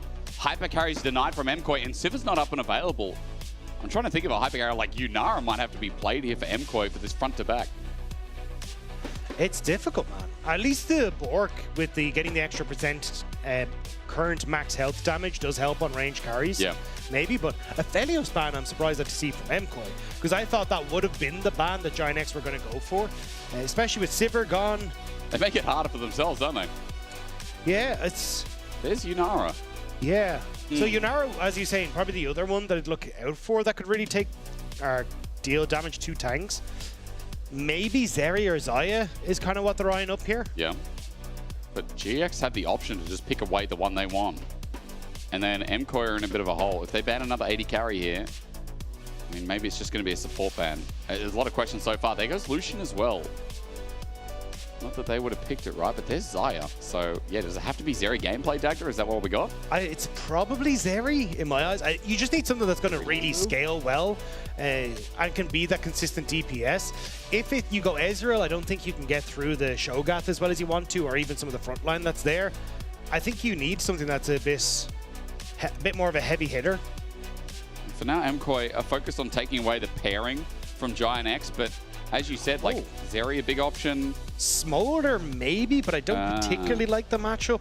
He did get some buffs to make it easier for him in the early game, but I don't know. There is range engaged though, like Zinzao, Gap Close, Orianna, and Cho'Gath. maybe hard for the Smolder to operate, but yeah, it feels like MKOI in a bit of a ditch here. I don't know. It's interesting. Like maybe there's an 80 carry that's just out of the window. We haven't thought about Ezreal here, but if that Cho'Gath goes full tank with Heartsteel, which he probably will, right? It's with Heartsteel. Well, I don't know about Heartsteel, but definitely very, very tanky. Yeah, plus Orianna shields. Yep. Plus the speed up. Same when it comes to Xin Zhao. It just is going to be quite difficult to get through the front line. Yep. Now you're going to add in another pseudo tank in Rel, who's going to be doing at least a good amount in the early stages. I think it's just hard for MKOI if they don't get out to an early lead to really carry this victory. Because you talked about in the first 3 picks, DPS in this comp is quite low. Ezreal comes in as a spellcaster, a spell weaver, and he doesn't facilitate that need for something like a Jinx, something like the front to back, something that Zeri even would have. Here for MKOI, they're kind of throwing a spanner in the works, and as you said, they want good early games here, but Giant X, their comp, you know, well-rounded here. I think it's easy to say, and it might seem like bias, but it's just with the way they've kind of set up their comp as, I don't know, easy to execute, Dagda? What do you want to hit on that? I think when it comes to team fights and objectives, easier to execute for Giant X 100%. Yep. When it comes to playing the map, that's where I think MKOI shine a little bit better. You have an Ezreal that's very safe to be by himself on his own in the mid lane. You can start to play with this duo of Pantheon and Galio, look for overloading one of these side lanes, trying to pick members off, especially something like an Orianna, very susceptible to those plays in the side lane. I imagine that's the focus of attack here coming through for MKOI, and it'll be a case of can they snowball that into a lead? It's a good question. MKOI, your first seed out of spring, your #1 MSI representatives. I mean, this is a team with huge expectations. The Spanish fans have a high bar set for them. But their first series back has not been it. It's been scrappy, it's been messy, but hopefully game 2 will prove us wrong and show us that this comp can get off to a roaring start. Welcome back to Summoner's Rift, and let's see how Giant X can try and close this one out, because that would be a big statement. Again, we've talked about it. We're obviously hyped for them. It's a team who has middling expectations, known to be caught out mid-game with someone like Jackie's, but even GX, you know, not being able to complete a good early start is, okay, we're just going to battle up a little bit. Yeah, let's get Grasp. Oh, hell yeah. Mirwin, did he get his Grasp, Dagda? Oh, both are reset. Oh. I think he did. Oh, that's good. 4 seconds. And Dopamine hit from both. Yeah, so either way, it's definitely a lot of pressure on towards Elyoya and Jojokyun to have a bit of a stronger mid-jungle than they did in the last game. I'd say that Isma and Jun were able to have a bit more of that early game impact, especially, let's be honest, the early level 2 death on bot lane didn't help, and then Locke getting the solo kill in the top lane. True. So we'll have to see if they can try and set up, but I think even if MKOI end up losing this game and they go down 0-2 in the series, it is only their first game back. It is only their first day back. They've had a very, very intense schedule. Yeah, they have. I'm not really overly concerned. I mean, we even heard Caps talking about it coming in off the desk of how have you adjusted to what is a slightly different meta and a new meta, and even getting your practice games and stuff in. So I'm not overly worried if MKOI have a bit of a shaky start coming into the split. I still think they'll pick it up definitely for time for playoffs and moving on. I mean, they've got leeway of like 1, maybe 2 series, depending on how the rest of the group goes. We've talked a lot about the groups, but a quick side note for GX, Noah is once again on a carry that can really snowball, and in game 1, he tied the kill record for all-time LEC with Kazi at 1,200 damage a minute. Not bad, you know, not really bad. And that is one hell of a scoreline for their 3rd series back. Just the ability to play around this bottom side has been so good for Giant X. Yeah. Loss has consistently kind of gone back towards things that can play the weak side and not have to take too much attention, which is just open up Isma to try and swing in and play with Jun competitively on around the bot side. Also open that up for Jackie's as well. And it's given Giant X a much clearer game plan. Even now, Isma hovering around mid here, just making sure Jackie's can get this crash. Jojo's one is in a little bit of trouble there, though, because range versus melee, he's suffering a bit for now. As that crash comes in, CS is not really an argument. It's good on Jojo's end. As Super, so far the 2v2 has been in their favor, but he stepped up. He gets Flash Shattering Strike, and he gets rooted. Disrespect from Super as he uses everything to get out, but the follow-up is easy. It happens again! Deja vu. I've been in this place before in this exact same lane. and Noah gets first blood. Great engage from Jun, denying Super any sort of answer there. This is a disaster. Exactly as you say, game 1 repeat here. Stepping up, I mean, Jun's timing fantastic, but Super stepping up to that, thinking he's going to be level 5, fine, and even at level 2, I mean, that is more than a disaster. That is just a repetition of game number 1, and with the early lead, early blood over to Noah, he's going to be a menace again for sure. As we come back into the 2v2, good timing here. Jun is going to stop with an engage from Alvaro. Crash down there too. Isma in the area as well. Alvaro, yeah, he had no flash available, but luckily Super was nearby. Able to give him the bounce out. Still taking a lot of hurt. Alvaro will need to reset. And you can see Jun is just sticking around, is trying to deny any sort of like wave crash or any sort of footy business from Super on this bottom side until Noah can come back in. Yoya getting at least a steal on the opposite side when he saw where Isma was. And Isma's going to be even late for the small Krugs, or small Raptors rather. Red already been taken out. There's Elguya. There's going to be a lead here on the Pantheon, and remember this Pantheon, even after a slight nerf, still feels like one of the strongest early skirmishes, or should I say, good early clearer as well. Yeah, his 1v1 is terrifying. But either way, I think it's just a nice time to find that invade, especially if you can kind of keep track now of Raptor spawns and try and look for repeat invades onto that point. Mewin in He's trouble. the top side. He's deep here. No level 6 to escape Mewin. Won't get it off the minion wave either. He's just only got there as Rapture up and Mewin flashes out. In the brush still. He thinks for now it was just Lot, but the wave slowly pushing where Minwin's no longer in trouble. There is a timing window here when Yoya can finish that camp and then move up towards his top side. Oh, yeah. Lot hasn't actually pushed in this wave, and he may try... No, he looks like he's going to go back to his crab. Could have looked for a potential play on top side, but I think seeing Mirren had no mana meant that he was a little skeptical about trying to make that play work. So, but the top laners are safe for now, but the individual 1v1's going Lot's way, and Lot has had a really good day. Like, we didn't get to talk about him much outside the laning phase, but as he gets himself a bit of a demolish on the turret, gold taken. Elguya doesn't have the ult to spam into the middle, and he's going to actually path back down towards bot, so nothing available here for MKoi in the top side of the map. And you're going to be very happy with that. Again, Lot just building these leads for himself. Yeah. Just getting the early turret play, it's going to be huge. He can reset, and again, there's not really someone who can shred through Lot, so the earlier he can get up to some of these resistances, the more terrifying he is going to be. Sure. And you get to now focus his Isma down towards this bottom side again, and you've got a great freeze here for Noah and Jun, which opens up that opportunity for Isma. Good Super trying to get some damage down. Isma's on the way as well. Alvaro disengaged, but Jun's going to remount and Arcane shift away. Super still doesn't have flash available from the earlier mishap, and that means that he is a bit more vulnerable. Barrier will give him some leeway, but as the wave continues to be in an uncomfortable position, we see junglers focusing around bot, now moving towards mid. Shockwave burn. Jackie's has an opportunity, but Jojo out of the distance range, and he'll just walk out to escape. Engage on the bottom side. He does connect. Wait for the root. Alvaro tethered mid-battle dance as well. He grand entrances out of there as Jun is happy to absorb the damage. Super in lethal tempo now. The remount from Jun. Meanwhile, the W going on to Scuttle Crab while Jojo interrupts the charge. Audacious away or flash instead, I thought. Maybe he'll go for the crab anyway, but Elyoy is there, and it's a good thing he did not. Elyoy was spotted in mid-wave, as he said, so not wanting to give any sort of opportunity to try and come back into this. I like the timing window, though, from Noah and Jun on that bottom side. They saw Jojo Pyun go low and exit out the top side of the map. No ultimate available for Jojo to try and interrupt in the bottom half of the map, so they look for that all in. Unfortunately, though, weren't quite able to get just as much as they would have liked to, but they still keep themselves in a decent spot.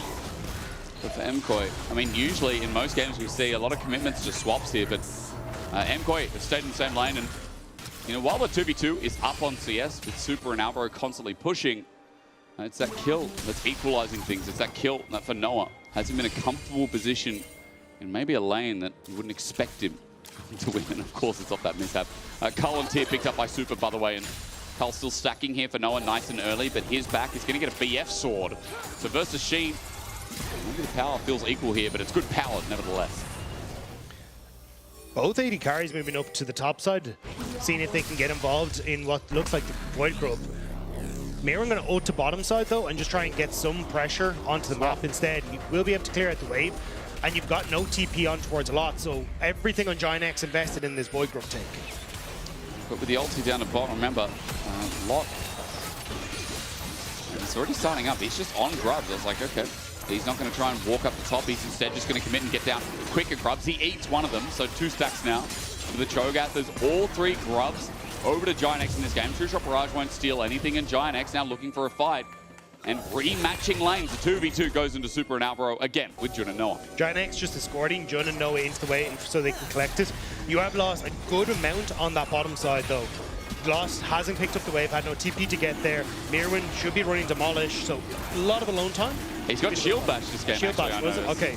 So I guess that's the only saving grace, but you're right, he got a lot of alone time with the turret, and it's worth mentioning that, again, he's mitigated some of the CS lead that Lot had earlier in the game, plus the Dragon for MKOI.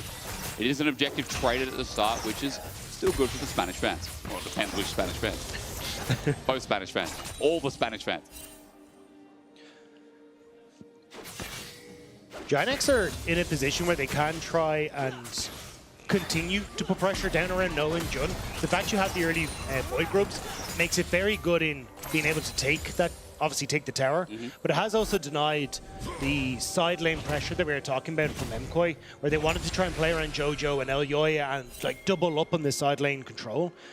If you don't have the Void Grubs, finding that quick pick into an even faster tower take becomes a little bit more difficult. So I think that's why we saw Giant X invest so many resources into taking it. It's still so important. I mean, those grubs as well. Remember, there is Demolish on Lot. There's flashing away. Elyoya coming in as well. He has flash too. The question is, do they have enough damage? Getting a bit of movement speed is nice. The smite up as well. Rupture on top won't connect. Decimating smash, but silence perfectly done from Lot. And yeah, MKOI, really hard to get the damage here, but it will force Lot to back away. It means that you get 2 nice resets here for Giant X. On the top side, Noah's able to get his reset off. Now he's going to try and move into this bottom side and match Mirwin.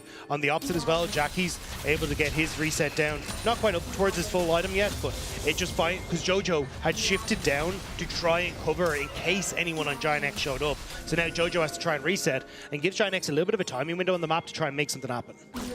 Well placed down, Alvaro just tagged out.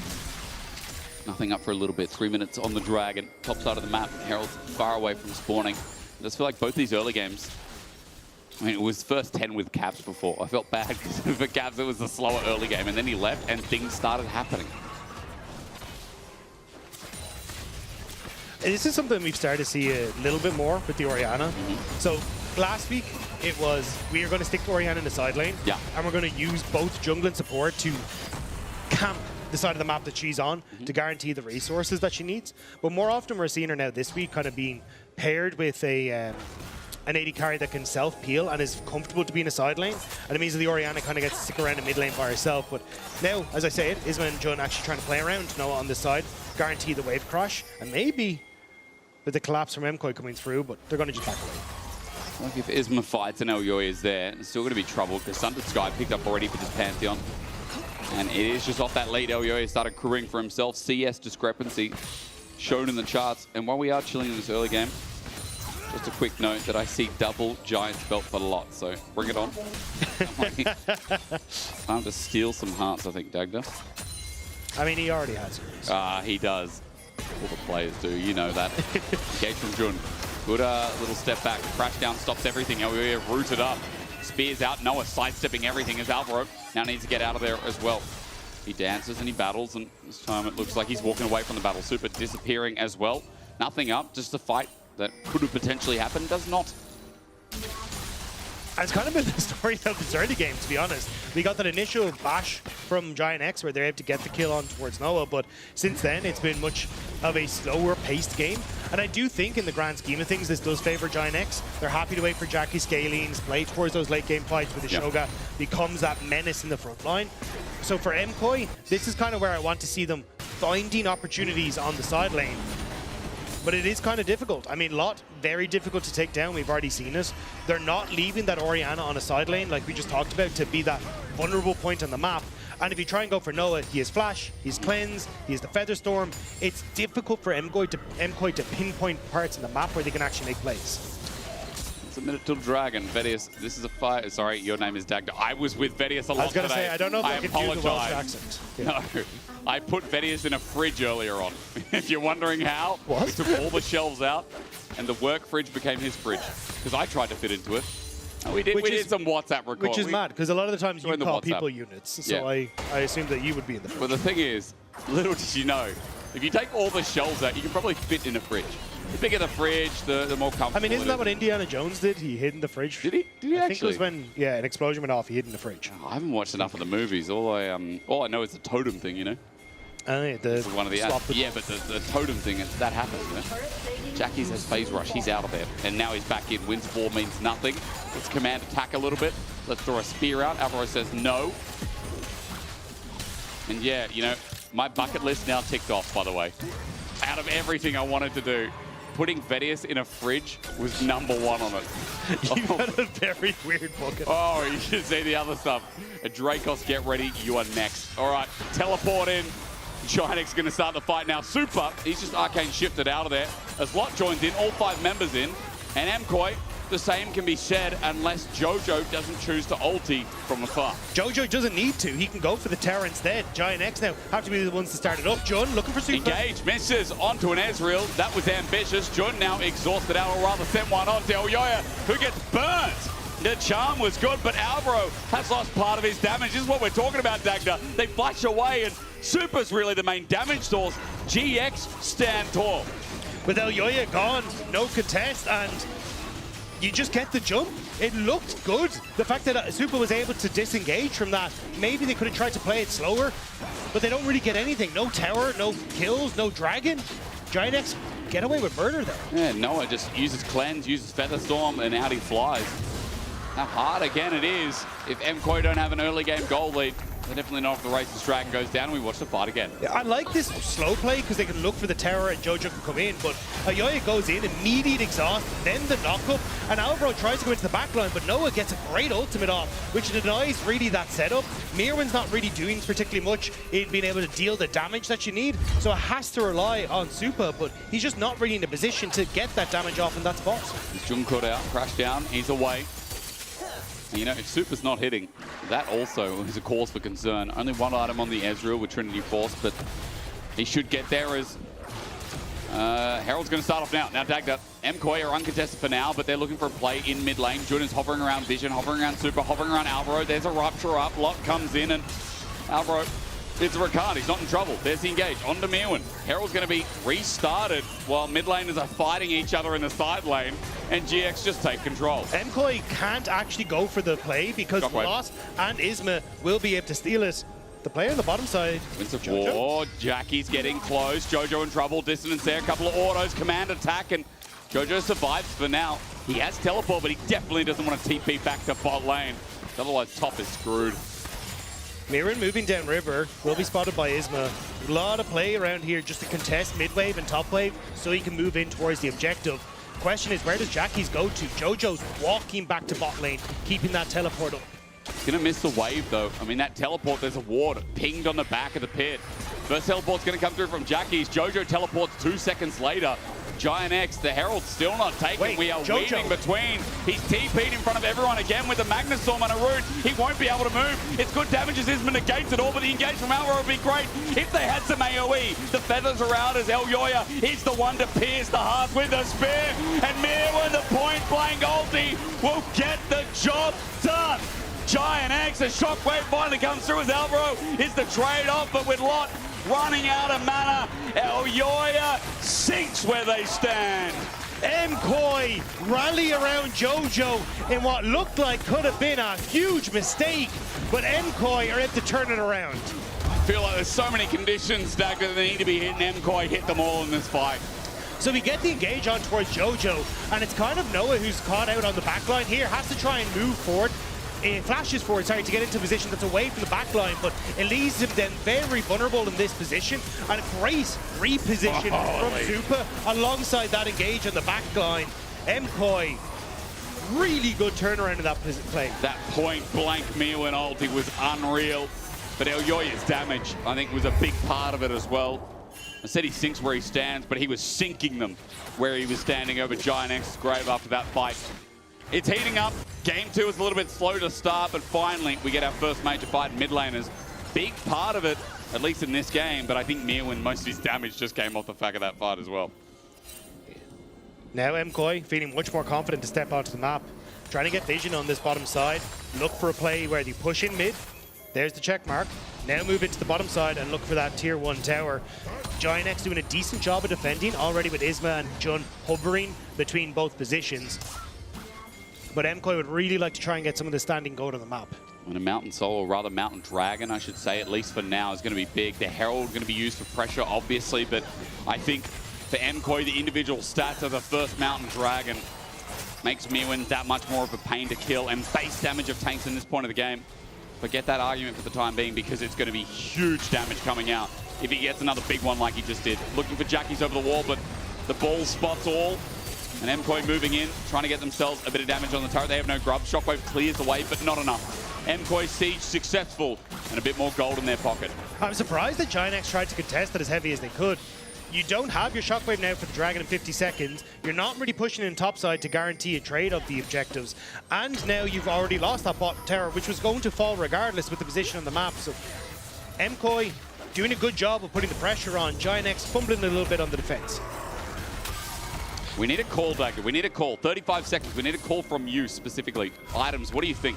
Because I'm seeing almost 2-item Ezreal from Super. Noah kind of trailing there, but we know the Zaya's got a bit more to weave in for scaling. Where do you sit? At this stage, I think MKOI just have us. You're hitting a really strong spike for Super, Jojo. You're in a great position with Jackie's not quite. Actually, maybe it will actually just be back up, but here we go.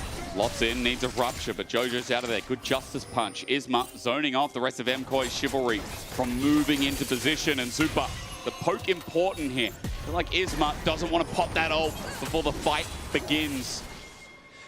Yoya's coming in as well, but on a ward he's spotted out. Topside Atakan, is that the trade? But again, look at you got position here and position coming up river as well for Jojo. So again, you're kind of being pinched here by GIANX, and if you get access to nowhere, he's separated.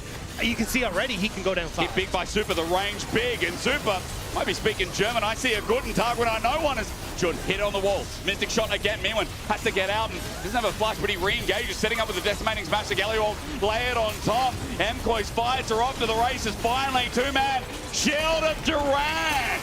MKOI with the winds of wall, bring them all, and Noah has to send back before he falls. Teleport back in.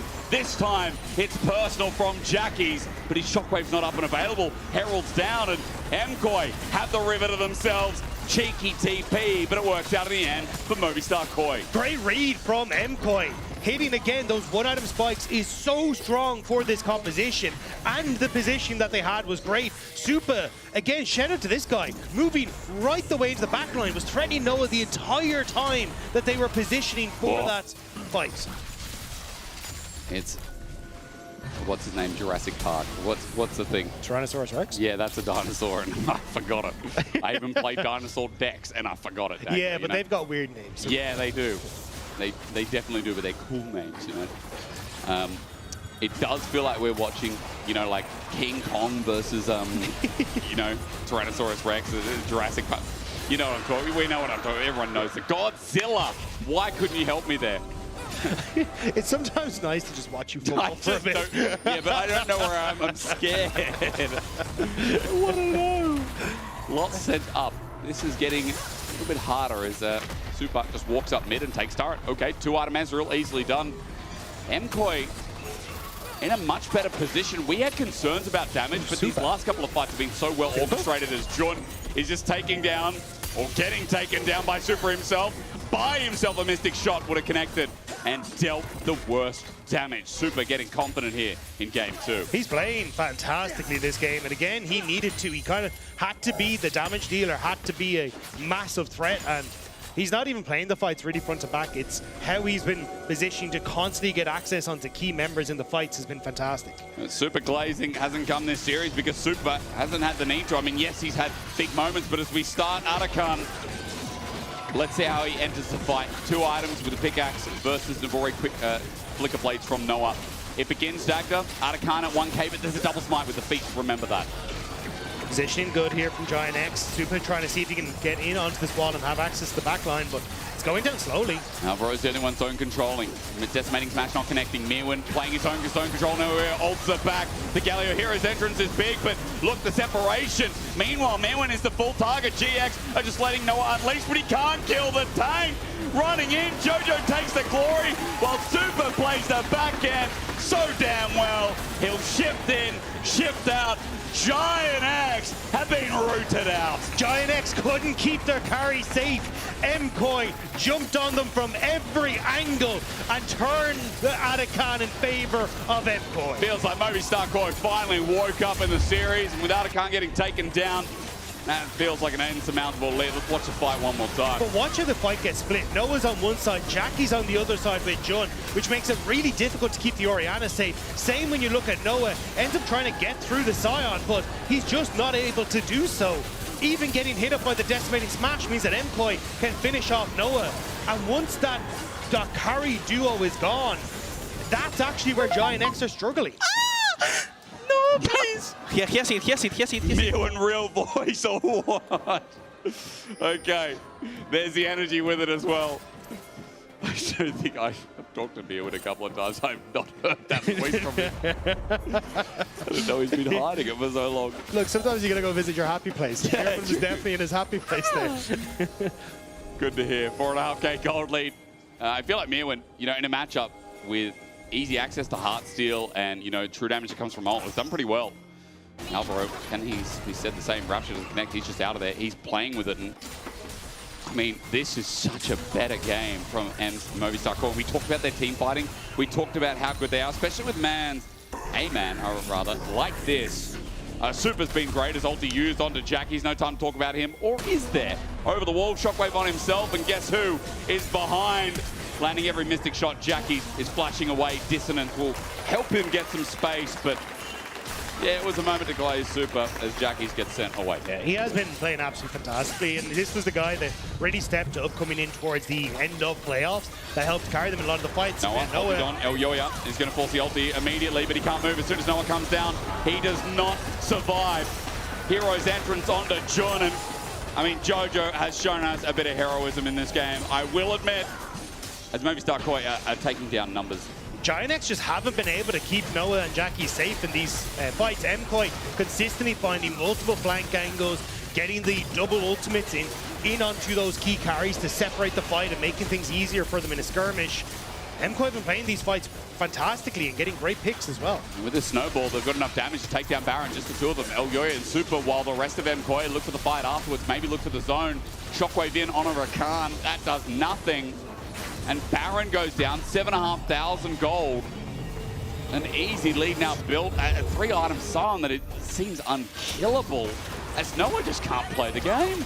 The second you're out of position, they're going to jump on you. And it's one ultimate into Alvaro follow-up, into another ultimate, comes down, gets the easy 2 picks. And at this stage, Giant X are just struggling to keep MKOI out of any position. And that's why you're seeing Jackie's not do any real damage with that ultimate. He's gone for a very defensive build in the Bloodletter's Curse and also having that Seraph's Embrace. So there is no real damage from this Orianna. The only person you really need to look at is Noah, and he's in the sniper's lens right now. He is, and every time he gets dove on, the CC chain, it just keeps coming out of nowhere. Rakan, Galio, Pantheon, and then eventually the Scion. There is no movement allowed, and every single time someone has a burn. His flash still on cooldown here, and his ulti, that's up at about 10, 15 seconds from now. But meanwhile, MKOI dotting the I's and crossing the T's, 8,500 gold lead, and with this Baron, Giant X scared to step up. They look for small trades onto Alvaro every time, but he's just baiting them. He's wasting their time. Jojo's going to be shockwaved in, but there's a full minion wave here. Shield Durant negates a little bit, and the minions are going to do the work for him. It was also a bit dangerous from Jackie's. MKOI were in a position to try and cut Giant X off from that top side. You can see it kind of here, but they end up opting in towards the mid lane turret instead, and they will end up cracking open the base. All right, base easily done, and both games kind of turn into stomps, like past the 20-25 minute mark. They've just been runaways. At least this one got a little bit bloodier, but yeah, MKOI haven't really shown any weakness in their 5v5s, in their small skirmishes. Another Nexus turret, or rather Inhibitor turret, going to drop down. Inhibitor's next, and I'm sure that Nexus turret won't be a misspeak. That'll be coming shortly. Mirwin zoning them off. His ulti up and available. Now both Inhibitors down. Top wave is coming in as well. Giant X are like, we've got to defend the last turret, but man, where do you defend? It's anarchy. All minions are coming in, and Super's just stepping up. Arcane shifts away. Baron, Cannon, minions for the win, literally. One Nexus turret down, one to go. Giant X, they're looking like a bunch of chickens right now. Headless they soon will be. Decimating smash, heroic entrance, a shield of Durant, and the winds of water blow down Jackies. Giant XD in game 2. There's no point adding another X. There's only one this game. And as we go to game 3, it is nice to see our spring champions have finally risen. Welcome back, MCoy. My word, that was a performance. Start to finish. Great position in team fights. Great position across the board. Final game of day 1, right after this.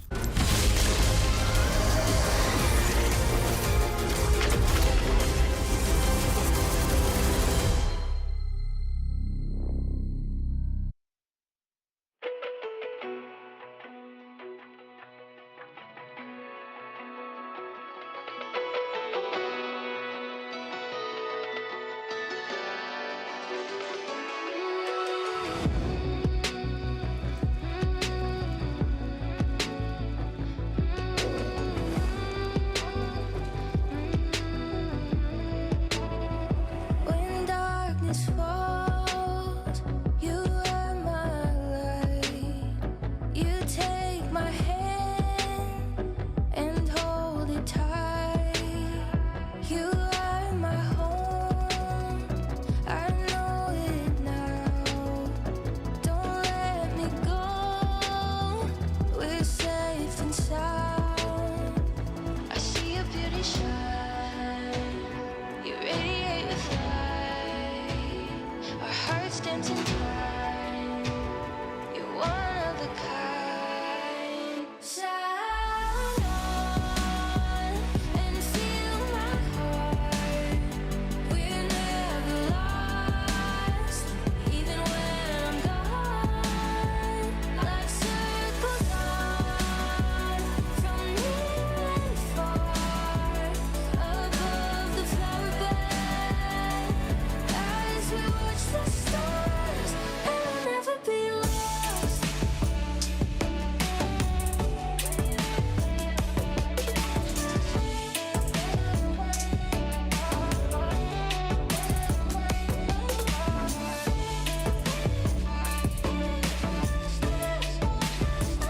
You are my home, you feel my pain.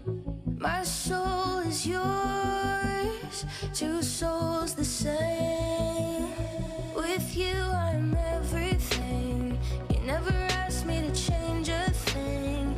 They set our world on fire, but our hearts will burn for miles. I see your beauty shine, you radiate with light. Our hearts dancing time, you're one of a kind. Stars shining.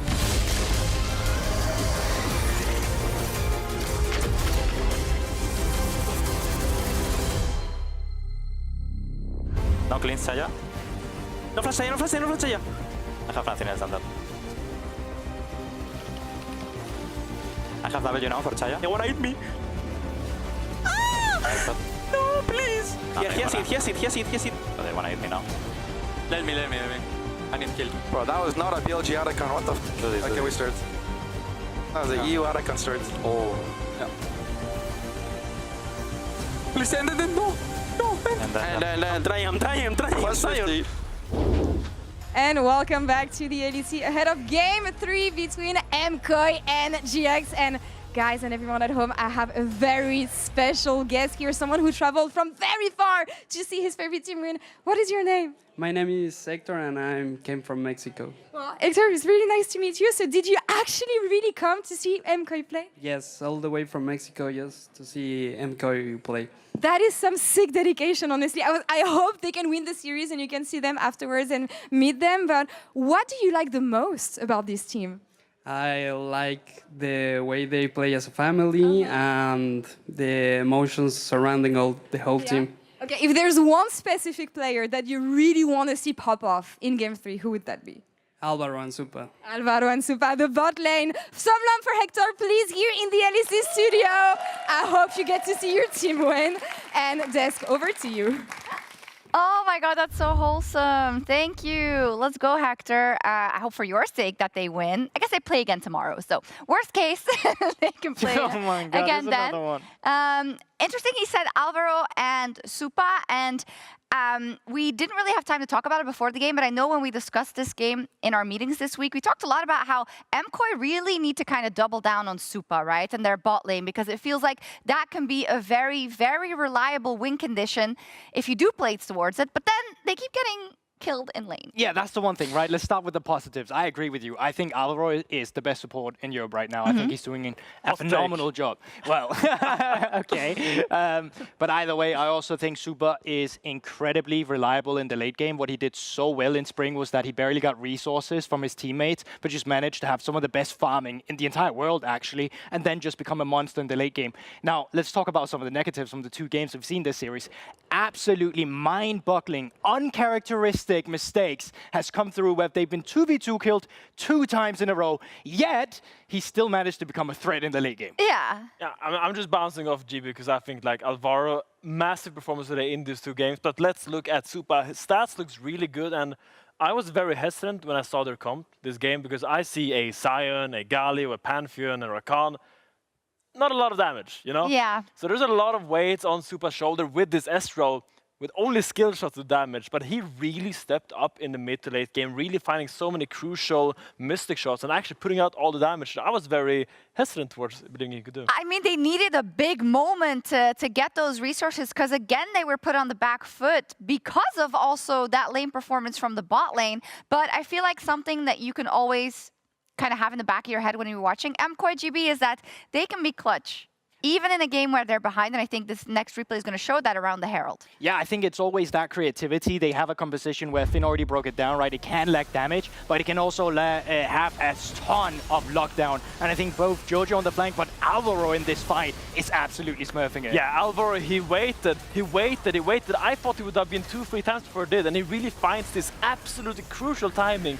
Waiting for the Shogun Q, waiting for the Rel CC to not get interrupted in the middle of his W. Great patience, and I think he really sets up this masterful fight together with Mirwin. But it's also bringing me some massive complaints I have around GX right now, because to have one positive, I think their laning phase in their early game is fantastic, right? Yeah. They're doing a great job. But that makes the next part of the game even more disappointing, because if you're the one that's ahead and you're dropping these leads in the mid game, so often around objectives or around a team fight, they turn into headless chickens. Yeah. Right? They are just running around doing their own thing. I think Jackie's did it a ton this game as well. I think they're lacking a way of just clearly having a way to play the fights, and it's really binding them in the back. We have one replay to show that in particular where I think they look really just disjointed, GX, in this one. And of course, MKOI kind of slammed the door, but you see Jackie's and what he's kind of trying to do, but the positioning is off. And these are kind of the things that we have been criticizing GX for, Finn. Yeah. But you could see it from the side of, okay, they want to make something happen, but... Yeah, so here GX has the position for the Dragon, and I'm a little bit confused, because a part of GX wants to really just give this mid wave and then get to Dragon, while another part of GX wants to really contest. We just shockwave a Pantheon in this mid lane. Like, you're right, Finn. Like, they're just fighting for mid prior for a Dragon, but it's so long, it's without a target. Jackie's does his own thing. They then go for Alvaro. He gets saved by Jojo. They're in the fight, and all of a sudden, GX has spent all their utilities and their spells. Yes, Very Danish. to try and fight for the mid wave, and they fail. Yeah, it was really, really sad to see because you also have to keep into the back of your head. They still have a chance here to turn this game back, and then it's a 2-0 possibly, right? So the fact that they leave it there in the mid lane sucks for them. For us, it's cool because we get to see a third game. And I'm also happy because I saw you being so excited about Mirwin because he had a stinker of a first game, Finn. But did he redeem himself here? Yes, and I did a breakdown of last Atakan, so I would love to do it one more time in honor of my good friends at MKOI. And I want to tell you about this Atakan because it starts now, and you see GX is very split out, and MKOI are just all getting into position really well, and GX is hitting. They're hitting as we roll the clip out. They're hitting, and they're like, guys, are we gonna fight? Are we gonna turn? Are we gonna finish?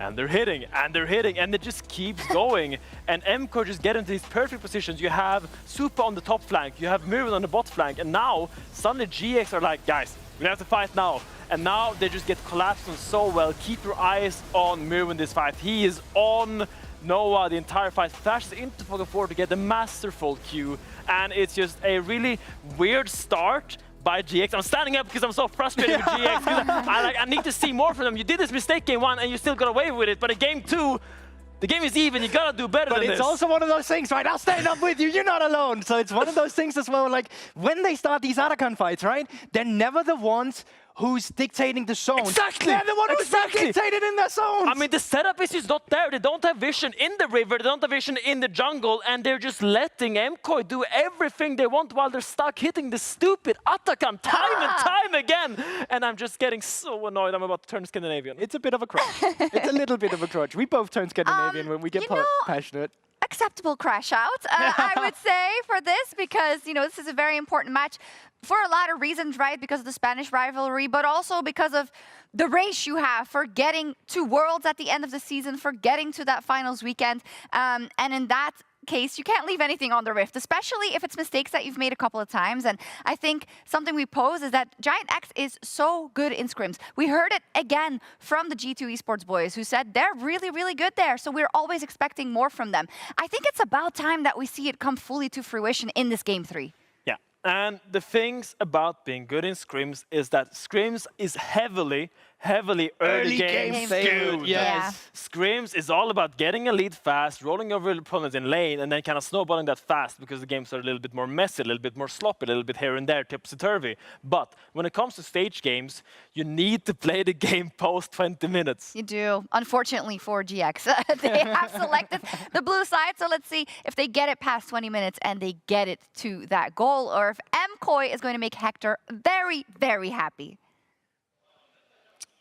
It's a good question, isn't it? Because it was a frustrating game. I mean, Finn and GB decided that the seat was no longer their friend. I understand. Seats can be maniacal sometimes, can't they? Intimidating. Yeah, that's a better word for it, isn't it? I think the biggest thing is that for GX, like all the compliments, sorry, their pre-game talk, calling each other sexy on the thing, Dagda, that was funny. They can't see it, but the lobby, okay, guys, simmer down. The game 3's about to start. All I just said was, you're sexy. No, you're sexy. So, great pre-game lobby. We never get to see sexy. It's nice talk, isn't it? Yeah, I can understand it. And GX and MKOI are really turning up the heat for game number 3. Let's go. Pick band starts with Yunara, and what a surprise. Double 80 carry taken off the board. And last game, it was slim pickings after the hyper carries were all the way gone. Let's see if this game's the same thing as we groove out. This is my favorite pick band music, by the way. This should be ramped up. Like, this should just be the pick band. I appreciate that. I can just see you turning it up and me not. No, you're up, Dagny. You are 90% of my eardrums all the time. I just want the disco at 80. I do like the bands coming through from Giant X, Yunara. Premier AD carry now that we pick game 3. Also, Mirwin has looked fantastic when he gets his hands on the Mbessa, so a bit of a takeaway from him, and also something that is very good at starting these fights. I do wonder if we start to see things like the Vi still being banned away, or if teams are happy now with a lot of the more skirmish-heavy junglers in the early stages gone. They're happy to just answer with the Maokai. That's the Faker message. The EU trip, yeah. I was going to say, we got some shout-outs. Vi taken away, okay. And it does mean like the EU tree does rise up with things like the Vi also added into the list, so it's a worthwhile mention. I'm trying to think, Dagda, of other B1s here, with Cassante down, with Azir down, with some of the high priority carries down. Anything else we want to throw in there before we slap into game one? Annie? Oh, Annie is taken off the board. But I still think, yeah, Rumble up there, still up and available if they want to try and go for it. Especially with Gwen taken away, maybe that is your opportunity to try and look for that. You go Rumble, Maokai, open up with Lucian then. Jax is open for the first time, though. Do you think GX will lock in Jax B1? Like, is it really that strong for Lot? One of his best champions, but usually into the Gwen matchup, it's an option. The other option is a Ryze first pick. Ooh, I like that. Jojo, quite strong on the Ryze. He was kind of the premier mid laner that was playing it, coming off the back of spring. Rumble But instead. it is going to be the Rumble. So Okay. I still think Ryze an option here, especially with a lot of the longer range carries in the mid lane gone. There it is. That can really punish him.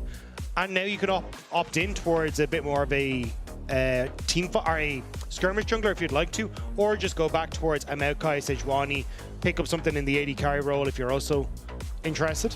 I feel like the Maokai follow-up Poppy picked up instead. Note that Mirwin doesn't have the Aurora to run in this Rumble matchup. I feel like Lot had it available earlier, but in game one it was the blind pick top lane to kind of negate this Rumble, as we were talking to Caps. So now how does GX comp look? How does it piece together? Normally we'd see things like Jarvan, right, with pairings with immobile mages or immobile 80 carries. We don't have an 80 carry yet as the Maokai you already talked about. Why even question it? There's Yone too, okay. A nice pairing, a nice scale on GX to Wei. The Poppy early, though, is still a flex here for MKOI. Could send it down to the bottom lane for Alvaro, because I imagine for Giant X, they're still looking at things like the Alistar, maybe in this bottom side, to be another engage tool, or at least a follow-up engage alongside the Maokai. Like the Ornn, though, that was kind of where my eyes were drifting for MKOI. Just take a easy front-to-back team fight and just open up for Supa, who, at least game 2, was playing absolutely fantastically. And you still have many things that can be in that carry position from the bottom lane. As Jinx gets taken away, Ziggs is an early ban here from MKOI. Thinking maybe they're worried about hyper carries in lanes or something that Ziggs can outrange. Do you get rid of things like Caitlyn? I'm trying to think. Dag to go down the list. Aphelios we've talked about before already Jinx, today. Aphelios, Senna, maybe. Okay. It depends on if you are going to flex this Poppy to the jungle, because, sorry, to the support role. I think you need a bit more of a stronger presence in the jungle if you want to go for that route. But we'll have to see exactly what the answers are going to be. I still think, yeah, you can go for Lucian if you really want to in that bottom side. Caitlyn's still fine. Misfortune, even not the worst. When you can get the follow-up with the Ornn ultimate as well. And with something that has good engage as well, there's a lot of keep them there tools too. Corki taken down. Aphelios just going to be slammed here. Immediately, they are playing front to back on MKOI. Yeah, this is a very bog standard composition. Yeah. On the upside for Giant X, very much a... I like the Jhin more than I like kind of anything else here. I think it sets up well for being able to have, not self-peel, but operate from such a long distance that the team fight does it from... team fight stats from MKOI shouldn't be able to interact with him too much. Bard, a good interrupt as well, especially for 2 immobile carries in the back line. So Giant X, I like the adaptation when it comes to their 4 or 5s here. They also have long range with this Bard too. But is it going to be enough of an engage tool here, Dagda? That's a question I'll ask you in a second for GX and how it's composed. For MKOI, what's their option? Is it going to be a Poppy support, or is that going to Elyoya in jungle? We talked about engage. Maybe it comes to an Alistar here to round it out. Blitzcrank pick. Would it be too long? But, I mean, Thresh. That pairing is normally better. So I like the Blitz for the Spice. I think the Thresh, okay, I was going to say, would have been better for the Lantern. Both for, so when the Bardo comes down, maybe you can try and reposition after coming out of the Bard ult. You can hook any champions that are standing around your carry to try and bring them out. Alistar going to try and do something similar, which is just ult and then play peel, right? That is basically the goal here. I think, though, with the amount of frontline MKOI already has, maybe the Thresh was a bit excessive, and that's probably their thought process. Okay. And they can just look for bounce house galore when it comes to their team fights. Lay it up so that Jojo and Super can smack it down. GX on the other side, we see long range built in with the Jhin, with the Bard, right? There's a lot of R buttons, go buttons, that Dagda, once it's down, what's your concern here with GX's draft? Actually, I like Giant X's draft as well. I think, again, you've got both, as you say, the long range, fantastic. Yeah. Both engage tools, essentially in the ultimates from the AD carry and support. You've got good side laning, you've got strong team fights, and as long as you can set up with either the Bardold or the Maokai ultimate, the Jhin setup works well in allowing both of them. I think you have ways of starting fights on your terms, and especially if you can blow an early summoner spell on towards Supa or Jojo, they just become the target for a fight. And think about the amount of AoEs, CC or damage that can just be lined up over the top of this. And if you do get lined up by GX, the shred, man, you're right. It's exciting, it's good comps from both sides. GX Koi, final game. The win decided in the series, single round robin, best of 3. Fearless always delivers, doesn't it? People argue Fearless. I will never understand. The pros always outweigh the cons for me, and I don't care what anyone says. Jack, you don't have to weigh in on this. I will just tell you that I like it. I like it a lot. Yeah, it's definitely made things more interesting. Oh yeah. So, I like interest. Like who doesn't? Look, I am glad that we only got Talia Azir for game 1. True. Otherwise, we'd have a 3 games in a row. Azir Corki, Azir Corki, Azir Corki. What's happening game 4? Azir Corki. No longer. It's nice. Mkoi, cheeky invade, but easy for the Bard here to just Cosmic Binding, send him away. Nothing really that different. There's a Phase Rush Alistar on my screen instead of Spellbook. So Alvaro is going to get his combo and then just run out. Yo, that beef is on a delivery schedule. It's more, I think, so that then you can actually keep up with Jun or Noah if you ever get that combo off. So when you get the combo, you immediately hit with your E. That's 3 procs of Phase Rush, and it means you get to stay in range of the enemy with your Phase Rush movement speed to actually get that auto attack off. Because otherwise, you kind of go for the combo. Jun or Noah can slow you down, and it's a bit more difficult to keep in the fight. So it's more about, I think, for Mkoi, the chase down, as they realize, like, if they're the ones finding the fight on their terms, it's very easy to try and take over a fight as long as you can keep in pace with Trinex. Quick note, Jackie's is mismatching the lane. If you can't already see it in front of your screen. So Jackie's is top, running into the Ornn matchup, which as soon as he gets Blade of the Ruined King for that Ornn, that will be terror. But also, Lot running into the Rise. Smart move from GX, maybe into more favorable matchups so that Ornn can't chill against Lot. I think it makes it a little bit more difficult for Loss. One of the things that Rumble doesn't like is things that can outrange him. Yeah. Oftentimes you'll see him struggle against things like the Jace and those kind of things, and you'll see them taken off the board when you want to go for Rumble. Jojo going to have a much simpler time in getting this damage underneath the tower.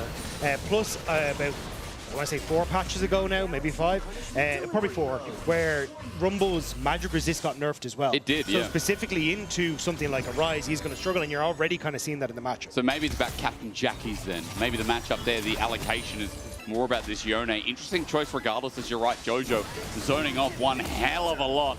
And that's 4 CS to 14 observers. You're going to have to do the little switchy thing. You're going to have to move the mouse and click that and move that down, because I will not deal with it. I want to see my Rumble versus the Rise. Also, the lack of being able to access the Doran Shield makes this worse as well. So you have second wind on both Jackie's and Loss, but Jackie's will be able to continuously get that healing from the second wind, whereas you don't really have that. Sure, you got the 2 potions for a lot, but he's already burned through both of them. True. And now is not really in the best of spots.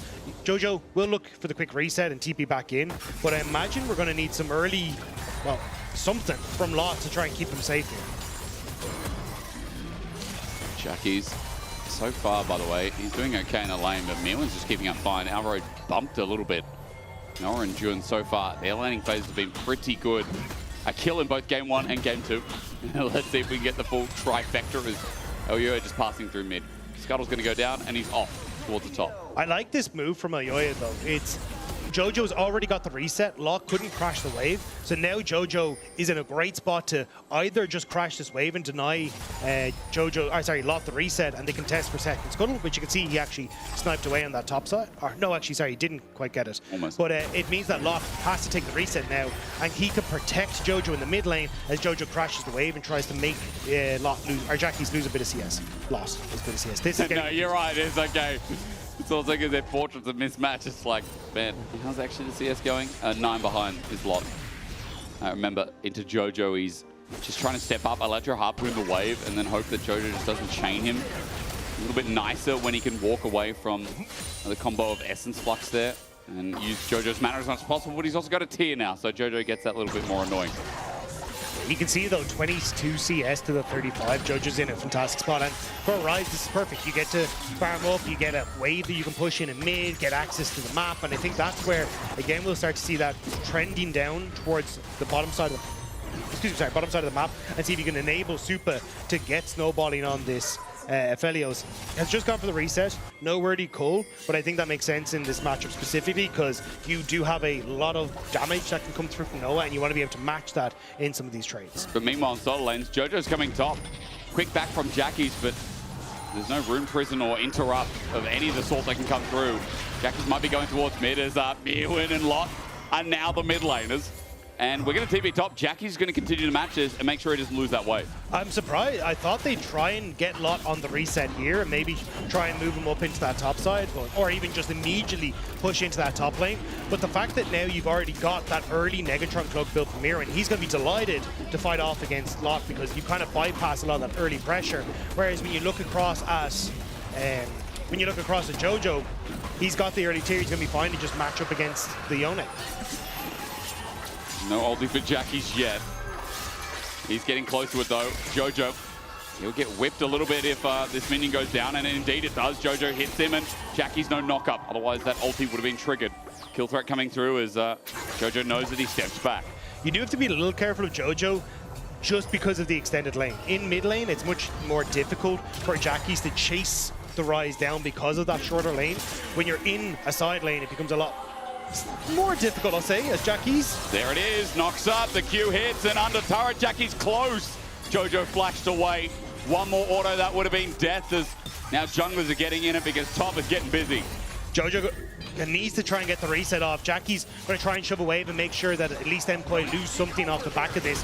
You see LEC even moving up to the top side to try and keep his mid laner safe. Great job from Jackie's, and this is what I'm talking about. In an extended lane, you can chase down the Rise for a longer period of time than you can in that mid lane. Also, it makes you think as well, maybe just Jackie's wanted to be in that extended lane regardless of who matched it or not. And with Jackie's getting that push away, as you said, Jojo had to pay caution. He backed a little bit later, now just getting back on the map. It's enabled to push up from Jackie's wave being denied, and Mirwin doesn't have teleport to get that full minion wave, so you can see the denial with mid laners, aka Lot and Jojo being even now. Jackie's versus Mirwin is in a good state too. However, you've got Jackie's moving to the top side into Mirwin, who's got all this magic resist, which means the Yone going to have a great time against the Ornn. Whereas when you look across at Lot, he's the one that's really going to be struggling as he tries to go up against Jojo Pion, because he's now got back into a similar position. So Jackie's definitely in a fantastic spot off the back of this early game. It's going to be Lot who's going to struggle a bit. I will say, Haunted Guys, nice, and as it gets to Leandries, that'll be nice going into Jojo, a health stacker. So that's something to look forward to if that first item makes a difference. But regardless, as you said, Jojo so far in this matchup has had that range advantages. It has been fully about this lane swap. We've had a big focus on it. Just remember, MKOI have got the Dragon, and Grubs are coming up in 5 seconds, so that's the next focus here. Giant X do have top control thanks to Jackie's, and that should lead them into starting off these Grubs. Yeah, and you are probably sitting at home going, well, the mid laners are even on gold. The top laners essentially even on gold after Mir and He must look differently. Why does it matter? But it's because you've got a tank in the top side who's happy to lose out a little bit of this gold, whereas for Lot, he wants to be doing damage, and Alvaro found him. Movement speed, trample, Lot gonna flash. Realm Warp used from MKOI. Let's find out if it's an overcommit dagger, because Grubs are gone anyway, but they have, because of the pressure, opened up Supa for bot. Yeah, this was what they wanted, to get Supa control of this bottom side, deny Lot access to the wave. Now ISMA trying to move in towards mid, so then they maybe can corner off Jojo from accessing the mid lane again. Jojo just able to scrape past, it looks like, unless ISMA wants to open up with the ult. It doesn't look like that'll be the case. Magical Trumpet Man is just roaming around now. Tempered Fate is available for him. And Jojo has to be careful with no Realm Warp, with no Flash available. Ranged engage that we talked about in draft, those tools that can be used to set up for fights. Giant X's forte here can punish flashes so much easier. Jojo, as he steps up, Deadly Fire is good dodge away as Giant X's bot lane now hovers. We are in the master of lane swaps this game. It's nice. We've not just gone for the normal, let's send bot 2v1 into top laners. We've gone, no, let's send our top laner into mid. Let's swap it around and put top laners mid. Let's put our 2v2 into mid lane as well. Everyone likes to dance in this game. And now AD carry top lane. Ooh, new meta. Yeah.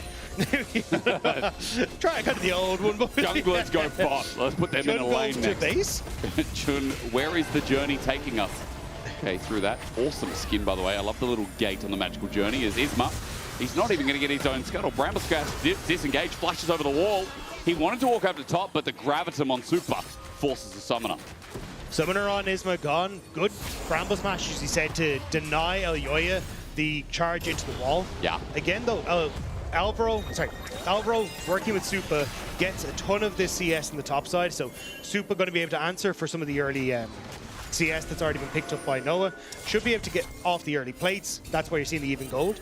Although Noah actually going to be offered a little bit more of a CS lead than I thought on this top side. But again, those early turret plates, denying that access to the lane for a lot is paying off for Supa here. Now, quick note, Dragon up in 25 seconds, and first items are coming on board, but it really is about who can hit the mark first. Collective from Supa getting close. Whereas Noah here as well. Serrated Dirk sitting in inventory with Rectrix. Both AD carry is not really moving anywhere yet. Jackie's is my concern, though, because there's Blade of the Ruined King on the way. Now, let's see how far away he is. It's just disengaged from gravity. That's what I was going to say. If I'm... Oh, Noah. No, let's find out. There's a route there, but Jojo wants to get out. There's a flash from Jun. Cosmic Binding doesn't connect, then bumped away mid-ulti. Jackie's just hit a wall. Elyoya not going to get 4 shots. Super, or rather Noah, excuse me, kind of missed everything there. Jackie's ult, I mean, that's some Neo stuff right there. Yeah, Jackie's is running home after that one. That was incredible from Elyoya. Just about able to keep Jojo Pyun safe.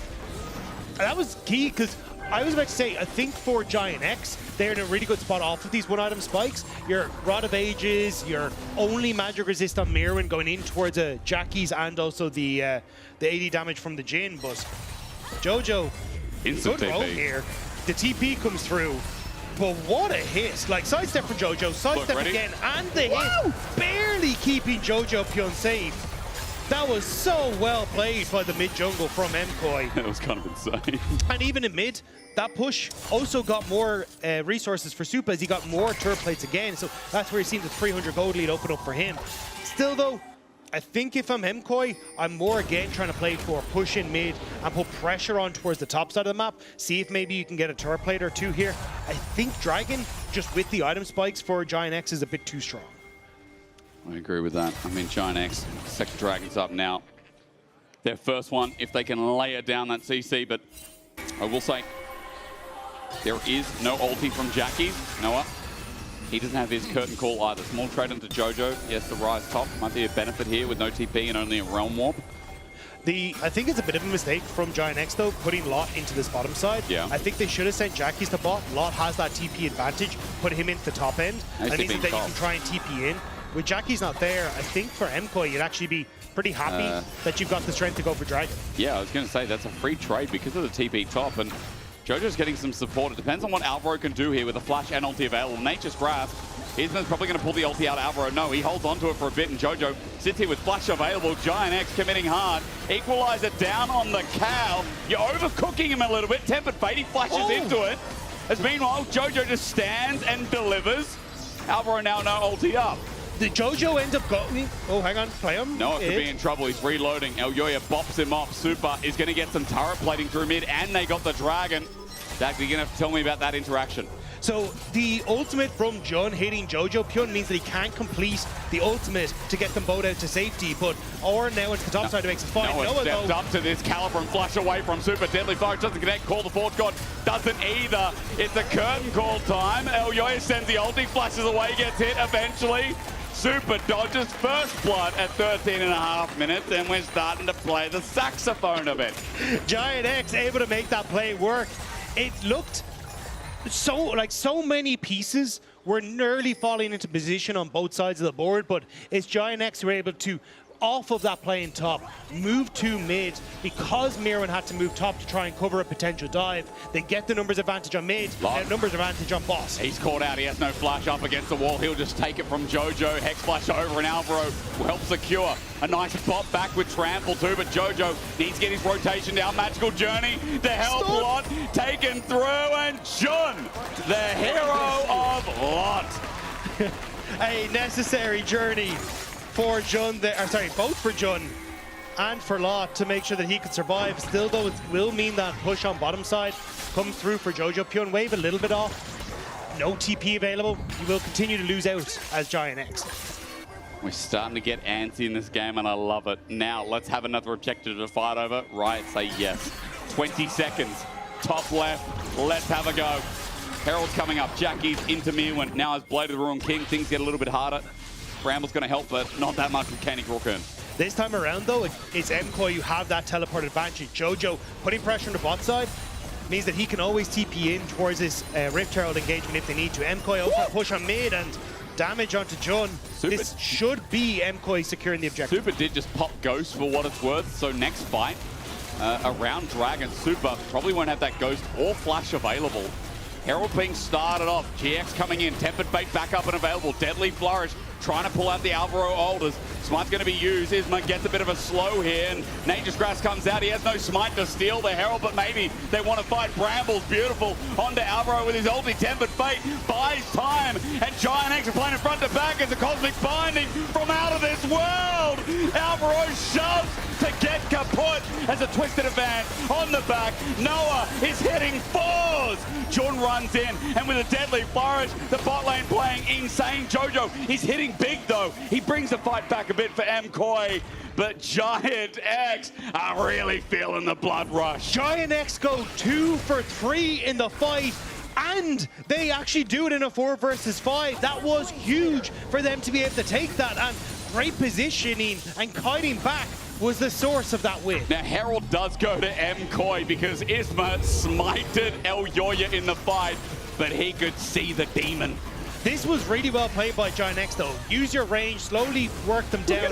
Yoya also kind of moving in, but again, you buy so much space here. Super not able to hit. You've also got Jojo Pyun who's Jackie's who's keeping Mirwin out of this top fight. The ultimate from Jun hitting onto so many members means that Yoya and Alistar end up getting separated in the fight, and it becomes an absolute mess for MKoi as they desperately try to get some sort of damage back. But you're losing this fight, you're losing the bot tower, and everything is going with you. I didn't even realize in the fight because so many heads butting, but the 4v5 win is kind of crazy from Giant X. Like, yeah, a bit of glaze coming their way because MKoi got the Herald, but still, that was just kind of gnarly to take on. But that's the power of what we were talking about in the draft for Giant X. The ability to buy space with this Maokai ultimate, with this Bard ultimate as well, makes it really difficult for short range carries that we're down to Ghost, as you pointed out beforehand, to get into position. It's hard to deal your damage if Giant X have not jumped in on top. Now the one downside is that a lot of summoners were burnt. Jackie's the only one with Flash available that I can see. Lots is coming up soon with TP.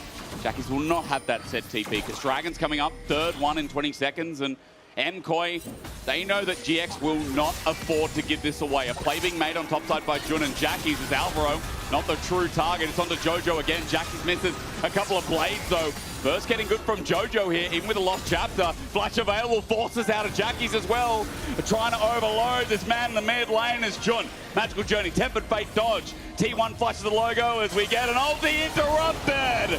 Jackie sends it into Jojo though, trying to hit everything he can, but as he runs away, Jackie has kited through. The minion wave gets in, and Alvaro gets out. Herald drops mid in the meantime, and Giant X commit to the Bruiser top play. Giant X end up getting the kill. MKoi were starting to shift mid to make a play on towards the mid lane, but Giant X had already rotated top. Now though, MKoi using that mid pressure will secure themselves the Dragon. It's a 2v3. I don't really think Giant X want to contest it. Is it going to be worth it in the long run? Giant X, the gold trade for Soul Point this early on. Nature's Grasp available for Isma. He's looking at an angle. They don't get mid-turret. Call the Forge God. A play after the fact. It double hits.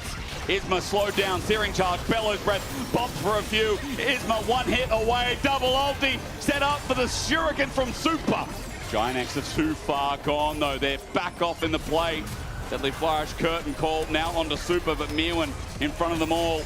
Jun. No Magical Journey. Cosmic Binding. Whatever you want to call it. The magic is gone, and Giant X now facing Soul Point, and that's Soul in 4 minutes 30. So MKoi are consistently trying to overload certain parts of the map and drop this bottom side to make those plays happen. couldn't get it on the first rotation moving in towards mid. We see Giant X make the big play on top. Then they try to make it happen. So you can see here, they'd already started to shift people in towards the mid lane, but this is where Giant X had already started shifting to the top side. Lot having that TP and that great ward in behind means as Jojo flashes forward, they know that they can go for the big play, and just the heal used by Alvaro doesn't quite get the range for Jackies to finish off with the Q. Great ultimate from Jackies here, and then using the E to buy space means that he's able to survive, and they manage to pick off Jojo Pyun. But obviously now you've got MKOI realize, hey, we can go for that dragon. So it's kills, bit of map presence, but Jojo dot. Oh, he's hit! He's hit! And Giant X are on his tail. Deadly Flourish equalized, and Jojo's trying to take someone down with him, but he won't. In front of the Atakan spawn, that enables Giant X to start off this beauty straight away. You can see Elyoya immediately starts to run up towards his top side, but I think it's more to set up a defensive formation so they can take the dragon. Jackie's starting to move into position so he can hold on to this tier 2 tower. How far do MKOI want to push in the mid lane? But getting Atakan is still a big gold injection. In a turret, as you said, the siege starts, but Jackie's is here with ulti available.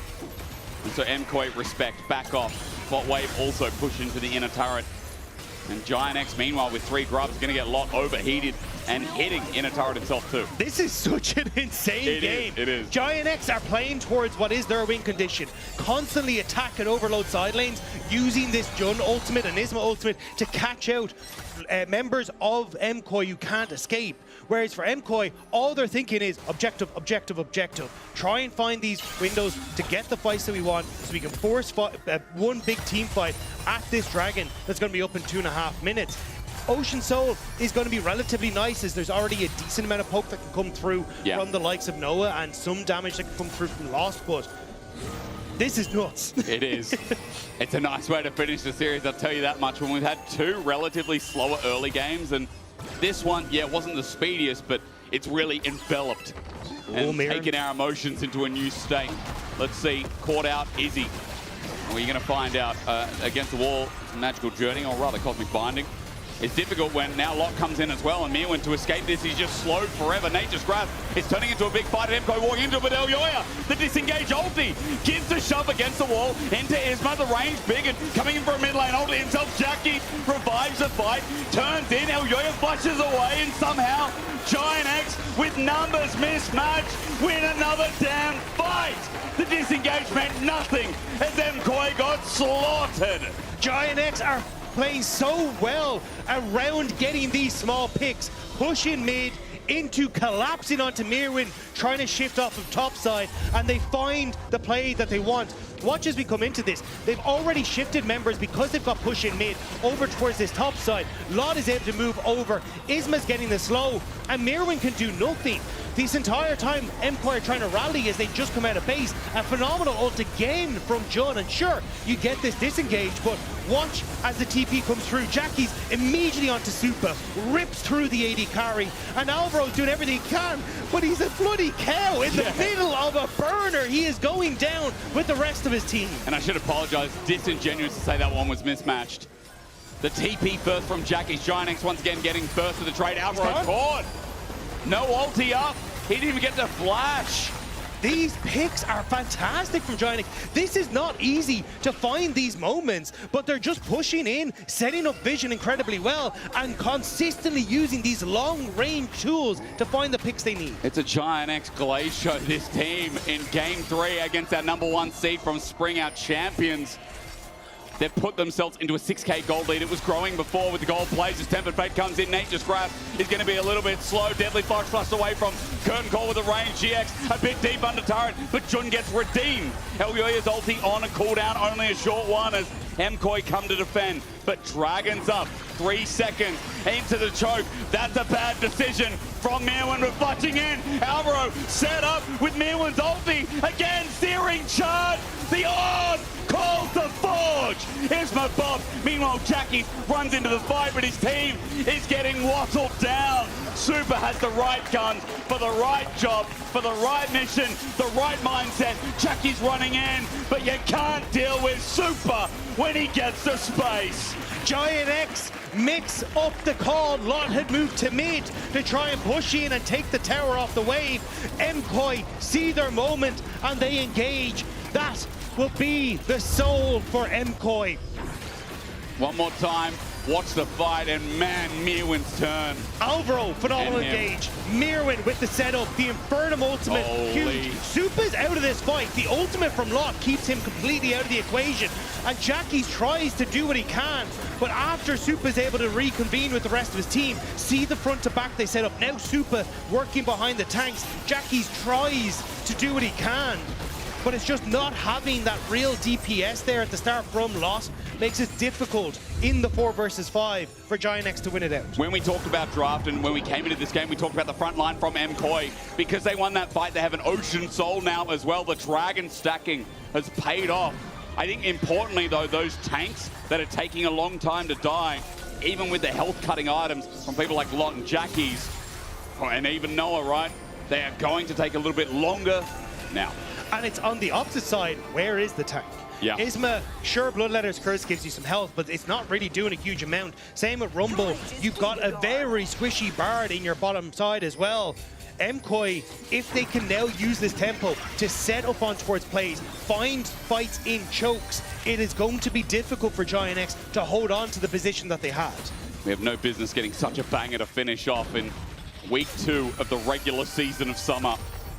But here we stand, Baron's up. It's the only look because Elder's up in 4 minutes 30, way too far. I'm looking at sides here, Dagda. I'm looking at Jackie's getting the push in top lane, applying a bit of pressure, enabling vision for GIANT to control this blue side of the map pit. And you can notice right now, I mean, Isma's just cleared out the last ward. It's quite thin for MKOI. Remembering that GIANT still have the gold lead, GIANT still have control. They're just worried about how they face off against MKOI in a 5v5. MKOI tools the face check, and they want to move in on towards GIANT here. They're playing pretty fearlessly. Saw Jackie's on that bottom wave, I think so anyway. So they're just hovering here, slowly but surely going to work their way through mid-wave. Jackie's now showing, means they'll feel much more confident to actually take some of the vision back. Bloodthirster picked up, by the way, from Super. Last fight only had 2 items, 2 and a bit. Now, 3rd completed item, shielding, sustain. Noah has himself LDR and IE. 3rd item for Jackie's on the way, but will he get there? That Infinity Edge is 625 gold left remaining. I think he's got it now, Doug. He's got TP as well, as vision is shared now in the Baron pit. But crucially, he's also got some great TP wards. One here, another one here, so you can't really... hang on. Super, oh my lord, Tempered Fate, good dodge. Cosmic Binding doesn't connect. Super was almost caught out, maybe burning the flash, but again, Jackie's just couldn't find the angle. He's come in now with his own Infinity Edge. 5 members of GX stacked up with Jun, a little bit low. Still, MKOI have to be a little careful. GIANT get position on towards the Dragon. I was about to say, MKOI would love to start up a Baron. Actually, going to hold on to this point. Remember, he has Ocean Soul. Ulti sent out from super early. Nature's Grasp disengaged. Call the Forge God. Jams the ram down Noah's throat. Alvaro set it up, and Elyoya spiked it down. GIANT caught out. Sent to the ground. Jackie's interrupted. Alvaro! That insane cow has caught them all. Isma now against Manwin will get burnt down. A bellows breath to burn the fires of the Forge because MKOI have forged their way to a 2-1. Alvaro finds the moment to dive on towards Noah and bring MKOI back into this. What a fight from MKOI. Dagda, you're going to have to break this down in more than just words because GX here caught by the pants by Alvaro. Yeah, Noah just takes that step too far forward. Immediately, Alvaro finds that engage. You've got the ultimate from Super to take him low enough that when when Elyoya gets out of the fight, he's able to set up the kill. On this top side as well, Isma taken out of the equation. Alvaro headbutts in to just catch onto Jackie's ultimate. And MKOI and just punishing Noah for taking one step too far. It's such a treat watching Jun versus Alvaro. I think this whole series has showcased why these guys are in the upper echelon, why they're the best supports. Alvaro obviously right now has the title. Jun has got a high level of respect here, even on the Bard attempts in this game. 11 out of 13 gets an honorable mention. I was about to say as well, for MKOI, this would have been a very difficult position for you to try and turn on towards Baron. Although you want that kind of big team fight, the position that you had made it really hard because GIANT, if they find you in the pit, are very good at locking you down and then using all of these AoE ultimates that we were talking about. The fact that Noah ends up overstepping means MKOI get that, they'll get to push out, and now these picks that GIANT have been playing off of to find success, kind of that 23 to 26 minute mark, are now just completely out the door. GIANT had a 6k gold lead this game. 2,000 is MKOI's advantage over Giant X at this 29-minute mark right now. Teleport going to be burned. That's a teleport coming in from an Ornn. Mirwin has joined the fight, gets pressure in top side. Magical Journey taken. Jun tempered Fate. Gets super. Disengaged though. In the back end, they can't get him. Elyoya sends him out with the Keeper's Verdict. And Alvaro now popping the ult early, but with a redemption in with an equalizer down. Call of the damn god. It's good off from Jackies, but he just can't operate. He runs back in, but super heals it all back up. And Mirwin, we bow, we pray, we say not today. For MKOI fans, they always find a way. MKOI played that fight perfectly. Super jumped on. Access denied for Giant X, and the win denied alongside it. And in what a way our Spring Kings revive in the series, and they make Giant X kneel. I look at Mirwin's on, I look at Elyoya's Poppy, and I say, boys, we know, along with Alvaro, that our tools are impossible to beat. What sensational performances from our champions. MKOI played that perfectly. The peel, the fights, the pick from Alvaro towards Noah was that starting point that turned it back in their favor. Incredible stuff. Just gnarly from MKOI.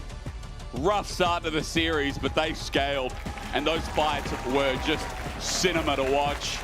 Key player of the series, Elyoya Super Alvaro.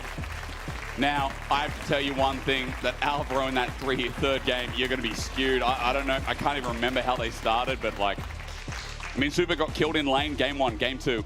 A great recovery from him, to say the least. But the team fighting was nuts. That man on your screen right there, his Ornn was just unbelievably good. Yeah, I think again, Giant X finds ways to be in winning positions, but it's just these 1 or 2 mistakes that creep in. Yeah. And again, fair play to MKOI for catching us.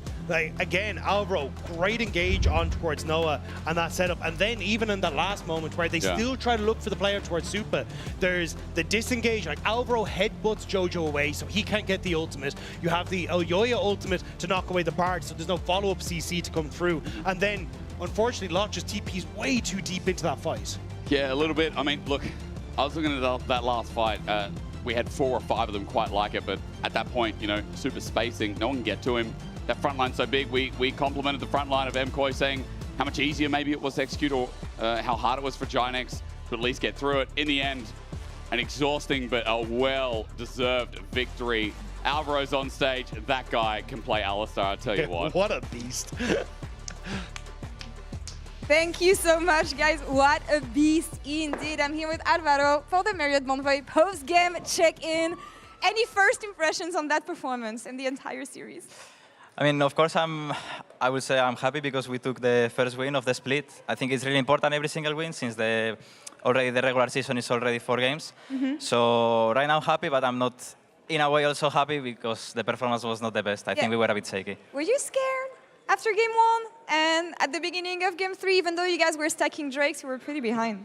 I mean, I'm never scared, I would say, because we have already a lot of international as well experience. I think, yeah, being scared is not something that is actually that productive.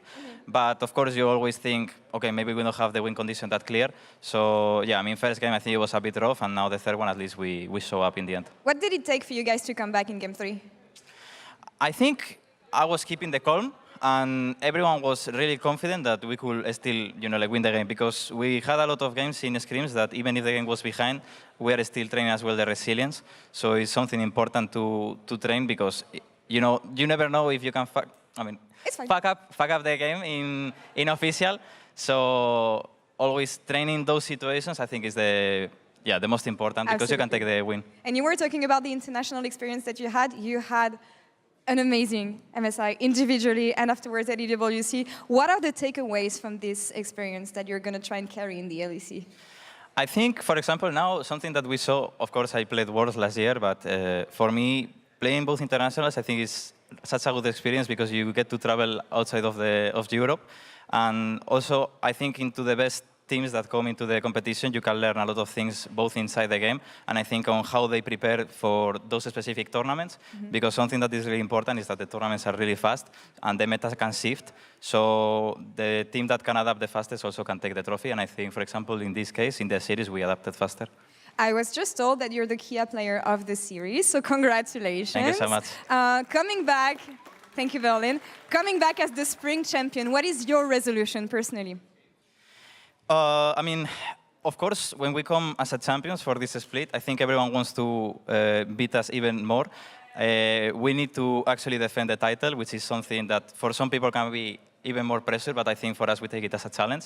And coming into this split, for sure every single team will prepare even better, and the league of the level of the league will also improve. So for me, yeah, I'm just taking it as a challenge, and I'm ready. You know, come for us. Love me some challenge. Something that has been talked about is the fact that you guys started working again and started scrims again 4 days ago. Is there a reasoning behind this? So we had to do content of LEC the day 28. Sadly, Jojo couldn't come because he was sick. And basically, I stayed on Berlin, but the day that we were going to come, it was the day 4 or the 5. We had only 4 days of scrims, and it's basically because we prioritize more the rest because we are expecting that we will ramp up for Worlds, which is the important part. And right now, I think everyone, from what we already learned from MSI and EWC, I think everyone is prepared. And I don't think you need that many weeks or games to come prepared. I'm actually a bit surprised because I think we started doing pretty well already in scrims. It was not like that rough. But yeah, I think we prioritize more the rest because some of the teammates needed it. So mental health is always important. One quick question about the match of the week tomorrow against KC. People talk about G2 Fnatic, but I feel like we don't care about this anymore. It's MKOI versus KC. I mean, both games are a banger. I think both teams are, both KC and us, like we have won LEC, they won in winter, we won in spring. We are kind of like taking the throne back from the G2 and Fnatic narrative. But of course, G2 and Fnatic is still a banger, and I will also watch it. So excited about this. Now, we have Mirvin in PGL. Do you have any words for your top laner? He missed Blackpink, but he got a win, so maybe that's enough. I mean, I remember that he used the flash in the air again. Like, it's a meme that we have in our team, so it was the comfort zone. But, I mean, good Ornn, finally picking tanks. So I don't need to be the only one engaging. But, yeah, good, well played. Nice. Love the support from the top laner, Alvaro. Thank you so much for the interview. And that's all for us here on this side of the stage. Over to PGL.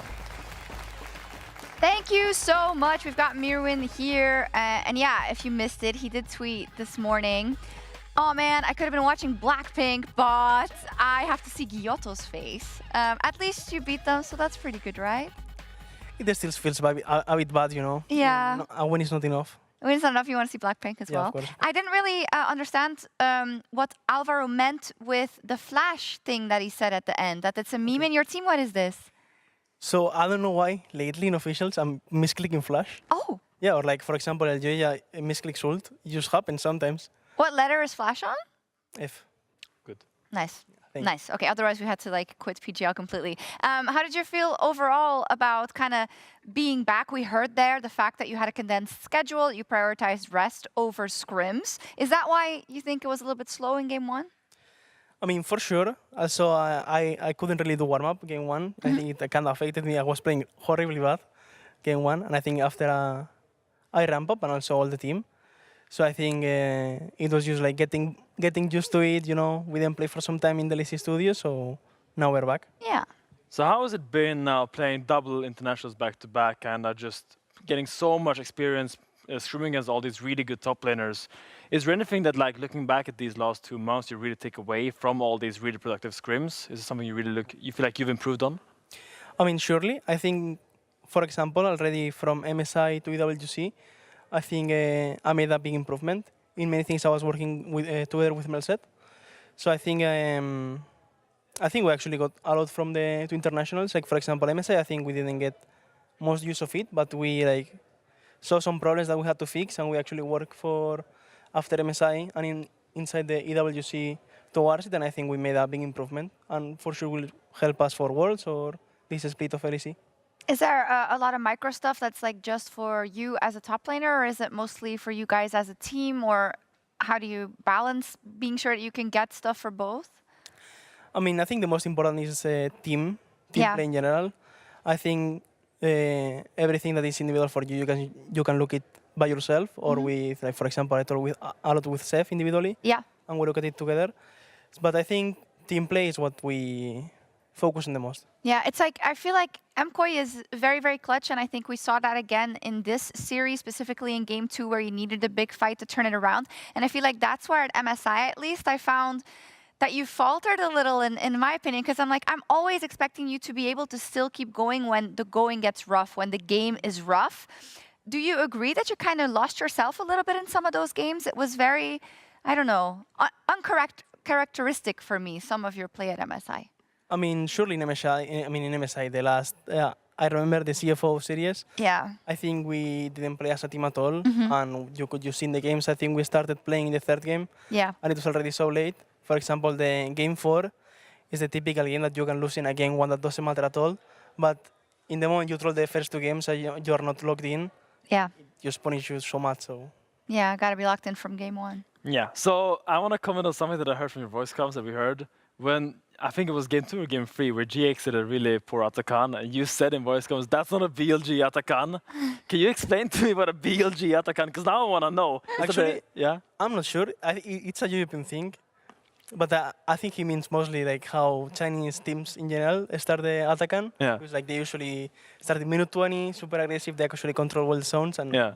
I mean, Giants didn't do anything honestly. Yeah. Atakan. Like, I was just flanking as a Sion and I could reach their backline. Oh, yeah, yeah. It's the fight, I think. Yeah, it was really funny because they were just hitting it, and I saw all you guys just walk around taking all the time in the need. Okay. Yeah. I mean, here's the sign clip. You flash into the Alcove Gaming.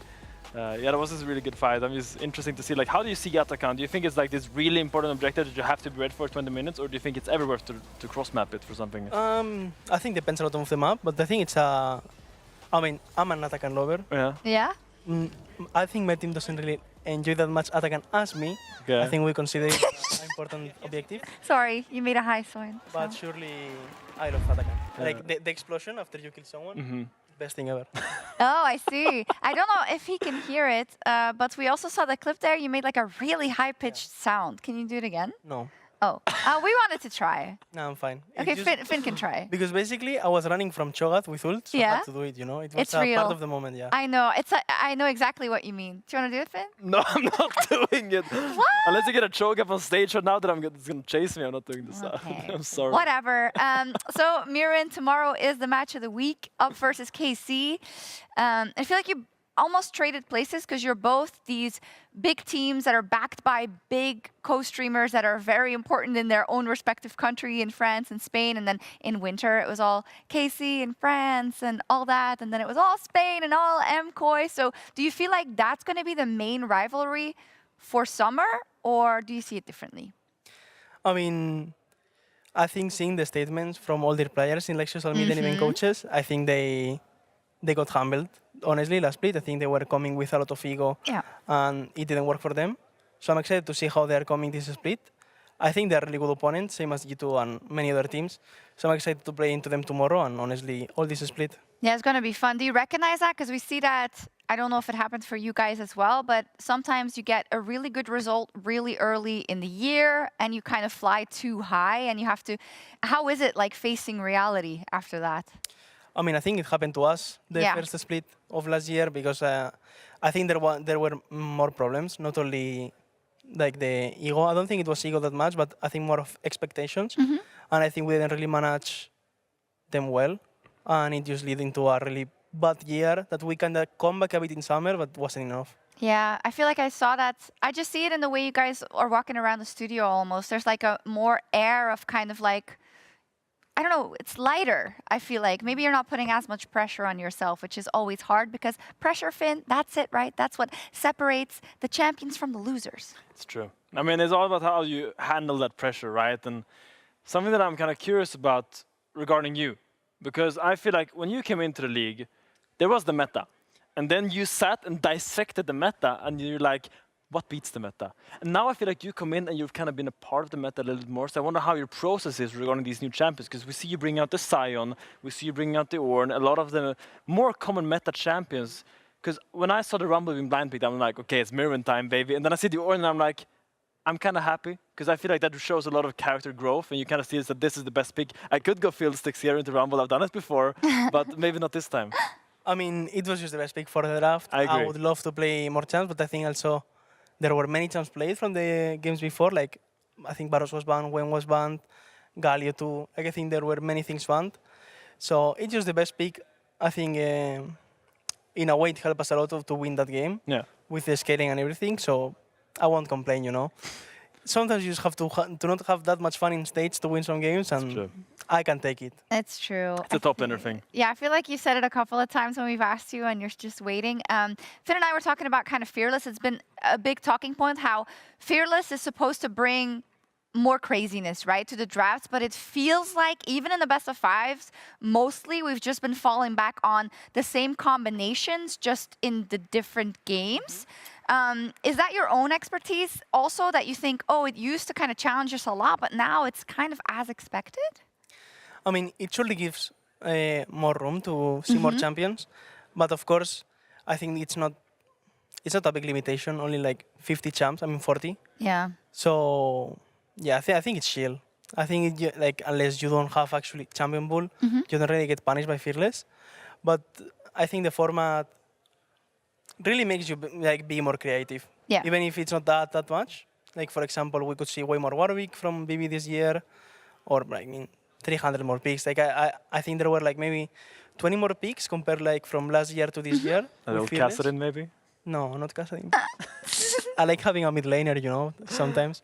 Like, Yoyopin is like, no, we're good. We're not fighting this Drake. So when you play Fiddlesticks up, it's okay, but when your mid laner plays Kassadin, that's not okay. I'm fighting grabs, you know? He's like, no, I have no mid prio, guys. Like, we're giving that. So funny. No, that's good perspective. And we're just always hoping that it'll get more spicy, right, Finn? That's the way we look at it. But thank you so much, and congratulations, and good luck tomorrow in your match of the week. You. And we're going to sign off, and we will be back tomorrow for that match of the week. Before that, we'll also have Fnatic versus BDS to see if the Poby train is still running. We'll see that tomorrow. See you. Bye-bye. Choo-choo. Bye-bye. Oh, LeBron goes in immediately as they look for the engage on Flackhead. No real escape here for the Yanama. He'll flash, but Hansama still has his. Sten flashing. Let's go. Flame Chopper's down as well as Broken Blade's down to 300 HP. Knocked into the wall. It's a solar polo. It's Carlson. They're going at me, but I'm fine. Yeah, we're fine though. We get excited. I fucked him. I stunned. Savage tree. You know, yeah, just run, guys. You know, Kate, I need Kate. Yeah. I'm here. Okay, I'm coming on. I'm here. I have to keep going. I can slow. It's going to be interesting. Starfall onto Blackhead. Doesn't have cleanse. You can flash, but you can't escape the shields. Can I get Mirren down a lot too? But I can't see my mouse. Yeah, it's usually on the mousepad. So I was talking a little bit before. That's okay. Matchup lot just needs one hit, pops over the wall, he gets duped, but then just sees me. Good job, lads, good job. Him. My. I go out. Nice. Watch out. Only. Leave. Oh my god. I'll see the source. Okay. Oh, I can give it better. Please end it. No. Try him. Poppy. No place, Poppy. I will need help, okay? Heal there. Slow. No, slow.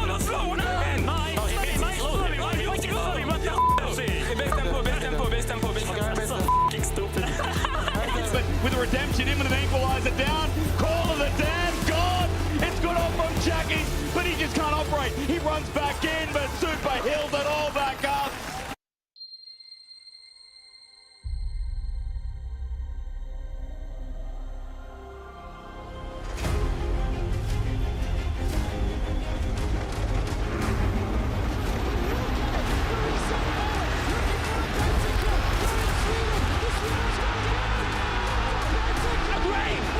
G2, the perfect